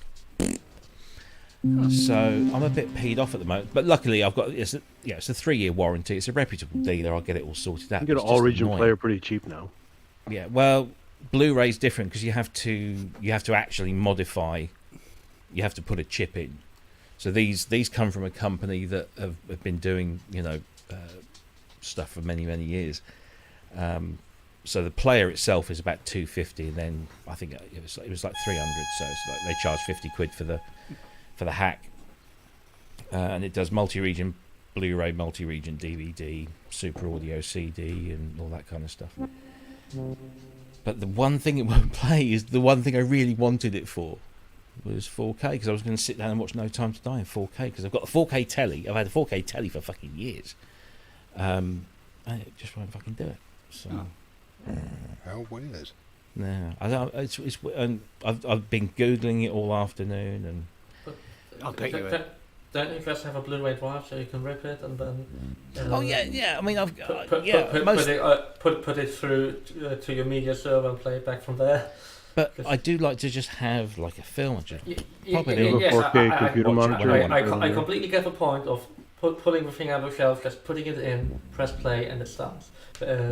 Rather than having to go through some file management to try and find the correct folder where you might have stored it. Well, that's the one thing. This Blu-ray player, I mean, I know I'm sort of a little bit behind the times again, but it does have the whole networking file stuff. So I've got my NAS drive that sits next to it, which has got a whole bunch of stuff on, and I can just connect it up, and it just the navigation is really cool, very cool on it. It's a Sony. It's a really good player, actually. Lots of great reviews. It got a 5-star What Hi-Fi review, but yeah, this I don't know whether it's just faulty or what. It must be something to do with the region hack. Well, you would have thought, but it's weird. I mean, it's playing every region of Blu-ray and DVD that I throw into it without any problem whatsoever. You haven't got an American 4K disc or anything to try? No, literally, my sister for Christmas said, "What do you want for Christmas?" I said, "Oh, just get me the new James Bond, to go with the others. Get me the 4K version." So she got me the 4K version, and I thought, what I'll do is I know I'm getting this extra little gift thing for my 10 years. So I'll wait until then, and I'll buy myself a 4K Blu-ray player, because you can't trying to buy a multi-region Blu-ray player. Couldn't you play it on the PS5? No, because again, that's region set. lock. Yeah, but Blu-ray region locking is a lot tougher to crack than it is with DVDs. Because I mean, I've got loads of these little remotes that I bought off eBay that would hack a DVD but player isn't into. No Time to Die a UK one? Yeah, so it UK. should play. Yeah. So it should play in the Sony. So the No Time to Die pack comes with 2 Blu-ray discs. One has got the regular Blu-ray and one's got the 4K Blu-ray. And when I got it, I put the regular Blu-ray in, and it works absolutely fine on my regular Blu-ray player. And you put the 4K disc in, and it says player not suitable, but whatever, or some message. So you can't play it on a regular Blu-ray player. Put it in this one, and it recognises it as a 4K UHD disc. But as soon as it finishes that first universal trailer thing, the player shuts down, and it's Is it the only Sony 4K disc you have? It's the only 4K Ultra HD Blu-ray that I've got. So because remember, Sony had that problem with DVDs for a while, where certain players wouldn't play it a legitimate disc because of the stupid copy protection that was really picky. But then the thing is, Sony invented Blu-ray. I know, but they had other So issues you in the would past have with other tech, so I wouldn't be surprised if there's some stupid thing they did. Well, look, I mean, it could be just a fault with the player. It could be the fact that maybe something's gone awry with the hack. But it came with a 3-year warranty, so I'm not bothered about it. It will get fixed. It's just some TVs actually refuse to play some stuff because the HDICP or whatever it's called. No, I checked everything. HDCP. I've got the correct cables. The TV is all set up for it. I can play 4K from my Apple TV. I can play 4K from my FreeSat box. But the Blu-ray doesn't want to know. And I've even tried the Blu-ray direct into the TV, bypassing the AV receiver, which has 4K 60 pass-through. So the receiver's not the problem. Do you have something that can do HDCP stripping? Like some cheap Chinese HDMI splitter? I've got a 3-to-1 splitter somewhere. Some splitters specifically strip out. We had the a funny copy thing at my protection. last company. They tried to hook Macs and PCs to a master monitor in the conference room, and they had to put those little hack dongles in there to make it work, because the Apple kept thinking you're trying to hack the signal. Yeah, or if you're trying to put computers into vision mixers, you sometimes have to do all that fun. Or the last time I did an outdoor cinema thing, we bought the Blu-ray officially and had the license to project it, but obviously getting it into the cinema system and then into the projector of SDI, that was very unhappy. And just turning itself off, giving a blank screen, and all the usual cinema copy protection. Yeah, I think Neil says, does it work on the PS5? And I haven't tried that yet because the PS5 is in another room, so I'll have to maybe bring that in. Because the TV that the PS5 is hooked up to isn't 4K. I haven't got round. But I must admit, I did sit here while I was looking through all the stuff, trying trying to find out what this problem was. And I thought, how much a brand new 4K TV is with OLED or something a bit nice. And they are, some of them are ridiculously cheap. It's you can get I've got, mine's an LG, which I've been very happy with. And you can get an LG with this nano, whatever it is, stuff for about 600 quid, 55 inch, which is nice. Ow. Ooh. Anyway, it'll get sorted, I'm sure. I mean, I'm gonna like, in some ways, I'd rather have a nice like 4K Epson projector, because silver screen. If I owned this property, I'd have a projector mounted, and I'd have a wall done. In fact, if I had the money, I'd have a bloody special, a separate room. But I haven't got that much money. My friend was doing custom setups for a while for people and selling $50,000 projectors with whole room treatments and stuff. And his home theater was a demo thing. It was so awesome to sit and watch movies there. But that's no longer a thing. Like the modern Epson lasers, they're like $5,000 for a 12K, which for most home theaters with a reasonable lens works, and also they're really quiet compared to like a Barco or a classic Panasonic DP21K, which sounds like a tractor. And like you have the modern lasers, but like yay big, that tiny, and beat your classic Panasonic that's a meter and a half long. My friend was so good at calibration, he got invited to Scorsese's house a couple times to set up his system. Had lunch with him and everything.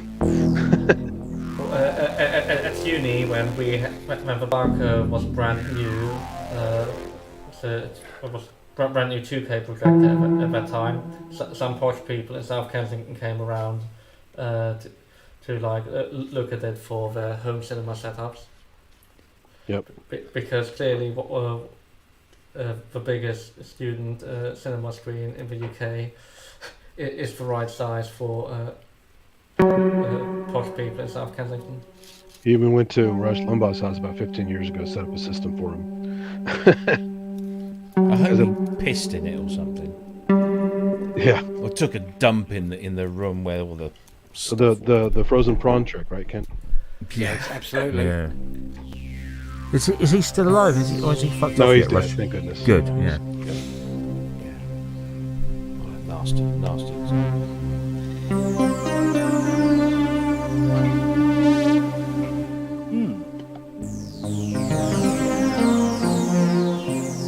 It's interesting being able to use two CS80s at the same time. Normally have to go into the workshop to do that.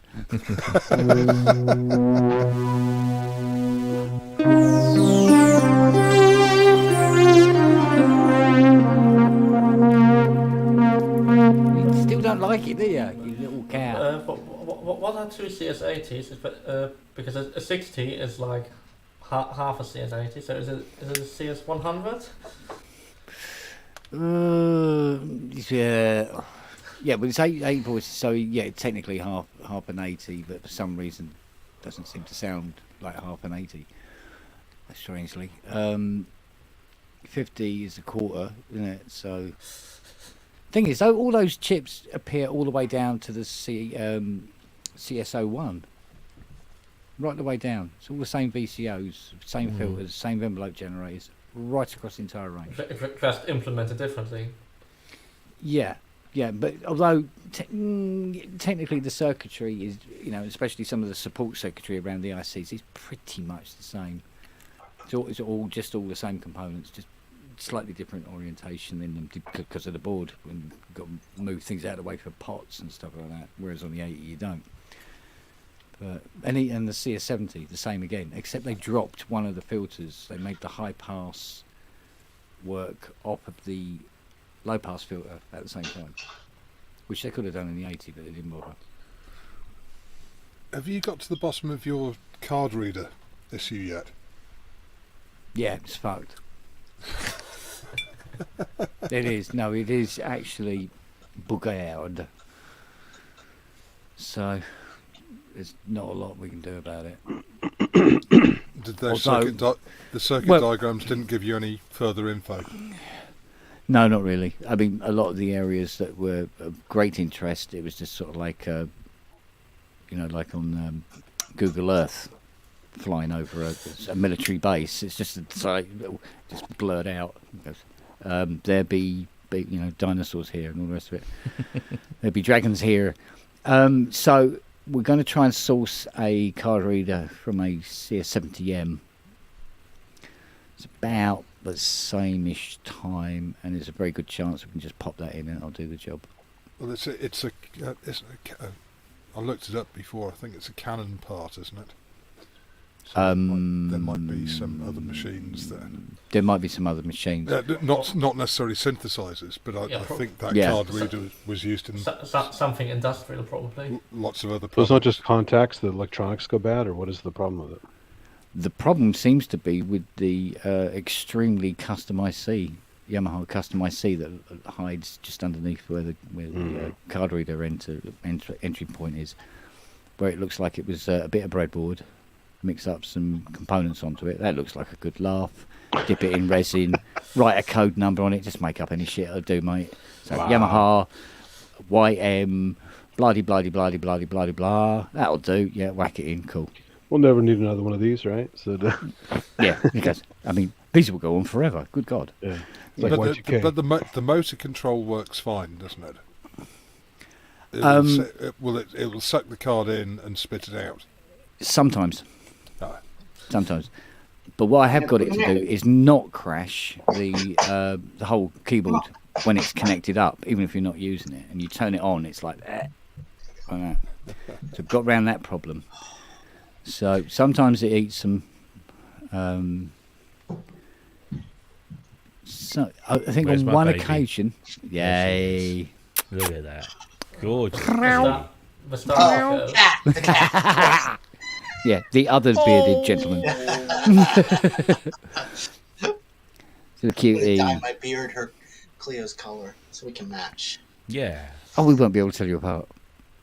Yeah. You would sort of like, is that David the cat? Which one? I was playing this game today. I told David earlier.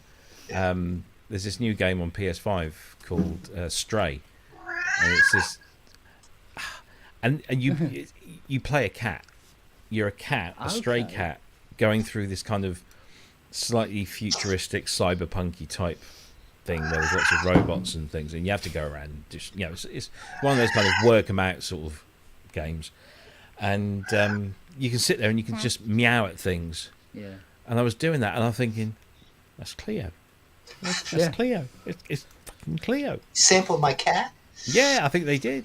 I'm just struggling to get my head around the fact that someone has developed a game for the PlayStation 5 where you get to be a cat and you can sit and meow at people. What the hell were they Bad smoking? Mojo, you played a cockroach, so, Yeah. Well, this sounds like a great idea. Let's do it. Yeah. Was it a come down from Gran Turismo at all? Do you know, it's really, really well done. It's a clever little game, and the fact that you're a cat interacting with all this kind of technology, it's a And very, Mr. Mosquito, it's a very you good play a game. mosquito. There's another one on PS5 or PS4, I think, that's in VR where you play a mouse. That was quite cool. I can't remember what the name of the game was, but no, Stray is really, really, really good. And if you like cats, then it's even better.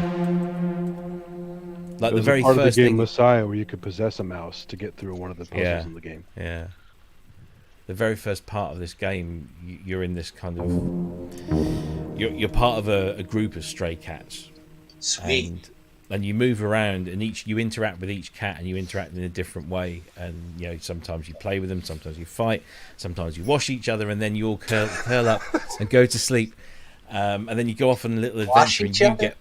get So I just have visions of George Galloway. Wait, yeah. Yeah. So a group of stray cats. Let's hope they're not called jellicles, and there's no music by Everybody Rubber in between. No, it's all very no well done. buttholes. No buttholes. Mr. Lick 'em Inside anywhere Out you want. face.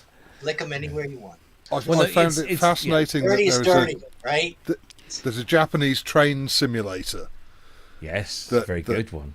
Oh God! What? No, for Where you're the train driver. Yeah, and you And can you buy a have to- controller that Yes. has all the controls on it. There's Right. only Yeah. one. There's Well, only they had one Sim train Ant on the simulator. old computers, right? So. Yeah, well, it won't be long before there is a work simulator where you Oh, mate, drive seriously, to work, go on the work in an PlayStation office. store. Yeah. There's Why a would car they do mechanic that? simulator. Yeah. There's Sorry, a car a mechanic. car mechanic simulator. There's a surgeon simulator. No, but Surgeon Simulator is more taking the piss out of it. Yeah, I know, but still, it's a simulator. It's real.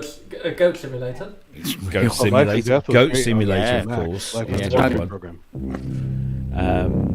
What was the other You one? see, I saw? I used to love Microsoft Flight Simulator because obviously it keeps your brain active when you can't actually get your hands on it. Don't know. Have you flown to real New York plane. in a Cessna?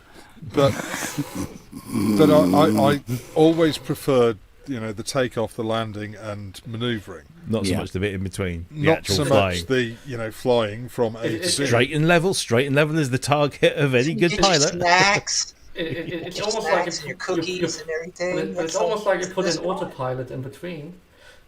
We used to- You take off, you enable autopilot, you land. About Get on 20 the Mile years ago, High Club, Sass. Right? when Flight Simulator 2000 Get came out, creative. I was working in Gateway, and we used to put it on. I'd go in the morning, and I'd load up a Concorde, and I'd do all the flight programming and everything to JFK or something, and I'd take the plane off, and I'd put it into autopilot mode, and then I'd speed up the simulation sort of like 4 times. So by lunchtime, I could then just sort of take over and land the thing. It was great. It was really good fun. But no, I do love my flight simulators, although the one I use on here, which is X-Plane, Yeah, it's now that's what exceeded. It's yeah, it exceeded took over, the didn't it? hardware. But I it's, used to like it's, F-18 Hornet was a great one. and I was always more about commercial stuff rather than fighters. But, Yeah, need the add-on Microsoft Stewardess Simulator. I like that. I used to Wombat Fart Stimulator. we used to call it Combat Flight Simulator. We used to call it Wombat Fart Stimulator. Don't know why. Well, Microsoft had a rush patch after September 11th. They had to take the World Trade Oh, Center man, plasma yeah. out of there. I caught my son, my eldest, not long after 9/11, on my computer playing Microsoft Simulator, flying around New York and aiming at the World Trade Center. Sure. I'm like, Yeah. yeah, so Yeah. that wasn't good. He soon stopped that.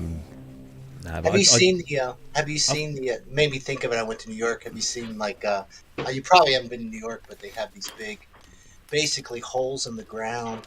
That they're like waterfall. Where the memorials towers are. were, yeah. Yeah, it's pretty sobering. I was there yeah. after they cleaned it up. They left that girder up as a cross. Mm. Yeah.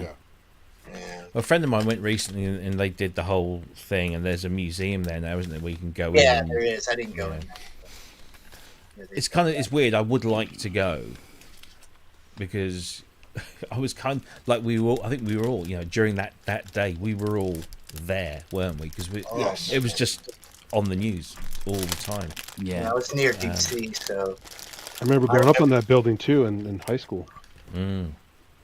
Oh yeah, I definitely knew people real close to the Pentagon. The elevator was super fast. You get up to the top really fast. Yeah. That's not. Yes. No, Yeah, it's fun. It is one of those days. It's like where were you when Elvis died? I can absolutely remember that Oh, entire yeah. day. Yeah. Me too. Because even over here, I mean, I don't. This is just my experience, but I'd been made redundant, so I was like just unemployed at the time, and I went to my local electrical store because I'd just moved out. I just got divorced.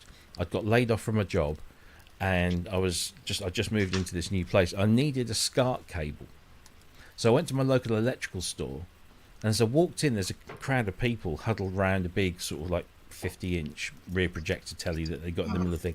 And there was a picture of the Twin Towers, and there was a plume of smoke coming out of one of them. And I was sort of like, what's that? And sort of wandered past and went to, got my cable, and I sort of wandered past again, and I could hear this muttering, oh yeah, they think a light aircraft has gone in. And at that time, that's all they thought it was. They thought it was a horrible accident. All they thought, yeah. And I went to the till, I bought my cable, I got my car, I drove the 5-10 minutes it was to back home, and by then the second one had hit, and it was just like the world went fucking apeshit. And Jackie was working in this shopping mall, and they were all scared because even over here they were thinking, oh, multiple targets, where are they going to strike next? They're going to strike places of big numbers and stuff. So the shopping mall was shutting down, and people were going home. I had my ex-wife on the phone. Oh, Rob, I'm so scared. What's going on? It was, but this was happening thousands of miles away. Yeah, it's crazy, isn't it? It really it was just such. Well, people even forget the Pentagon got hit. Yeah, well, yeah. Freaking Pentagon. It's a really low building. I mean, it's if you drive by it, you think, "Dad, man, that's a pretty good hit." There's not many stories to it, is there? Is it 4 no, or 5? it's flat. It's low. Well, it did hit London in the end, didn't it? Well, yeah. That bus. Yeah, but that was. Well, they already tried to blow it up like a decade before with that July bus. 2005. Yeah. But I mean, you think I was in London that day. Don't forget the tube bombings of like what was it? Yeah. Supposed to be 4 people. Can't remember now. And only one went off. Yeah, but when you hear some of the accounts of the people who lived around the tower when it happened, and it was just like unbelievable. I woke up on the couch and the news feed was on. I go, "What the hell's going on? What did I wake up to? It was like a nightmare." Yeah, yeah. And then I went to work and was bummed out. It was just. Yeah. When they actually, do you remember when they actually came down? Because they weren't down. Yeah, sure. Yeah. I saw that. Yeah, I saw that live. Oh, then it just was like, oh my god. Yeah. That's just. What really pisses me off are the conspiracy theorists who keep going on about, oh, but what about Tower 11 or Building 11 or Building 7 or whatever it was, and you just think, oh, for fuck's sake, it's obvious what happened. It wasn't a conspiracy by the American government. I mean, it's almost like stupid if it was. And it's almost like the structural engineers didn't consider this event in the design for structural integrity. Right. Yeah. Also, they were putting up a floor a day when they made those. Yeah, there was nobody in a board meeting say, yes, but what if we poured 42 tons of aviation fuel down the elevator shaft and set fire to it? Whilst Should we test simultaneously taking out half the pillars? Yes. Because wasn't there a fire in like Malaysia in a tower not long after this had happened? There was a building fire on one of the floors about halfway up, and of course the fire got extinguished and the building didn't fall down, and everyone's going, well, you see there was a big fire on that floor and that building didn't fall down. No, but it didn't have a fucking jumbo jet or whatever it was, 757. And a huge ton of kerosene that just all went up in one go. I mean, It's like the real shame about that whole thing is we were talking about this last time with immigration and visas and stuff. Those fuckers came in and out of the country on visas they weren't supposed to be allowed to do that. So our system failed. Oh, so many things failed. The American government, whilst not being responsible for the attacks in the direct fashion that some people think, they knew things were happening. They knew things were going to happen. They knew attacks were imminent. Maybe not. Well, plus the guys are doing training for landing, takeoff only, not landing. Yeah, exactly. There were so many red flags, but but the world changed. But the thing is, it's something that, in theory, you can plan for, but in practice, it's very, very difficult. Oh, God, I mean, abuse of visas. Well, that happens in every Western country. I think that happens in every country. We never gave them credit for being so organized as part of the problem. Yeah. Yes, and but also We're still, was it Oxford educated, and parents who were big builders, big building companies. So I mean, Bin Laden company. very well educated person. So you would and with that empire that the parents had, you would assume there's some organizational skill definitely behind it. Oh yeah. And the fact that it was so well coordinated. Oh God, man! You know, it was a phenomenal operation, and you know, whilst I don't wish to applaud terrorists, they did achieve what they set out to do, which was cause global terror. And it's changed the world we live in, even today. You know, Even I mean, today, yeah. I mean, I flew out to Chicago. Yeah. I flew out to Chicago 3 weeks after 9/11, and it was just a completely different experience. Oh yeah, the whole thing. It was everyone was walking around looking at everyone else. Everyone was whispering. Everyone was, you know, there was that side of it. Then there's the security side of things that, you know, we were literally having to strip Sikhs down. Were being harassed, thinking that they were those people. And we got people on our plane, you know, from the Middle East who were wearing, I can't remember the name, hijabs, and all that, all that kind of stuff. And there were people looking at them, thinking, "Oh, you know, why have you got that bag with you?" Or and it changed so much. Oh yeah, but there was a lot of reprisal attacks as well. You know, people had nothing to do with it, but you know. But See, it changed our world. Count your blessings, right? Count your blessings that there was never a terror attack on an aircraft where their trousers was soaked in C4 or something, because then every fucker has to get onto a plane now with no trousers on. Well, no, seriously, because whatever the cause was, right now, nobody can do that. Yeah, but the underwear, shoe bomb, take your the shoe off. underwear bomber and the shoe bomber. There's a flip side to that, but changed. Depends. Plus, the same persecution happened to Chinese people after COVID here. Oh yeah. I remember, you know, traveling and having to take my shoes off every fucking time because some guy had tried to do something and failed. Yeah, you know, quite embarrassingly. Well, it's the body scanners now as well. I mean, you know, they can see that's my the junk. Embarrassing thing. Those pictures of the body scanners. Yeah, they can see my junk if they just ask. You know, they don't need to use X-rays to do it. But it's it has fundamentally changed the way the world works. I still think modern body scanners are a lot nicer. Because quickly go and put your arms up, go through again. It's a lot nicer than the alternatives. Well, it's better than bending over. Yeah, definitely. Yeah. The groping, you know, like the groping. I mean, it has improved a lot. You know, if you think about, you know, American flight security up until 2001, where you could literally you could walk onto a plane in New York to fly to Los Angeles like you would get on a bus. Or the golden age, you mean? Yeah. And they wouldn't shut the cabin door lock for the pilot. No, exactly. Whereas Timmy could go up into the cabin. Not just Timmy, Sass. I mean, the number of times I was lucky enough to go into the cabin and sit in the co-pilot seat. You know, it was just fantastic. I was surprised actually when I took my kids to France for the first time, and we flew over, and I said to the hostess, I said, "I know you're probably going to say no, but is there any chance my kids could go up, you know, to the cockpit before we take off and just have the picture taken?" And they're like, "Oh yeah, absolutely. This is British Airways," and they let us do it on the ground, but that on was the it, ground, you know, on the ground. Yeah. But yeah, that those moments when you could ask to go up and, you know, see the captain mid-flight, gone. Although to be honest, I wouldn't really want to. Well, on long-haul flights, the captain used to go out and greet the first class and business class passengers. He would mingle, Yeah. That's gone. It's not happening again. Well, it's gone to the point of, I mean, as being a normal thing. I've been on a few flights where the captain's moved around, especially when there's been, you know, something he wants to, there's been a big delay. He'll come through and he'd come through and talk to stuff. But that's more as a courtesy. But, you know, that old tradition of, you know, the captain mingling, gone. The whole thing's gone.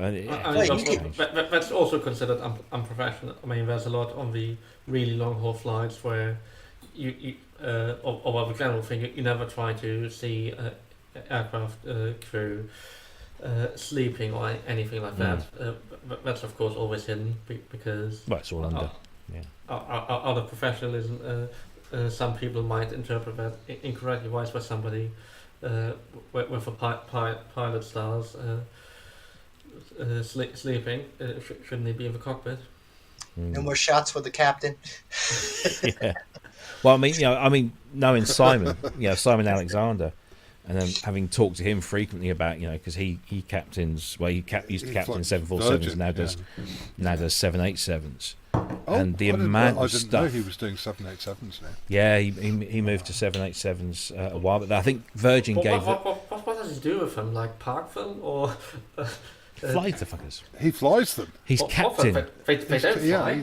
He's one of their top captains. He is, yeah. Virgin Airlines. Virgin Atlantic. That's a cool airline. They have cool planes.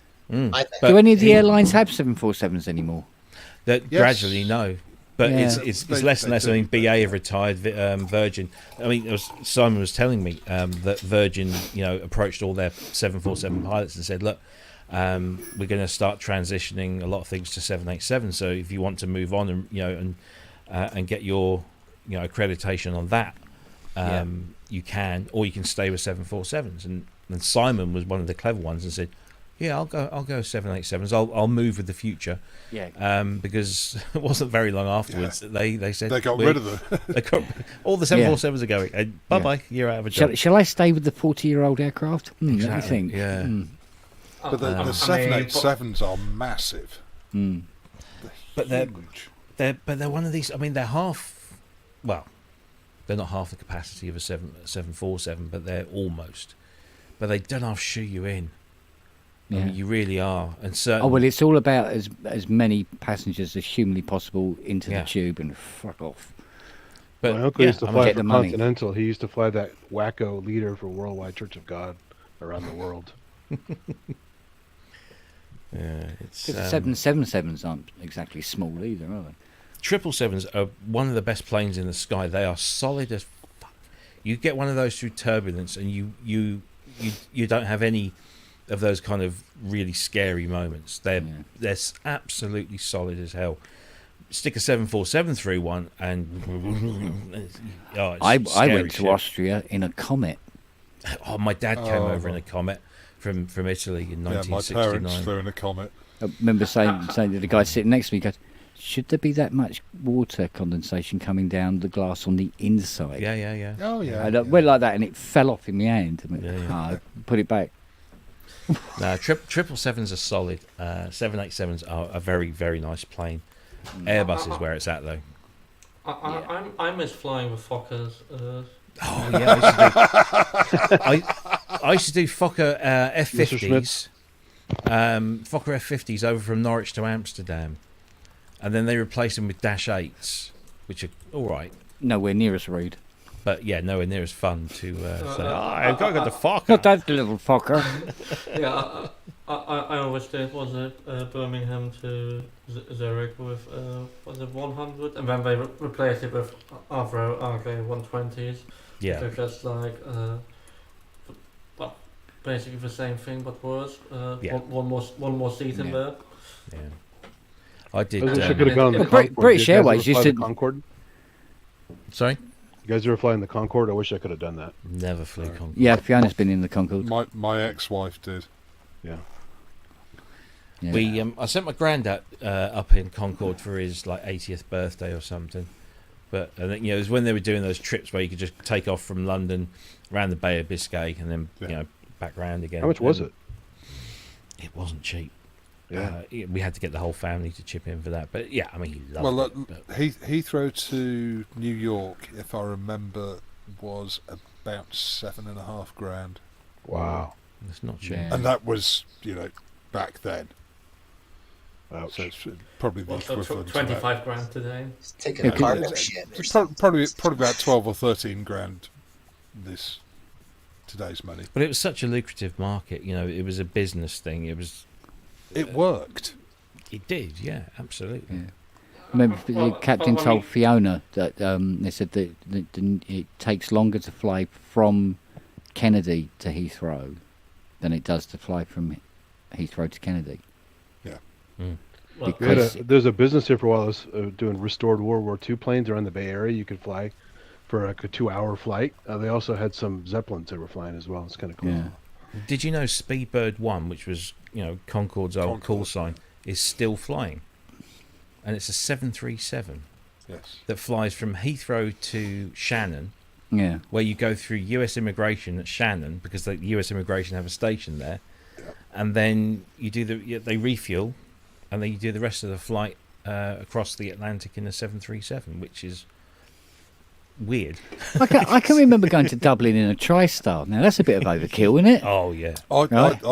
I've flown to Dublin twin turboprop. Yeah, but did you get? We get literally, go. This is your captain speaking. We're all comfortable. We'll be taking off in a minute now. Oh, you cheeky bastard! Literally, Cheeky little fagger. you go. There'll be a pot of gold at the end. I used to do Norwich to Edinburgh and back with a previous job, and it was with Eastern Airways, I think it was, and they used to send us this little 15-seater where you had three or four sets of two down one side and then individual seats down the other, and no hand luggage, nothing. Everything went in the hold because there was just literally no room, and you sat there to Edinburgh because you were up against the fuselage just like this. It was horrible straight up the North Sea to or Aberdeen. That was the other one as well. Well, that like I said, but they said to Fiona it always takes longer to fly back from JFK to Heathrow because he said the captain said this like this apparently. He goes, because the Americans won't let us go supersonic until we're 150 miles out. Like, because it was a big thing, wasn't it, in the States about no, you can't have that bloody noisy thing coming over. The reasoning but behind it's fine for the military planes. the reasoning behind that was purely commercial. Boeing basically lobbied the US government because they were pissed off that BAE and it wasn't Air France, was it? It was Zoot Aviation. I can't remember. It was Air France. Yeah. Had developed the supersonic passenger jet before they had. So Boeing got a little bit arsey, and the US government banned the supersonic flight over America, which effectively almost killed the business because they lost the very lucrative markets. New York, LA. Yeah. Mind So you, it could have been worse. It was could have been complete con. There was nothing environmental about it. There was nothing about sound because Concorde was flying at bloody 42,000 feet. It was but normally it's purely landing. commercial.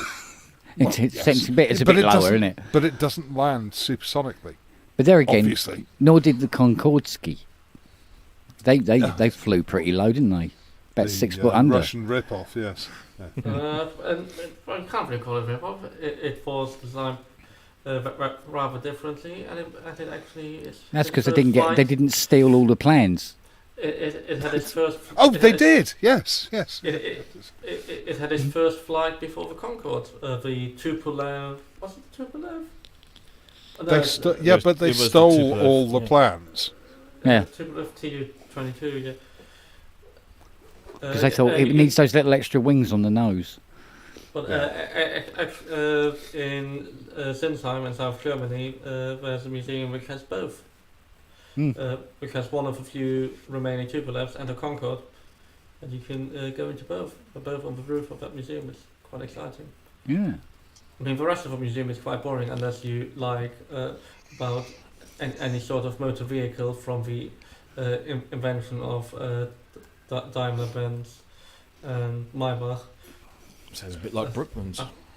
My favorite thing was doing work at one of our sites in Arizona before it closed. There's a Pima Air Museum there, with all the classic military planes like the SR-71 Blackbird, which is stunning. Oh, it's beautiful. And used to have one at it's Milton so Hall. fucking cool just to be there with it. And they have like the flying fortresses, like the B-17. You can crawl around, and they have a bunch of other famous crazy stuff. But they even have these crazy inventions. Like there's this one. It was like a helipack that you would wear. Yes, It had- yes. And Yeah. but it had wooden blades, so it would easily get like you have with a quadcopter. You hit the blade, it would shatter, it'd crash, or a part would go flying and impale you or something. But, What about the jetpack? I mean, yeah, all that stuff. Yeah, it's was crazy. was it Atlanta Olympics where the guy flew in on the jetpack? Well, the James Bond movie too, right? Yeah, Where he barely but, uses but it. this was back in the 70s, or Yeah. I think it was the 70s where they But demoed that. Thunderbolt LA was 94, 65, wasn't it? It was earlier than that. No, I think the jetpack, when they came down to the Olympic Games, that was was it LA 94? Because it was Moscow 80. Jeez. 84 probably, right? Yeah, I'm pretty sure it was 84 that they did that. And that was that. Yeah, I'm pretty sure. That might be. I don't know. But the SR-71s we used to have a squadron stationed at RAF LA Mildenhall. 1984. Yeah, at RAF Mildenhall, which is probably about 40 miles from here, and we used to go and see those take off. And if you then went up to RAF Alconbury, which is just the other side of Huntingdon, you'd see the U2s. And they take off and then just like sit on their tail and just go like that. Yeah. So we had all of those because the UK was an ideal sort of place for setting those off on their long distance missions. But yeah, the SR-71s were a frequent sight around here. Are all the A-88s decommissioned now? A-88s. Oh, so Harrier jump jets. Oh, Yes. yeah, the jump. Yeah. Well, no, they're still in use by the Americans. Yeah, They had a bunch of Because those they museums too. They're bought really all cool. our stuff. Yeah. Yeah. But as far as But- the UK Harriers, Yeah, all for gone. some reason the Royal Navy dropped one of the best, most flexible airplanes that we've ever developed and designed. And the best part of the movie, True Lies. True lies. But I mean, it's interesting. You see the F-22s these days that have similar capabilities, but they're nowhere near as flexible and as adaptable as the Harrier was. But the Harrier was developed before the computer technology was available. So the pilot's skill was absolutely incredible because they were doing most of that stuff manually. Whereas these days, it would be so easy to computerize a lot of that operation. And I do not understand why we haven't developed a new VTOL aircraft. Well, there's the F-30. The F-35s, yeah, because we've got a squadron of those at Lakenheath. But they're not the same. No, they're not. They sort of do all this stuff. Say, oh look, we can do. What is it? It's not VTOL. It's VSTOL. Yeah. Very short. Very takeoff, short isn't it? takeoff. Yeah. And it's like, oh yeah, but fucking Harriers were doing that on a sixpence 30 years ago, and looked incredible. I mean, they were just the most incredible looking aircraft, especially with all the four vents, two either side that gave. Oh, it's just what a beautiful plane. But I, as a kid, I was lucky enough to see the last squadron of Vulcans fly over. And We saw. My God, they blackened the sky. It was just incredible. I saw XH558 on its final tour around Britain. I mean, I'd seen it loads of times at different air shows, but it did a tour around Britain, I don't know, 8 years ago, something like that. And, yeah, what an incredible plane. I mean, to see that at an air show go full throttle across the airfield, and you could just feel it here. Yeah. Oh, what a So amazing. if the US bought all the Harriers, they must have changed the laws about having military equipment. Using military equipment in the US. They didn't buy them. They shared the designs with McDonnell Douglas. Yes. As he, because as far as I know, one of his customers were telling me,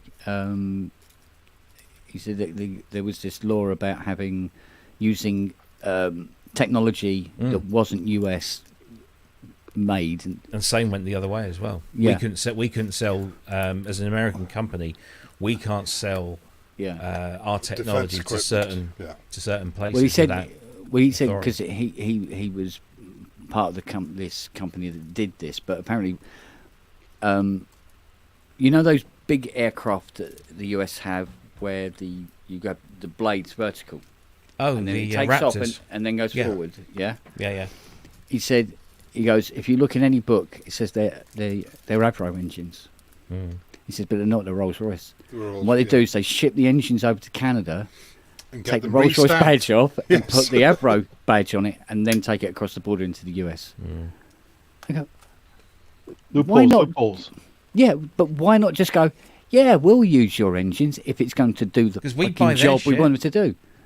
Yeah, if it's going to do the job. But the USA is a highly protected market.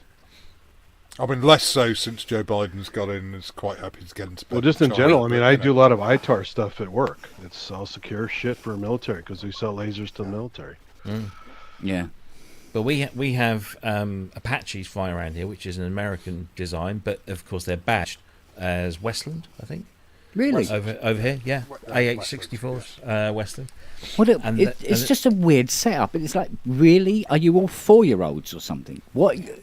Well, basically, there are only a couple of big companies. You know, there's McDonnell Douglas, there's BAE Systems, there's Lockheed Martin. Yeah. And I mean, if one designs something, oddly enough, the other seems to have something very, very identical. Well, realistically, they will most likely all be have enough people thinking of similar things, and when somebody presents something in one direction, they fast track the design that is similar enough to see whether they can get the funding instead. Yeah, calculus was invented by 2 people at once, so.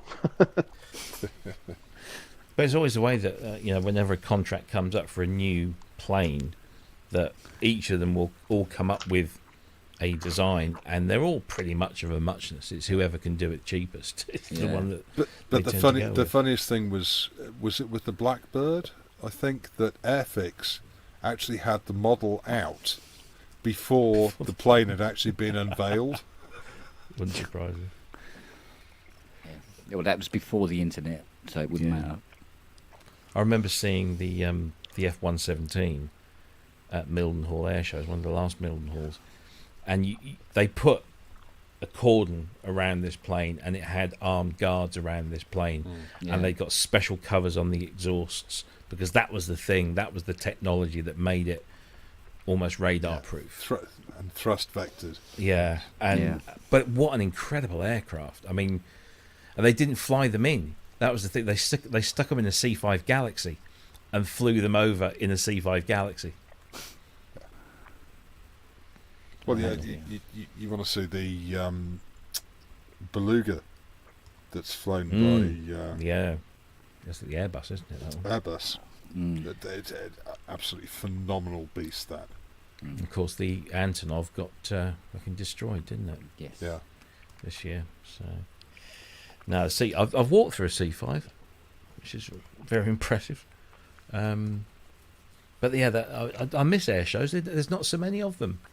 You get Farnborough and what's the other one they do? I can't remember now. But Mildenhall, like all the American bases around here, every summer there'd be an air show, and they'd have everything coming. They'd have the B-1B. Oh, that's an amazing plane, especially when you did low high speed. Mind you, when you say a C5, I've got a completely different experience. Have you ever driven? Yeah, have you ever driven one? Yes. No, never had the pleasure. Yeah. Yes. They were good fun as long as you just use them on pavements. As long as you don't fall out of them, you're all right. Because you had the steering was like down at the side here, wasn't it? Underneath your legs, wasn't it? Yeah. Fairford still does. Fairford, yes, stuff. We had the Blue Angels flying around here all the time because I'm off at field, so there's always some great sound effects to record. We often get the Red Arrows because they'll use Norwich as a base, especially when they're doing stuff in this this part of the country, They use Norwich Airport, so they'll come over in formation Yeah. 2 or 3 times a year. But no, there's just, I mean, we're constantly being buzzed by the Apaches, which are at RAF Wattisham. Yeah, which we've is heard. Yeah, exactly. Yeah, and we get the Raptors. You know, those ones that with the propellers that go like this. We get those. Not so much. We don't get so much of the F-15s and the F-22s because they're a little bit further west. But they're still around. And then What's the trip is the Tucson Airport actually shares space with the military. So while you're coming and going in commercial planes, you see fighter planes constantly taking off for training missions, and all these sound effects everywhere you go. It's nuts. Still, the best plane sound has to be something like a Spitfire or 1915 BMW engine. Nice, simple, unsilenced engine design. Sounds beautiful. I mean, you're going to be deaf if you're they do sound within beautiful. 100 meters of it. How about a Sopwith Camel? There is nothing quite like a Merlin. Like the What was that Rolls-Royce story? or BMW designs. A story about the Merlin engine in the Spitfire. When you did a roll, the engine would cut out. Yeah, because the carbs were starved. And it was some woman come up with the idea of putting pennies in the carb inlets. Yeah. And when it turned upside down, the fuel didn't fall out. And that's why it does that. When you see them in the films and they turn upside down, and then there's that black smoke because it's gone like full choke as it goes over, and then the pennies drop back down again and lets the fuel in. And it lets the air back penny in. dropped comes in? Yeah, probably. Well, yes. The sound of that Merlin engine. It's fantastic. It's fantastic. Yeah, you feel it. There's a video on YouTube of a guy firing up one in his garage, mounted down, no prop on it, and just firing this thing up, and it's like, holy shit! Didn't some guy put one in an old Bentley? Oh, the Beast. Yeah. Yes. It was called the Beast. Yeah. It was made from marina. I know this car well. I've worked on it. I helped design it. I actually helped build this. Really? When I was doing custom carring down on Longmead Road here, because he lived up in Banstead, just up in the hill there, just beyond Epsom, and it's a Mark III Cortina tailgate on it. It's got marina door handles. Let me guess, it's got a Jaguar rear axle, hasn't it? It has a Jag. It has a Jag S-type open disc brake rear axle on it. But they got really pissed off. Rolls-Royce really got pissed off about that grille. I mean, really, really pissed off. Didn't they force him to take it off or something? Or yeah, and then he put it back on again. Yeah. Yeah. There's another one. Sorry. Cleo's not happy about it. I don't think she's happy. She's being cool. She likes her, but that's another one. Fuck off. This is my Dodds. territory. That was his name. Won't talk of her though. There's only Cleo. It was Dodds. Dodds. It just sounded Richard Dodds or something like that. Beautiful. Yeah. It was great though, because he'd come down and say, "Oh, how are we getting on?" Didn't it only have one gear? No, I think it had two. I think it had two gears. Yeah. It had two gears, forward and reverse, like a DAF 55. Yeah, well, sorry, yes. So it could actually go as fast backwards in reverse as it could forwards. So it was. Well, I've just put in something in a private chat. It was something stupid like 18 litre or something. Yeah. It was just mental motor. It was horrible to drive. 5 gallons per minute or something. Yeah, literally. I remember when I got the I got the task of reversing it into the bay on one of the times we were working on it, and it was just like, oh, Jesus Christ, please somebody kill me. It's such a nightmare to drive because it's literally blip throttling. So you go like that, and you suddenly whoa, you're in the bay. It's just ridiculous to drive. So, but that was he was very posh though, incredibly posh. Well, you need to be sort of A, pretty rich, and B, quite well connected. Yeah, but what I mean, he was to too end up with a he was Bentley just too chassis posh. and No, he was too posh for Banstead, mate, by a long way. Yeah, far. So, but nice enough guy, I must admit. But yeah, it had loads of Leyland and Ford parts. It was literally built from that, and then they just joined the gaps together. Well, it was an engine with 4 wheels, and that was it. You know, it was. Yeah, basically. I mean, it just made, just took part. Oh, do you know what? S-type Jaguar seats were going nice in that. All right, we'll bolt them in. Well, yeah, right. Well, just weld the brackets where it's going to go in. Yeah, that'll do you. Sorted. But Asio has just mentioned the Beast of Turin. Have you ever seen that? The Fiat. No. 28 litre. Fuck. 300 horsepower. So it's like an American car from 1972 to 1978. Yeah. Yes, I can attest to that. Or if you look at the thing I just put in the chat, that museum in Germany that has the Concorde and Tupolev, they also built this fun thing with one of those First World War BMW aircraft engines, which sound utterly beautiful. And yeah, I think it's like 10-15 years ago they built that crazy contraption. Oh, yeah. Put one of those on a chassis of a historic fire truck with a chain gear. Is that the Bugatti? That's the Fiat. S76. Oh, that is the Fiat. It looked like the old Bugatti. Looks like a Ziggy car. Yeah, I think wasn't the exhaust on that about 4 inches long? Yeah, just out of each part. Look at that. Christ just long almighty. enough to deafen you. Yes. There is a car that I helped build called, I think it was called Andromeda. Funnily enough, that was bright yellow as well. But what it was 2 top fuelers, dragsters, mounted together side by side, so 2 people could sit in it. So it had 2 7.5 litre Chevys with superchargers, bug catchers, the works, and a special linking system between the 2 engines to balance them out. And the biggest fucking real wheels you've ever seen in your life. They had 4 pounds of pressure in them, so it would stick to the road, because you stamp on that thing, it was just gone. But it had. They tried. We had it with the dual parachutes, and they would never fire at the same time. It would pull the dragster one way or the other, and you had to have one massive one mounted on the back. And I was building all the bodywork with that with the top guy there, Mick Newton. It's a fucking nightmare machine. Well, there was also wasn't there a Chrysler that was built in '63, which had a gas turbine engine? Oh, yes, and another one you're they talking built about. about 200 or 300 of them, and for road testing and whatever. And but they scrapped. I think they scrapped all of them. Well, there was that other car, that other American car that looked like it was floating. Ever seen that one? It literally looked like it was floating off the road, because the wheels were inside, completely out of sight. And it looked like it. I can't remember whether it was. I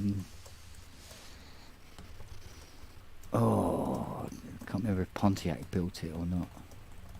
Can't remember which company built it. It was a weird looking thing. It just looked like it was just floating in the road, like a Star Wars speeder. Yeah. Really, but the effect was perfect. Really brilliant. The Pacer. Oh, the Pacer. FS1R just showed up for 1900. 1900. Well, that doesn't surprise me. Free shipping. What, US? Yeah, it's I'll put the link in the private. Free shipping. Seems legit. Yeah, I'd expect a blowjob for 1900. Well, you never know. You might get That's one. on Reverb. I've never bought anything from Reverb. I love Reverb. All the prices in the UK just seem utterly ridiculous. No, it depends. It depends, yeah, because it rips everywhere. No, there's some good. No, I encourage this overpricing. It's making me very rich. No, but in all honesty, you have the people that go over, but also they're a lot better to deal with as a company than eBay. So there is that. That they're easier to shout at and resolve things. I never get this thing where people say, "Oh man, Reverb prices are so crazy." Reverb don't set the prices. No. I'm just saying the prices on Reverb. Yeah. Well, I get really good it's deals not on Reverb itself. Or It's the people who are selling the stuff. In some way, it is Reverb because the amount of money the cut they take is larger than what eBay would take. Well, you're supposed to make offers a lot of that stuff. Yeah, So I've never. it's a very different type than eBay used to be set up. I also put a link for the custom RM1X Black that sold. Check that out, Robbie. It's pretty nice looking. You know that CS80 was up for grabs. What was it, 100 and something thousand? Oh yeah, 35,000. Well, just between you, me, and the gatepost, it's now the guy's seriously considering offers of 45 and dropping. So offer him 30 and sell it to someone for 50. It's getting to that point. But that Profit 5 Rev 2 that I got arse fucked on, I found a guy who is interested in it, so I might sell it to him. Once I can figure out where that fucking distortion's coming from. Yeah, I wish I'd never sold my RM1X. That black one looks nice, huh? Yeah. I wouldn't anything paint Green was particularly kind of a special about funky it? color. I was not a big blue-green fan, so. Yeah, I mean, well, that was Yamaha in the mid '90s, wasn't it? Everything was like that bluey sort of thing. But that's special. The sequencer was lifted from the QY700, so it was it was bulletproof. Very powerful sequencer, yeah. Really good sequencer. We're kind of a nightmare to program. Yeah, and it had this synth built in, and it was an XG based AWM. engine. Yeah, it was all AWM. But, AWM, But what I liked about it was the fact. I mean, my predominant use for it was as a live sequencer, because we used to take that out, and we'd have. Because I was playing in the pub covers band at the time, so we do things like Supergrass, All Right, where you get that jangly piano, or Our House by Madness, and we'd have that doing the brass and the strings, and I'd just, I was, being the drummer, I'd be playing along to a click track, and it was just absolutely, bulletproof. Would never ever failed. I mean, Kebu used the RM1X for quite a long time. When he first started doing his live gigs for a few years. They are. I mean, they are rock solid. Before it first got to the point that it was starting to have too many issues due to age rather than anything else. I still have them, but I haven't touched it in like 2 years. So. Yeah, I sold mine to a friend, and I think they sold it on. They didn't get on with it, but the fact that it had a fairly decent synth engine in it as well was quite good.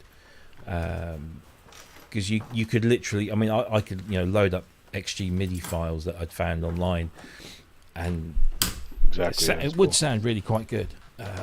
But I used to just love sitting at it and then just mucking around with it and just dropping. Even the presets, you just drop a whole bunch of tracks out and then just it was a very nice instrument to use live. Because it was almost a bit like. Like Ableton, you have all these kind of loops going around, and you can then just bring them in, or you could use it as a synthesizer and a sequencer, and it was a really versatile sort of thing. But I wish I'd hung on to it, but there you go. Such is life. I needed them. Well, I wanted a drum kit, so I sold that with a bunch of other stuff. But bloody FS1R, that price, that's mental. Yeah, well. We'll see more. I've seen it for 24, so. Wow. Yeah, but it probably didn't sell. Well, it won't be long before I'm charging 350 quid to put, backup batteries in M1s. Yeah. It's getting to that point. How much is the battery? 50 pence? Yeah, but you see, it's the skill required to fit it's it. opening You don't up pay. is difficult. You got to clip the leads, right? Actually, it's the 47 screws you got to take out of the bloody base to get it. Does it not have the holder, or you have to actually clip it, right? I think it's no. I think there was some of them. I think the early ones were soldered in. Yeah. And then later ones did have the carriers. With my SX240, I had to clip it. Yeah. Yeah. I'll take that, and I'll give you my Kurzweil K2600, which also has about 47 screws to unscrew. Yes, I know. It weighs about 300 tons. Yeah. That's fine. Just to change a sodding battery. Yeah, I've done a 2500. You've never had to change the keyboard in a Kurzweil then? No, thankfully not. No. Yeah. If you ever have a problem with the key does get stuck, but you I'll send it to Kent. But you happen to have another Kurzweil that you can just swap the keyboard over. Which I have. Yeah.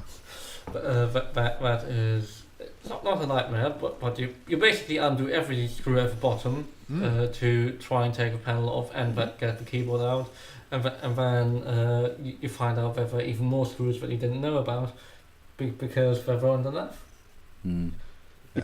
But what really pisses me off is the 2500 rack just has a little battery compartment that you just unscrew from the rear, change the batteries and put them back in. The keyboard version, no, you have to dismantle the fucking keyboard. It's perverse. I don't know why they didn't just put a battery compartment in. In fact, I don't know why any synth manufacturer doesn't just put a simple battery compartment in. I mean, at least it's not as bad as like an AMS RMS16, where it tells you in the manual, oh yeah, you should replace this battery like once a year. It's just like, so you're telling me this in the manual, you've soldered the fucking battery in, okay, at least it's only one screw to 1/4 turn screw to get the lid off, but still, you're telling me to replace it every year, and it is soldered in. That sounds like great planning. Well, the K2000 is weird because it uses AA batteries at the bottom as the storage. Yeah, we see this is it's confirmed about this GS1. You have to change the backup battery every month. Every month.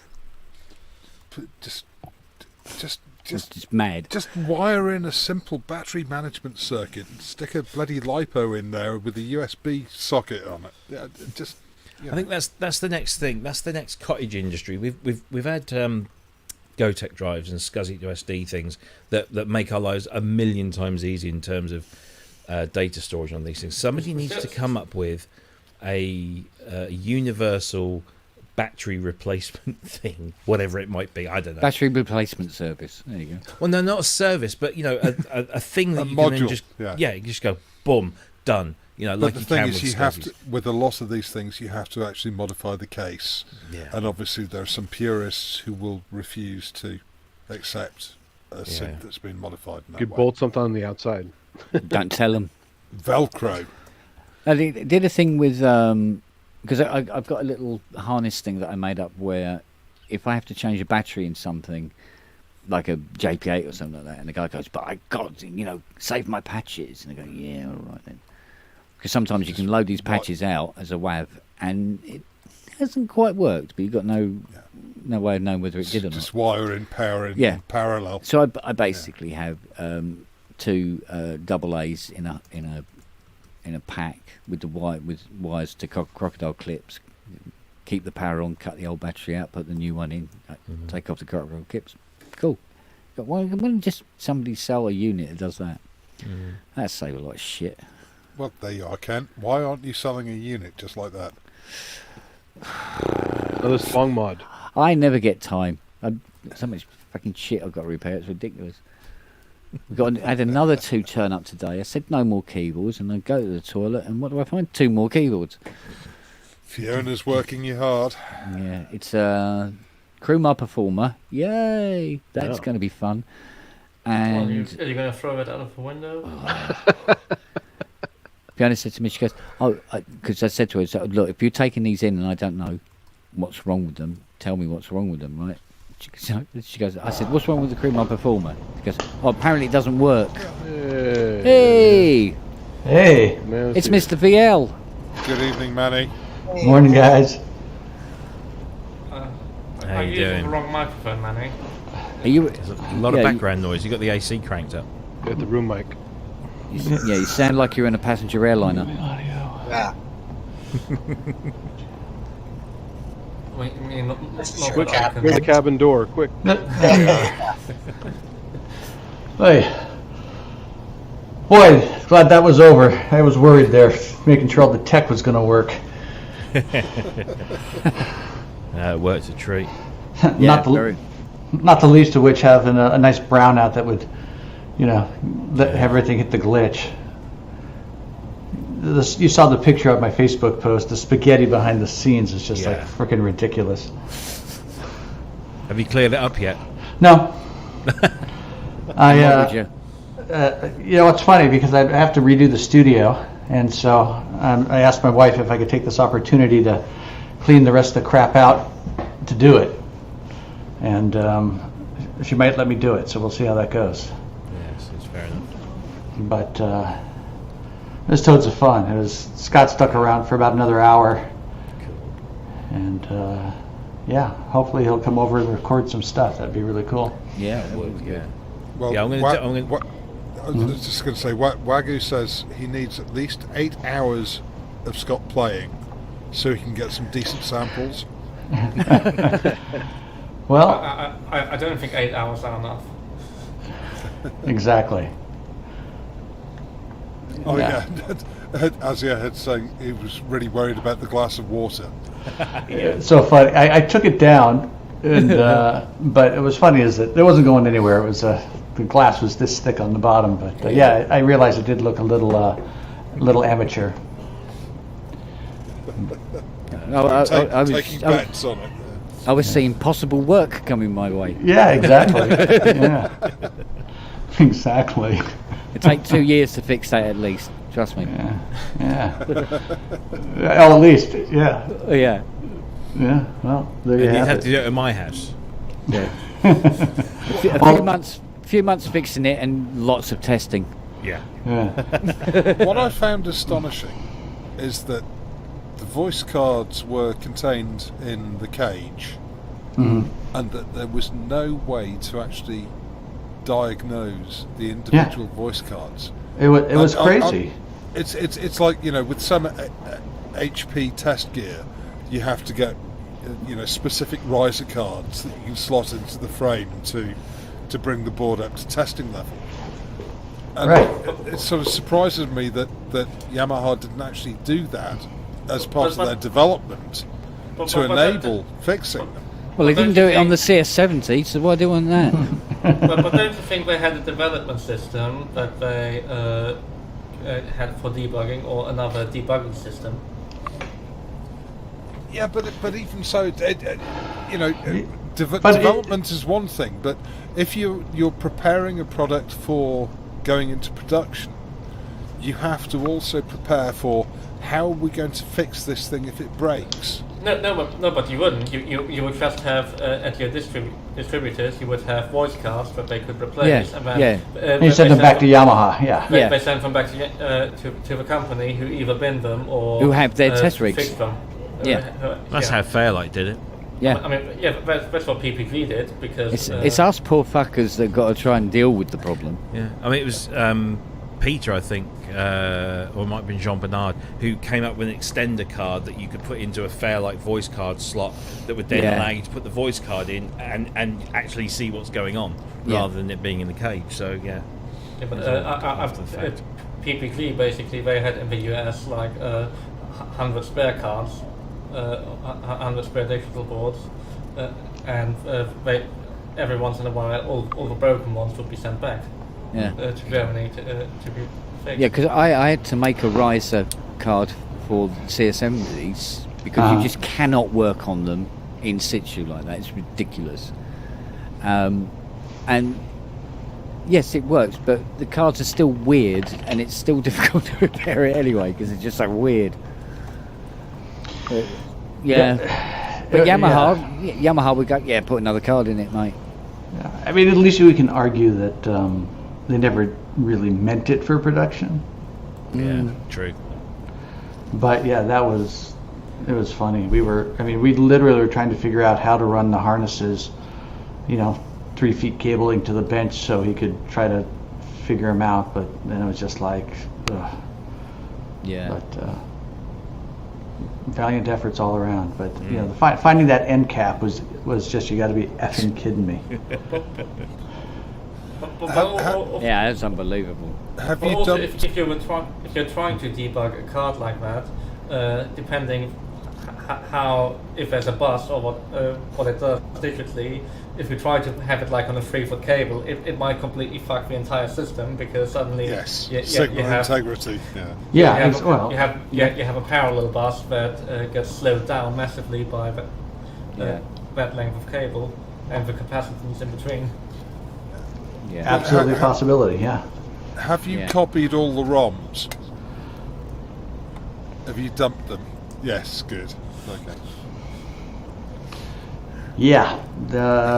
Well, it's just ironic because they shipped it with OS 1.20 and they sent Reinhold the upgrade for 1.40, and then Thor, when he got his unit, didn't have 1.40 and had to get it somewhere. He now does, yes. And now he does. It's interesting you should say that, because it becomes a very intriguing project to read the wave ROM to see how the addressing is done, because now it posits the fact that if you really wanted to, you could insert your own drivers in there. Exactly, yeah. But, any chance of some manufacturing coming up? But Limited. depending how much they try to save bits in those ROM chips, they had some form of compression, of data compression to get it down. So it would be, without having the documentation. So it's normally, a amount of reverse engineering. Well, normally yes, Robert. But here's the deal: that is not a traditional sample wave ROM. There's only 4 cycles of each sample, so it's 2 megabytes for 70 samples. That's not. I doubt that's compressed, because I can't even think. Each one of those things is what, 2K. It's like, and according to Thor's analysis, some of those are multi-sampled across the keyboard, but even still, that's for 4 cycles of a waveform. That's still a lot of memory. So the high quality samples like on a GD800. Yeah. But it's a very intriguing question where the IP restrictions lie for this, because their patents are expired, but copyright isn't, and we'll build one and find out. So, because I'm sure they'll let you know. But it's funny. Go ahead. You could put it on the Internet Archive, and because that's a library, it will never get removed, but Yamaha could just do their claim, and then it would be taken away from public, but it would always be stored indefinitely, at least.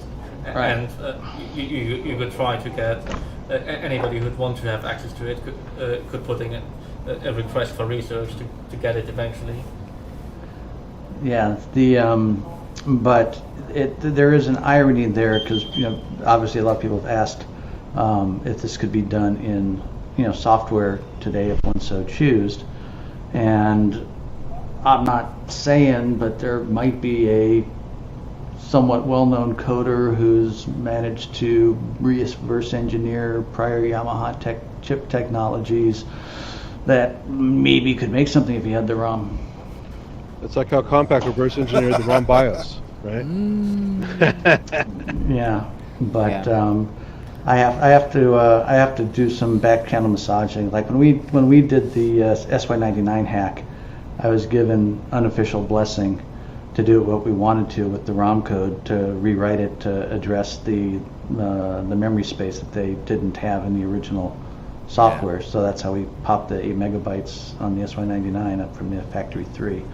And we did some other stuff in it while we were there, and they did not care that we made a small, not me, but I was involved, the person who engineered the small product to do that upgrade board, and I kind of got I don't see anything, I know nothing response from Toshi, but I don't know if this tech's a little newer and they might care, but so I just got to work that out. But if it does work out, there's a possibility that maybe we would have something similar to this. A lot of work's been done already just based on reverse engineering the Mac software. Yeah. Because for people knowledgeable in the field, looking at their patents and looking at that editor, there's quite a lot of information that can be gleaned. Well, I sort of briefly mentioned it to Wagyu. Doesn't that just effectively spit out serial data? The editor. That's really interesting. For what I believe, you could analyze the data coming out of the serial port on the Mac. So change one parameter, see right? what it's sending, because it's probably going to contain address and then parameter data. Yeah, as I mentioned, there's been a lot of work done on that, but they don't have the spec for the drivers, so I don't really know how much it's going. But somewhere there appears to be a somewhat virtualized version of this that just needs some more answers of stuff for virtualization, and so that's my next behind-the-scenes project. I'd just go down the simple route of analysing the serial data coming out. Yeah, I think they've done that. Because, like you say, you can see all the data that shifts, and figure it out, especially once you know the actual layout of it in the graphical sense. So, but yeah, it was interesting because. I got an email right after the show regarding this topic, so it was pretty funny. And like I say, I'm not going to name any names, but some guys that somebody who could pull it off. Someone's interested. Well, somebody's been working on something similar to this, and they go back a long way in virtualization of lots of things, including, like I say, some prior Yamaha gear, and we'll see. But that would be cool because it's definitely got a flavor all its own that is just you don't see anywhere else. You can like it or hate it, but it's 100% unique. It's unique. Yeah. I'm going to go and quickly check on Fiona because she was halfway through her second bottle when she was up here. Well, only for seconds? Only to see. Yeah, I know she was a bit slow today, but I've got to go out into the garden now and make a coffee. Yeah, no worries. I'm never going to get used to that. I'm really not. Well, in many ways, it's sort of similar to what Rob and the guys do with the Fairlights. Oh yeah. It's a lot of it was very much dark arts at the time, and very slowly there's more and more understanding being gained. No, precisely. I mean, it's just like I said, it's just a drag to have something that cool literally be completely left unexplored.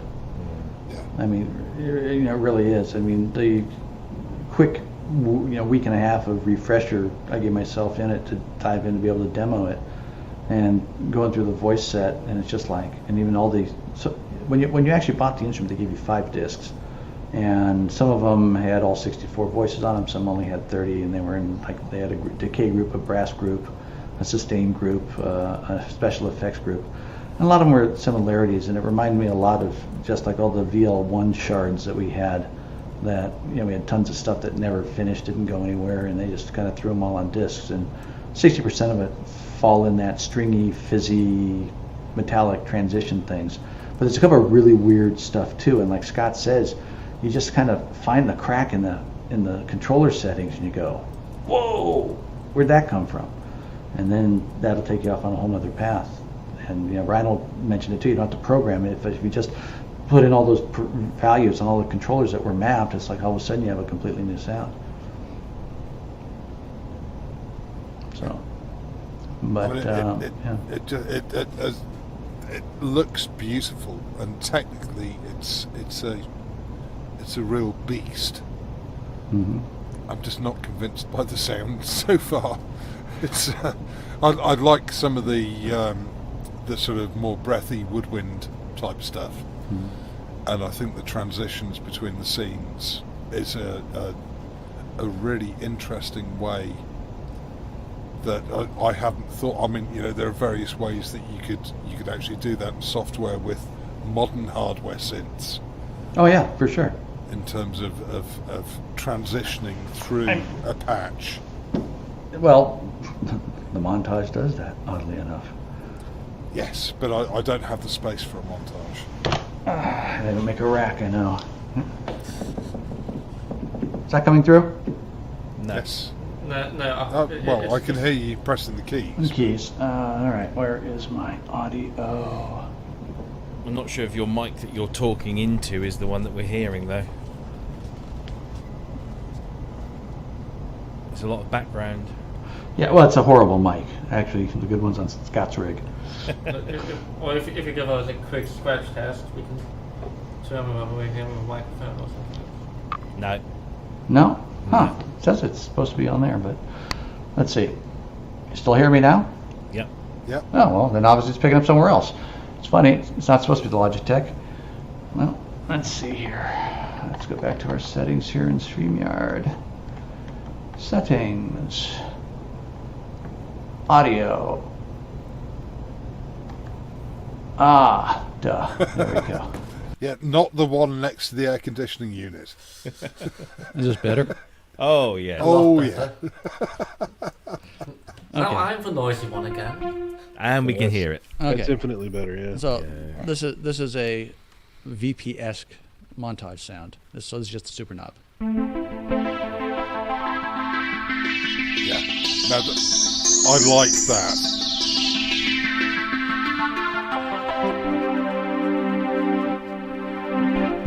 Sorry. So yeah, there's lots of modern stuff can do it in different designs, for sure. Well, I mean, if you have enough even layering, the Nord 3.2, if you put their physical model, their coupler strong in there, that could do quite fancy stuff.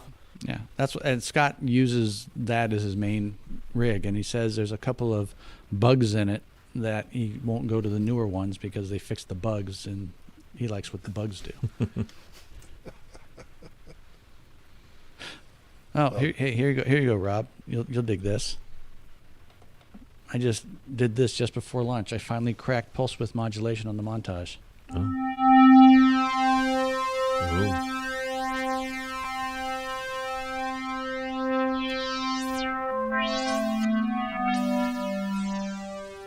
Nice. So, very proud of that. Yeah. Are you not doing the classic mini mode pulse width modulation? Two sawtooths, one inverted, one normal, and slightly tuned, and it's close enough. Right. No, I mean that's cheating. That's cheating. It's not. If you do your McLaurin or Taylor expansion, you can get close to it. Yeah. You can determine that the significant operators will be the same. Yeah. So the trick on the montage is you can't control phase. That's the bummer. And which we want for pulse width. Yeah. So Robbie knows my SY99 stuff. I have a whole VA engine, including oscillator sync, pulse width mod, the whole bit built in it. And you can do that Minimoog trick with the wave ROM, but you can't control it. This I can actually envelope control, LFO control.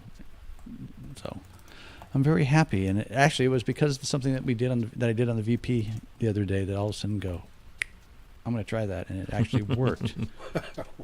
So I'm actually very happy with myself because I've actually tried to do this for a while in this platform. I've got oscillator sync working for 3 keys. But that's all I can do right now. So there's 3 notes I can pull it off on. And So you're doing this programmatically, or okay?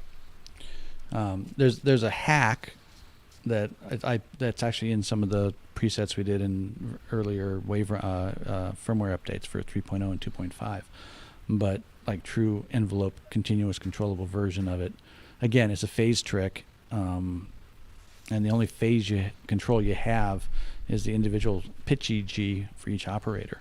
But that's not a linear phase; it's a logarithmic phase because each pitch EG is constant, sense It's the same interval no matter where you play, so it's more like format. So you dial it in and it plays perfect where you want it, and you go down an octave and it doesn't work anymore. So it's very, very annoying. But is it a deterministic static phase every time you hit the key, or are they free running? No, it's absolutely, that's static every time. But the reason why it's a local phenomenon is because the shift of it changes with pitch, because it's actually you don't actually have the parameter phase offset. You're actually just accelerating it for a split second, and again, it's the pitch EG, which is routed at a different scale. Well, yeah, you need your A sine or A cos to do it right properly. So, but that same phenomenon is actually really cool because you can actually build formats in the sound with that, which is actually kind of neat. But and that I did a lot of in the FM piano patch I put together. So anyway, I'm babbling on. Sorry about that. I tend to do that. But I was just really proud of that. So there you go. That's your PWM on the Essence. Oh, that's right. I never sent you the updated sounds on that, did I? Oh, no. Oh, yeah. I got to do that. Too fun. Hey, Manny, do you use Rolly with the montage like that French guy did?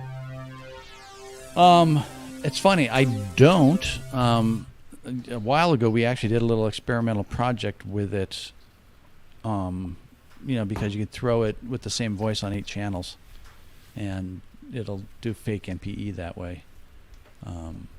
But I have a hard time with the surface on it. We just were doing some tests when we were looking at implementations that might be worthwhile as per key type of things that would be useful when MIDI 2.0 was finalized and all that kind of thing.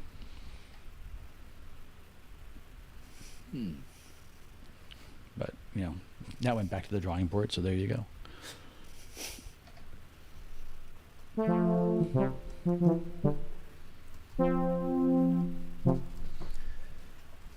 Got the Essence too? Yeah. That's your GS1 brass. Oh, the GS1 with brass. Aftertouch. Yeah. That actually is a pretty cool sound. It's a little different than the standard one. It's kind of neat. Does it use the cross mod of the cross feedback? On the Essence, you can set it up. Yeah. So that Michael Whalen demo he just did on the GS2, is that pretty easy to do on the Essence? Oh yeah. It's interesting. There's not that much voice documentation around on GSs. I mean, there's some very basic stuff. I mean, that's the algorithm that you can never change. So. Well, the algorithm you can never change, but in terms of the way things are scaled and all that stuff, because you had to use that programmer. And that's only the things that are inferred from interviews. Yeah, and so one of the shames is I've actually spoken to Gary Leuenberger a number of times, and unfortunately, those are his remembrances how any of that stuff worked at this point are far too vague.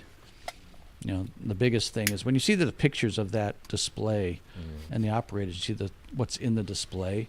Those are the output levels per key groups on there, because you didn't have an overall modulator index or carrier volume. You literally specified it in those 3 key groups.